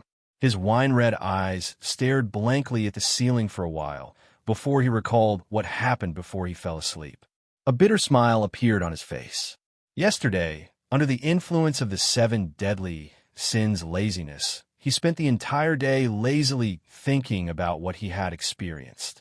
From meeting Guming's love, getting to know Guming's Dijue, to almost starting a war between Red Devil Hall and Earth Spear Hall. Because of him, it was more exciting than anything else. Until now, Wu Yin still can't believe it. He didn't say a single word, didn't express a single intention, didn't even do a single action. He was just a minor character within a minor character, and yet, he was able to cause such an incident. Fight for Yakumo buys ownership. Recalling what Gu Ming's Dijue said before he left yesterday, Wu Yan's expression turned strange. When did my charm become so great? Although that was what he said, Wu Yan could more or less guess why Gu Ming's Dijue was so obsessed with him. Of course, if Wu Yan could guess, Remilia, who had lived for 500 years, would naturally be able to guess as well. After all, Remilia was not as unmotivated as Ling Ming. She was indifferent to everything. Remilia knew a little about Gu Ming's Dijue's experience. However, knowing was one thing, and even sympathizing with him, but that did not mean that Remilia would compromise. Therefore, in response to Gu Ming's Dijue's plan to fight for Wu Yan's ownership, Remilia returned to the Red Devil Hall and gathered all the members of the Red Devil Hall, including Hong Miling, in the main hall. A serious battle conference was held. However, Wu Yin, who watched the entire battle conference with Luo Yez, helped express that it was not a battle conference, but brainwashing education. Our Red Devil Hall will not be bullied by others. Although Earth Spirit Hall is very powerful, our Red Devil Hall will not be manipulated by others. Tomorrow's battle. Our Red Devil Hall can only win. Don't lose.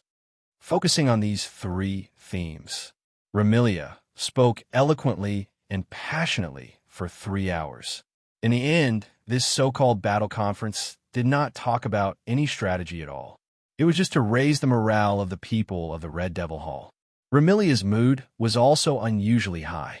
Therefore, Wu Yin was thinking that this Remilia had once been defeated in the battle to conquer Fantasyland. Her ambition to conquer the moon had also been crushed. This time, Gu Ming Di Ju's invitation to battle should have stimulated the battle fanatic hidden in Remilia's heart. Under these circumstances, Wu Yin almost believed that Remilia only wanted to enjoy the contest with Gu Ming's Earth awareness. She did not care whether he would be taken away by Earth Spirit Hall or not. Unfortunately, Wu Yin did not know that before this so-called battle conference, Remilia had complained in front of Patrice and San Yi for an entire hour. She complained that Wu Yin should not have gone out yesterday and caused Earth Spirit Hall to take a fancy to him. Perhaps there will be a good show to watch today. Wu Yin sighed. He turned his head and looked to his side. There, Fran was sucking on one of her thumbs.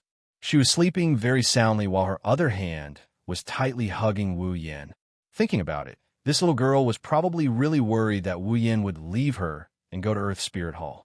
Shaking his head with a smile, Wu Yin gently pried Fran's hand away from his body. He then pulled out her thumb from her mouth and began to shake her awake. Hugging the dozing Fran, Wu Yin walked out of the hallway and arrived at the Red Devil Mansion's main hall. But when he walked out of the hallway, Wu Yin was stunned. He saw that in the hall of the Red Devil Mansion, there were 2 neat rows of fairy maids dressed in maid uniforms on both sides of the hall. Their faces were filled with awe, as if they were ready to attack, waiting there.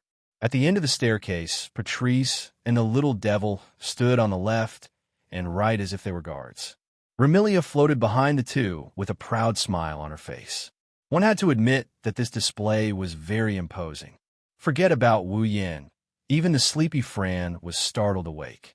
Her eyes were filled with astonishment when she saw the imposing display of power in front of her. But she opened her mouth in the next second, as if she understood something. It must be Big Sister's idea again. It was apparent from her words that Remilia had done many similar things in the past in order to display her majesty. Wu Yin couldn't help but feel worried. When Guming Diju and Guming Di Lian arrive, would they fight with Remilia because of this display? With this thought in mind, Wu Yin teleported to Patrice's side with a space transfer. Xing! The instant Wu Yin appeared, everyone focused their attention on him. That aggressive aura also came crashing down on him. When they realized that the one who came was the butler of Scarlet Devil Mansion, they calmed down and returned to their normal state. Remilia shot a glance at Wu Yan's arrival and ignored him. Fran, come over too. It was apparent that Remilia wanted Fran to use her identity as the second young mistress of the Red Devil Mansion to put on a show of extravagance. If it were in the past, even if Fran was obedient, she wouldn't be too enthusiastic. But today was an exception, because today was the important day to decide if her big brother would leave her. Fran's enthusiasm was definitely the greatest in the entire Red Devil Mansion. Got it, big sister. Fran replied loudly. She flew up to Remilia's lower left side and hovered there. Wu Yin, who was ignored by Remilia, couldn't help but protest. I'm not like yesterday, where I can't be bothered to speak or move. I have my own will. Ignoring his own will and casually using his own rights to compete with others. What was this? However, if Wu Yin were to protest in such a display of extravagance, it would be equivalent to embarrassing Remilia, and it would be worse than death for her. Therefore, Wu Yin could only approach Patrice helplessly and ask softly, "Is there a need to put on such a display?" Patrice seems to have gotten used to Wu Yin whispering into her ear.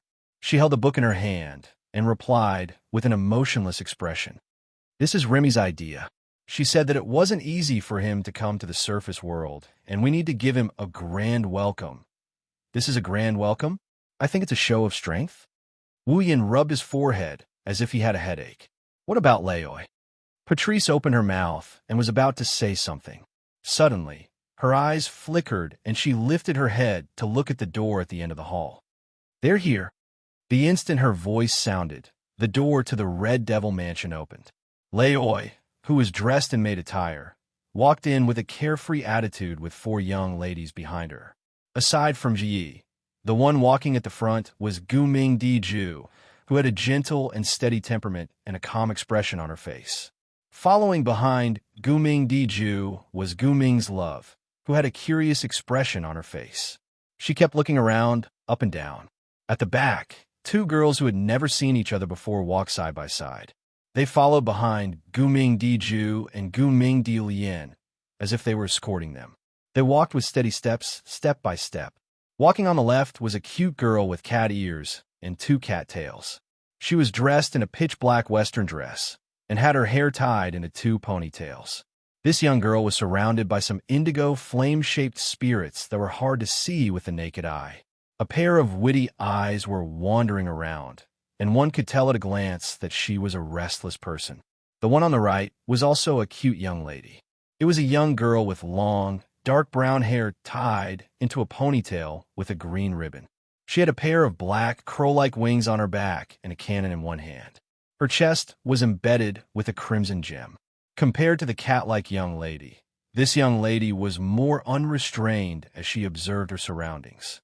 It was as if she was very reckless and made people subconsciously lower their guard against her.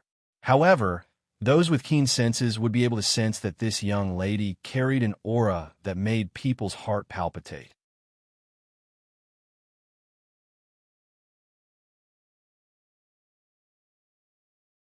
Chapter 1784. Guming Di Ju, Guming Di Love, Ling Wu Lu Kong, Flaming Cat Phosphor. The group of 4 from Earth Spirit Hall finally arrived at the Red Devil Mansion. Seeing Mo Yi bring the group of 4 into the hall of the Red Devil Mansion, he stood at the side of the entrance and made an inviting gesture to Guming Di Ju, Guming Di Love, Ling Wu Lu Kong, and Flaming Cat Phosphor. On both sides of the hall, the 2 rows of fairy maids immediately bowed. Welcome to the Red Devil Mansion. The orderly voices echoed in the air above the Red Devil Mansion. In addition to the extravagance, Ling Wu Lu Kong and Flaming Cat Phosphor couldn't help but be frightened. They seemed to straighten their backs. Only Guming Dijue and Guming Dilian. One's expression did not change, while the other was still curious. They did not care about the 2 rows of fairy maids who brought a strong aura. They continued to walk forward and stopped at the bottom of the stairs. At this point, the originally aggressive atmosphere immediately became tense. Remilia lowered her head and looked at Guming Dijue. Guming Dijue, on the other hand, raised his head slightly and looked at Remilia. Their gazes met. Just when the others thought that the 2 of them would start conversation, Guming Dijue turned his head and looked at the side of the platform above the stairs. Wu Yin was standing there. Guming Di Love exclaimed in a small voice, then her eyes lit up. With a cheering gesture, she shouted excitedly, "Brother, you finally moved. You're not lying on the ground anymore." Hearing this, Wu Yin felt a little depressed. He didn't want to lie on the ground on purpose, nor did he want to stay motionless. It was the influence of the sin of laziness. At the same time, Wu Yin felt a little sad. Strictly speaking, yesterday, Wu Yin only said one sentence to Guming Di Love.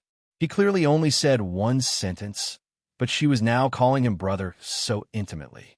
This progress, isn't it too fast? Of course. Although he's sad, he's also quite fond of Guming Dai Chiron, this innocent and pitiful little girl. So, Wu Yin sighed inwardly. He activated a trace of magic power. He used a small mind communication magic to send a message to Remilia.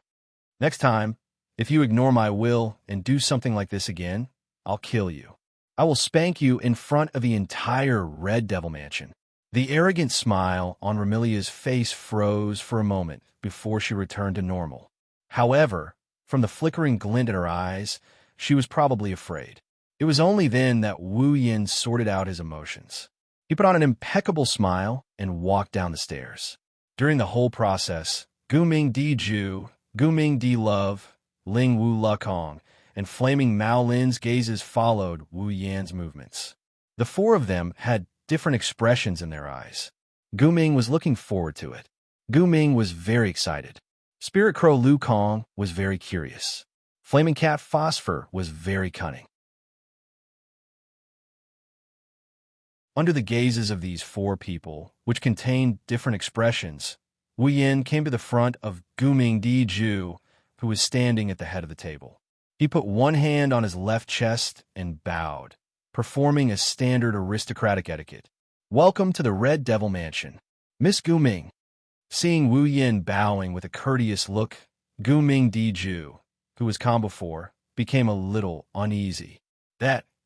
Looking at Guming Di Ju's uneasy look, Wu Yin couldn't help but secretly find it funny.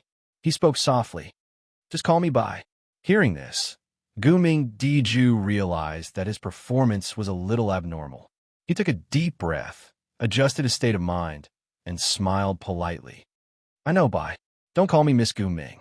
Call me Ju. And me. And me." Guming Di Love didn't care about the gazes of the people around her. She ran over and hugged one of Wu Yan's arms, smiling happily. "Brother, you can call me Lian Lian." "Lian Lian," Guming Di Ju scolded in a low voice. "You can't be so rude. It's okay. Personally, I like Lian's lively and cute look. Wu Yin waved his hand carelessly and patted Guming Di Love's head. Then I'll call you Lian. Okay. Under Wu Yan's pat, Guming Di Love narrowed her eyes comfortably. Her pair of green eyes were filled with happiness. Guming Di Love was not the only one. Guming Di Ju, who had been watching Wu Yan, also seemed to have a hint of joy in his eyes. It seems like the Guming sisters are in a good mood after being able to talk to Wu Yan, who didn't want to talk to them yesterday. On the other hand, Spirit Wu Lekong and Flaming Cat Phosphor were looking at Wu Yan as if they were sizing him up, recalling the important thing that Guming Di Ju had told them yesterday. Their pretty faces turned slightly red. After the initial exchange, Wu Yan patted Guming Di Love's little head lightly to make her let go of him. Then, he extended a hand to Guming Di Ju and revealed a bright smile.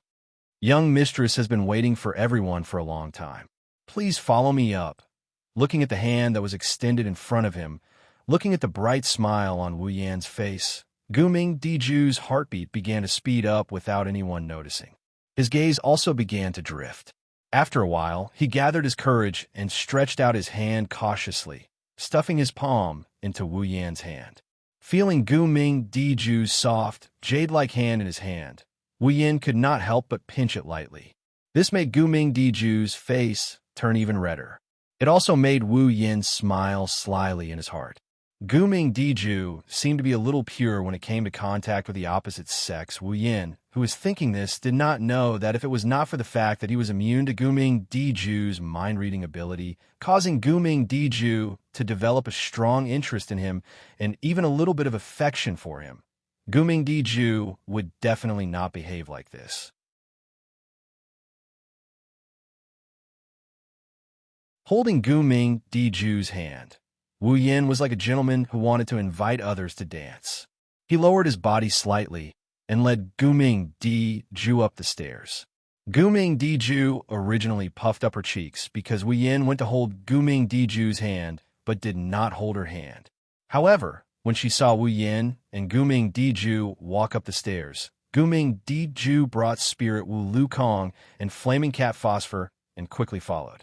On the platform above the stairs, Remilia, who was floating in the air, watched the scene of Wu Yan holding Guming Di Ju's hand and walking up the stairs.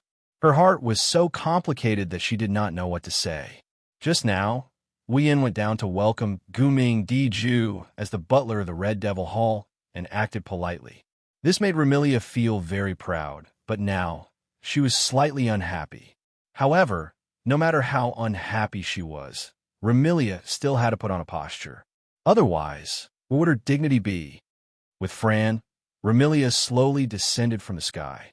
When Guming Di Ju arrived on the platform, Remilia and Fran also descended from the sky. The two of them looked at each other. Although they did not say that they were at each other's throats, the atmosphere was slightly tense. On the other side, Fran and Guming Di Ju's emotions were expressed on their faces. They glared at each other and looked angry. Those who did not know would think that these two little girls were going to fight over some toy. Looking at this scene, Wu Yan opened his mouth and wanted to say something. However, in the end, it turned into a long sigh. Forget it. Let these two pairs of sisters make a fuss. At the same time, outside a window in the Red Devil Hall, a few figures were sneakily peeking inside. It's starting. Riding on her broom, Marissa did her utmost to suppress the urge to scream as she beckoned to the side. Come over and see. Shwamaru raised the camera in his hand and said eagerly, It's to record today's duel between the Red Devil Hall and Earth Spirit Hall. I did my job and did not report it yesterday. There must be a lot of material to write about today. This is great. Sign. Unlike Marissa and Shwamaru, who wanted to watch a good show and secretly take photos, Princess Lingming was not interested at all and said lazily, Why did I come here to do something like this? Mama, you should work a little harder too, Marissa said with a grin. That's a duel between the Red Devil Hall and Earth Spirit Hall. Aren't you curious about what kind of duel they are planning? I'm not interested, Princess Lingming replied without hesitation. If you have the time, why don't you go back to the shrine and drink tea? You could drink tea any time you want. However, this is the only time such a good show will happen, Princess Lingming. Shwamaru advised. Moreover, this might turn into an event that ignores the rules of the rune card. Princess Lingming, if you don't look after it, it will be even more troublesome if something happens. If it wasn't for this, I wouldn't have come here. Princess Lingming snorted and looked into the Red Devil Hall. What a bunch of troublemakers.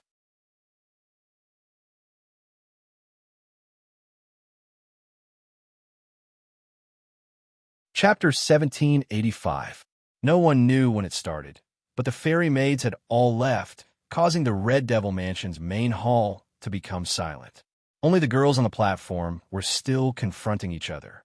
Then, with Patrice, Black Knight, and Little Devil standing behind her, and Fran, who was staring at Gu Ming and Delilah, standing beside her, Remilia spoke confidently.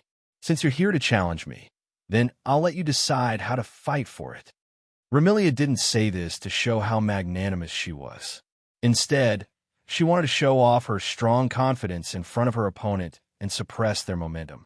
Indeed, Remilia was a vampire who had lived for 500 years.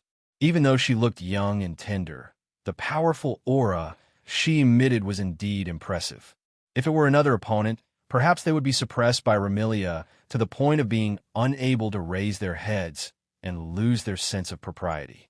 Unfortunately, Remilia's opponent this time was Guming Diju. In terms of survival time, Guming Diju wasn't below Remilia and might even surpass her. Compared to Remilia, Guming Diju had experienced much more hardships. Because of his abilities, his understanding of human nature and the human heart wasn't something an ordinary person could compare to. In addition, Guming Diju's ability to read minds allowed him to clearly see Remilia's intentions. How could Guming Diju be confused? Thus, under Remilia's strong aura, Guming Diju only half opened his eyes, and his expression didn't change at all. No matter what, Bai is still the butler of the Red Devil Mansion. Since we're here to fight for his rights, we naturally have to abide by the rules of the Red Devil Mansion. So, the way to fight will be decided by the Red Devil Mansion, giving him a taste of his own medicine. Compared to Remilia, Guming Diju didn't show absolute confidence. He also didn't show absolute arrogance. She used a gentle tone to ignore Remilia's forceful aura. This made Remilia feel like she had punched cotton and her aura suddenly stagnated. Seeing that Remilia was the one being blamed, the momentum of their side took a hit. To the side, Patrice glanced at Gu Ming and said without any ripples, "Since this is a competition between the Red Devil Hall and Earth Spirit Hall, and we seem to have more people on our side, it is only natural for us to make some concessions." This time, Gu Ming felt that he was slightly silent. With the ability to read minds, Gu Ming naturally knew what Patrice was playing at. Retreat in order to advance. This move of retreating in order to advance made Gu Ming unable to find any words to refute. He could only open his mouth helplessly. If I'm allowed to decide on the method of competition, then I'll definitely draw up a method of competition based on our advantage. For example, let yesterday's rune card duel continue. Are you sure you want me to decide on the method of competition? Hearing this, Remilia and the others looked at each other in dismay. It must be said that if it really evolved into a duel using rune cards, regardless of whether it was fair or not, with Gu Ming's desensibility, he would indeed be able to gain a huge advantage. If that's the case, Wu Yin might actually lose in the end. To suppress the opponent's aura and lower their own chances of victory? Only an idiot would do that. Remilia's mouth twitched as she said, "Don't worry." In other words, Earth Spirit Hall didn't come up with any strategy this time.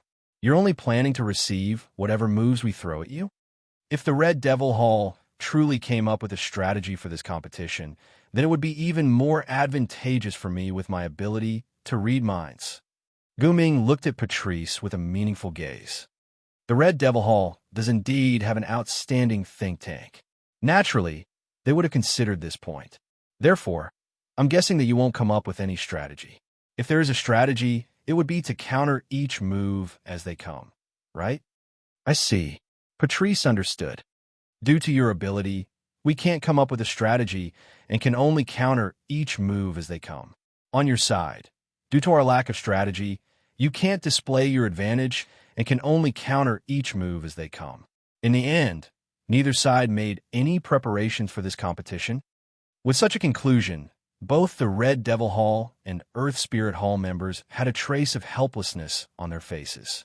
The so-called strategy, if it is truly well thought out and evolved to a certain extent, then it will return to the starting point. Haven't you seen that in many famous meetings, only a few square formations would be implemented in the end? This is a battle between smart people. Therefore, during the first battle on the moon's surface, Devil Sage Yukomo Yukari fell for Yongling's trap and lost.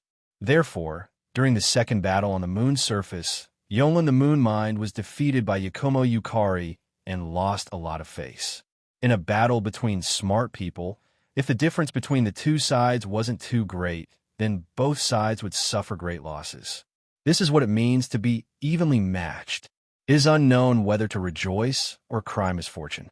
Red Devil Hall and Earth Spirit Hall were indeed evenly matched, but in the end, they returned to the starting point and neither side made any preparations. It can't be said that both sides were reckless, but both sides considered too much. Both sides had their own cleverness, which resulted in such a situation. Both sides felt helpless. Left with no choice, Patrice turned around to look at Wu Yan. He's trying his best to minimize his presence. He's acting like this has nothing to do with him. Since that's the case, you shall decide the method of competition. The moment she said that, the eyes of many girls present lit up and focused on Wu Yan. He originally planned to watch from the sidelines and intervene when the situation got out of hand. Apart from that, just like yesterday, Wu Yan was stunned by Patrice's words. He pointed at his nose with uncertainty. Me? Who else can it be other than you? At this point, Patrice's face was filled with annoyance. At the end of the day, this battle was started because of you, and the winner will get you. Isn't it reasonable for you to decide the method of the battle? Hey, I'm innocent. Wu Yan hurriedly tried to clear his name. Yesterday, I was just lying on the side for the entire competition. In the end, things turn out like this. Not to mention, in the end, I even had to give it to the winner like a prize. I'm still confused myself. Since that's the case, all the more reason for you to decide the method of competition. Gu Ming revealed a serious expression. It's true that we didn't ask for your consent before deciding to let the winner have you. Therefore, you have the right to use your own method to decide the winner between us. Wu Yan didn't expect this. He looked at Remilia. You're my butler. Even if I give you up, you shouldn't have any complaints. Remilia turned her head away despite her words. However, I'll allow you to make your own decision this time. Wu Yan laughed bitterly. He squatted down and patted Remilia's head. Remilia's body stiffened. She was about to explode when Wu Yan's gentle voice entered her ears. You really want to give me up? Not only did this simple sentence pacify Remilia, but also softened her heart, causing her to stutter. You're my housekeeper. You are my possession. Of course, I won't give you away. Is that so? Wu Yan said with a regretful tone. Just a housekeeper? Don't you think you're my brother? Remilia snorted softly and spoke in a mosquito-like voice. Although it's only what you think, it's not like I can't tolerate you having such thoughts. Just a little fine. Wu Yan shrugged, and he looked at Gu Ming Dichin. What about you? Why do you want me? Strictly speaking, we just met today, right? Gu Ming felt that he was a little nervous and embarrassed. He said anxiously, I just want to be friends with you. That's right. After doing so many things, Gu Ming felt that all he wanted was to have a friend. Brother. Friend stepped forward and grabbed Wu Yan's left hand. Brother. Gu Ming's love also stepped forward and grabbed Wu Yan's right hand. For girls, two pairs of sisters, all expressed their heartfelt desire. Their desire for Wu Yan.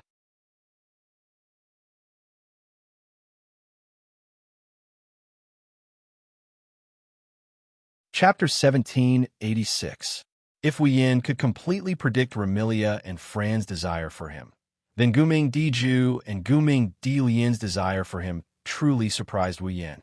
It's not that Wu Yan didn't know why Guming Diju and Guming Diju and Guming Diju desired him so much. He just didn't know that Guming Diju and Guming Diju and Guming Diju desired him so much. Before meeting Guming Diju and Guming Dinyan, Wu Yan already knew what happened to Guming Diju and Guming Dinyan. However, he had to admit that knowing is one thing, understanding is another. In the end, Wu Yan still underestimated Guming Diju and Guming Di Lian's desire for friends and playmates. After all, Wu Yan only met the Guming sisters yesterday, and the Guming sisters also only met Wu Yan yesterday. They didn't even exchange a single word. They didn't interact with each other at all. They can only be considered as having met each other before. Even so, the Guming sisters had shown such desire. It was easy to imagine how afraid they were of loneliness. At least, Guming Diju, who still had a heart and knew the feeling of loneliness, was like this. This also made Wu Yan, who had always been certain that he wouldn't leave the Red Devil Hall no matter who won or lost in the end, feel conflicted. Guming Diju and Guming Di Lian desired him so much. Could he really bear to see them dejected and return to Earth Spirit Hall by himself? This thought flashed through Wu Yan's mind for a moment before Wu Yan eliminated it. If he went to Earth Spirit Hall with Guming Diju and Guming Di Lian out of sympathy, not only would he hurt Remilia, Fran, and the others, Guming Diju and Guming Di Lian would definitely be unhappy. Therefore, sympathy was definitely out of the question. Wu Yan couldn't help but ponder for a moment when he thought of this. A few seconds later, he revealed a helpless expression. If you're like this, aren't you making me even more reluctant to see you two go against each other? I'm only retaliating. If it was in the past, I wouldn't give up until I destroyed Earth Spirit Hall. Remilia snorted. Therefore, these are two different matters. You only need to do, as we say, and decide on the way to compete. Please decide how you want to compete. Guming Diju looked straight into Wu Yan's eyes, his dark red pupils revealing an unexplainable determination. No matter what kind of competition it is, we will do our best. Wu Yan was at a loss for words at first. Then, an idea flashed through his mind, and his eyes rolled around. No matter what kind of competition it is, will you agree? Yes. Guming Diju was the first to speak. This battle was originally for you, so you should be the one to decide the outcome. I see. Wu Yan nodded and turned to look at Remilia. In other words, the final victor should be decided by me. Hearing this, Remilia frowned.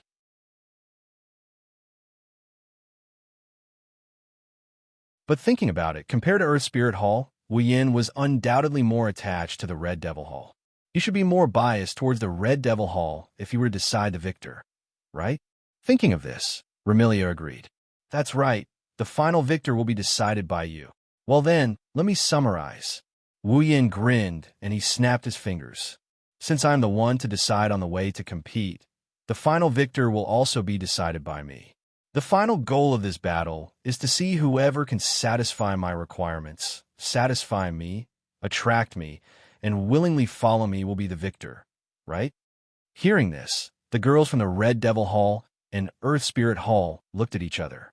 Indeed, if this situation developed, wouldn't it be the same as trying to gain Wu Yan's favor? This made Remilia, Guming, and all the other girls feel awkward, but they couldn't refute it. If possible, Remilia and Guming both wanted Wu Yan to choose them. But if Wu Yan really did choose someone else, they couldn't force him, could they? As a result, even if they were said to be trying to gain Wu Yan's favor and coaxing Wu Yan to stay, the girls could only accept it. At that moment, Remilia and Guming nodded their heads heavily. Yes.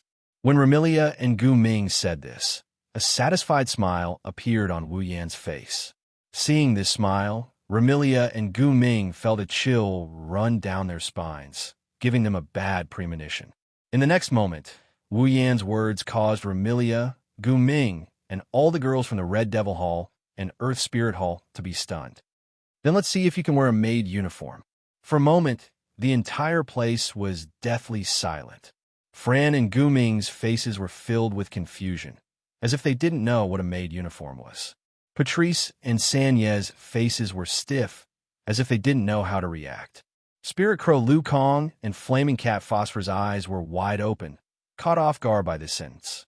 Only Remilia and Gu Ming remained silent for a while before looking at Wu Yan. "What did you just say?" Remilia put on a fake smile. A dangerous glint flashed in her scarlet eyes. "Try saying it again, that. A troubled expression appeared on Gu Ming's face. "I don't understand. How will wearing a maid uniform help in this competition?" "That's what you guys said." Wu Yan shrugged helplessly. "As long as you can satisfy me and move my heart, you will be the winner. Since that's the case, wear a maid uniform and let me see if you can attract me." This time, Remilia and Gu Ming were absolutely certain of it. Wu Yan, he's definitely trying to get us to please him. No, this was no longer just pleasing him. It was seducing him in disguise. What kind of joke is this? Remilia, the most prideful of them all, cried out in anger. "You wanted to wear a maid uniform?"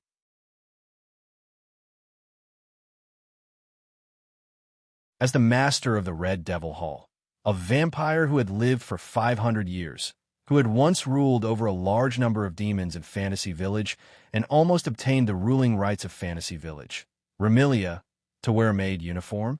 That was even harder than giving Ling Ming moral integrity. However, Wu Yan raised his brows and spoke provocatively. "Are you planning to admit defeat?" Wu Yan's provocation infuriated Remilia, but she couldn't say a word. After all, Remilia didn't want to admit defeat, nor did she want to wear a maid uniform. On the side, Zuiyi frowned and spoke. "Lord Bai, isn't this too much?" Without a doubt, Zuiyi was absolutely unwilling to see his master wear a maid's uniform. In any case, there's only us here, no one else. If no one says anything, no one will know what happened today. Wu Yan smiled. "So, isn't it interesting to try something you've never thought of before?" "Interesting?" Zuiyi hesitated for a moment and asked with uncertainty. "Is it because it's interesting that you want Miss to wear a maid's uniform?" Faced with Zuiyi's uncertainty, Wu Yan spoke frankly. "What else?" You bastard." Just as Remilia was about to explode, a gentle voice with a hint of determination rang out beside her. "If this can attract you," Guming Diju said in a serious tone, "I'm willing to cooperate." "What?" Spirit Crow Lu Kong and Flame Cat Lin sucked in a breath of cold air.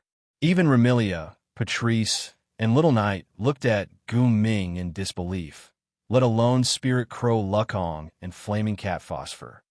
"Whoa!" Gu Ming Diju's eyes twinkled like little stars. "Big sister is so cool." Hearing Gu Ming Di Lian's words, Gu Ming Di Lian immediately felt a sense of satisfaction and couldn't help but straighten his back. "As long as Bai can follow us back to Earth Spirit Hall, I'm fine with it if it's just a maid uniform. Big brother won't follow you back to Earth Spirit Hall." Fran anxiously grabbed Remilia's hand. "Big sister, you can't lose to her." Fran. Remilia's mouth twitched. "Don't tell me you want me to wear a maid uniform." "Big sister doesn't dare," Fran said angrily. "Then let Fran wear it." "How can I let you wear it?" Remilia was startled. Her eyes were filled with struggle and hesitation. In the end, she glared fiercely at Wu Yan. "You'd better remember this." Wu Yan was pleased with himself as the girl from Scarlet Fiend Mansion and Earth Spirit Hall glared at him. "In the entire Fantasy Village, I'm probably the only one who can make Remilia and Guming Diju wear maid uniforms." R1152.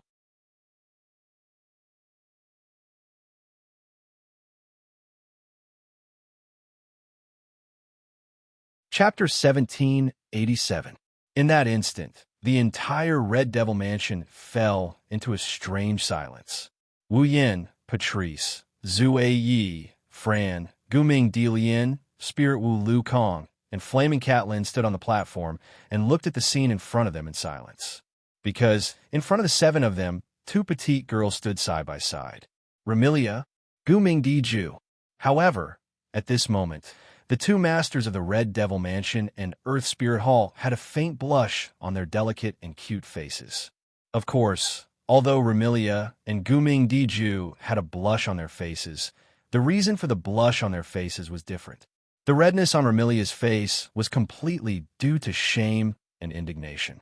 Guming Diju's blush was purely due to shyness. There was no other reason. After half an hour of bashfulness, Remilia's cherry-colored goth lowly outfit had already disappeared. Guming Diju's original outfit had also been replaced with the most common outfit in the Red Devil Mansion. Maid outfit. The main colors were blue and white. She wore a white, pleated headband on her head. The skirt only reached her knees, and she wore white stockings on her feet. There was a white, apron-like hanging coat in front of her body. It was a standard maid's uniform. Furthermore, because there was no maid outfit in the Red Devil Mansion that could match Remilia and Guming Diju, the two petite girls were wearing maid outfits that were too big for them. It was loose, but it didn't reduce the charm of the two girls at all. Instead, it looked strangely beautiful. If one had to describe it, it was like a girl wearing a boy's shirt. It was clearly too big and could be worn as a skirt, but this way, not only did it not look out of place, it actually made the girl feel even more seductive. Right now, Remilia and Guming Diju were wearing loose maid outfits. They had the same feeling. Remilia lifted the maid outfit with a face full of shame and anger. As if he had been greatly humiliated, Guming Diju's face was filled with shyness as he tried to cover himself up. He did not allow his overly loose maid uniform to slide down and reveal his fair and delicate body. Everyone's reactions were also different. Fran and Guming's love, who had never seen her sister like this, looked at each other. Similarly, Spirit Crow Lukhong and Flaming Cat Phosphor had never seen such a shy look on their master's face. He didn't close it for a long time. Patrice couldn't believe her eyes. It was another reaction that he had expected. He had a bitter smile on his face. As for Ruoyi, she stared straight at her family's eldest miss. Remilia's embarrassed and indignant appearance in her maid uniform suddenly raised her head and covered her nose, looking as if she would have a nosebleed at any moment. Wu Yin was the only one who didn't say anything.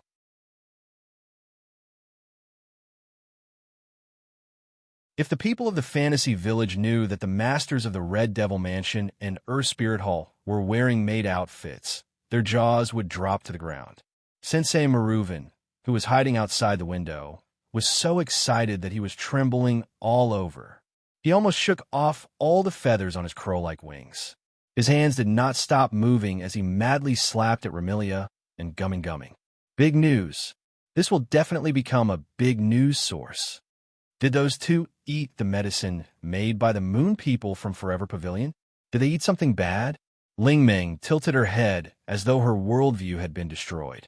Could it be that this is a mutation? He. Marissa giggled. Now, things seem to be getting more and more interesting. On the other side, under the different gazes of the 7 people in front of her, Remilia felt as if she was doing some kind of shameful play. The color of blood continued to spread on her small face, causing her to involuntarily bare her fangs and cry out. What are you looking at? Haven't you seen others wearing maid outfits before? Everyone nodded in unison after Remilia yelled at them. Then they came to their senses and shook their heads in a daze. Remilia glared at Wu Yin when she saw how they still haven't reacted to the situation. I will remember today's humiliation. How is it? Gumming also looked at Wu Yin. He was a little hesitant, but also very hopeful as he asked, Do I look good? Yes. Hearing this, Wu Yin looked at Remilia and Gumming in maid outfits without saying a word. An impulse surged in his heart. Of course, this was not an evil impulse. Instead, it was as if he had discovered something that he absolutely wanted, and he desperately wanted to obtain it. Under the influence of this impulse, Wu Yan's eyes shone with a strange light as he said this. Not enough. Not enough. Many of the young ladies were stunned. Not enough. What does that mean? Not enough. Amidst the stunned expressions of the girls, Wu Yan seemed to be holding back something as he yelled out in excitement. Give me another set of panties. The air instantly froze, let alone Remilia and Gumming. Other than Fran and Gumming Love, who tilted their heads in confusion, Patrice, Xianxia, Spirit Crow, and Flaming Cat all froze on the spot, as though they were petrified. Panties, outside the window of the Red Devil Mansion. Ling Meng, Marissa, and Fumimaru also cried out involuntarily. Then, they looked at each other and fiercely pressed their faces against the glass of the window, their eyes wide open. "Panties, panties," Gumming mumbled in a daze. Then, his face turned as red as a ripe apple. Remilia's scarlet eyes flashed with a bloody light as she stared at Wu Yin with killing intent. "Do you want to die once?" However, Wu Yin, who was controlled by an inexplicable impulse, did not cower. Instead, his aura surged as he declared with an unquestionable tone, "Cut the crap. Do as I say." Under that inexplicable aura, the killing intent on Remilia's face disappeared. Her eyes even revealed a trace of timidity. Seeing Wu Yin so excited as though he was facing his idol, she couldn't help but gulp. However, Wu Yin's fanaticism wasn't over. Just Remilia and gumming won't be enough. Wu Yin turned around to face Patrice, Black Knight, Ling Wu Lu Kong, Flaming Cat Phosphor, and the other girls. His grin made the girls tremble in fear. "You guys wear it too. We're going to wear it too." The group of girls cried out in surprise. "We have to wear it too?" Fran was a little confused as to what was going on. "That panties. Everyone wear it together?" Gu Ming's face was filled with excitement. "It seems to be very fun. Please don't joke around, Lord Bai," Bu Yi said in a threatening tone. "If you go overboard and make everyone angry, Lord White will be the one at a disadvantage." Unfortunately, Sakuya's threat was useless against Wu Yin. Like a fanatic, Wu Yin said in an overbearing manner, "Do you want to win or not?" Even Sakuya was stunned by Wu Yin's aggressive questioning. She couldn't say anything for a while. This guy, what's wrong with him? Spirit Crow and Flaming Cat were at a loss. Even Flaming Cat laughed dryly. Could it be that the guy that Master fancies has a problem with his head? This state. Only Patrice seemed to have thought of something amidst the fluster in her eyes. Could it be the original sin of greed? Greed? Many young ladies looked at Patrice in panic. Didn't he say not enough? Patchouli smiled bitterly. This is the word that is most suitable to explain the original sin of greed. Under the influence of this original sin, the idea of not enough will be deeply rooted in one's heart. I think it should be this idea that is affecting him now, making him start to crazily pursue what he wants. That means, Gumming Dijue said uneasily. The thing he's crazily pursuing is our tire? What kind of pursuit is this? Remilia roared furiously. However, compared to Remilia, Wu Yan's aura was much more intense. In short, just change for me. Seeing how Wu Yan is in such high spirits that he's about to flip out, the girls were overwhelmed by his ferocious aura. They shrieked and scattered like birds and beasts to change their clothes.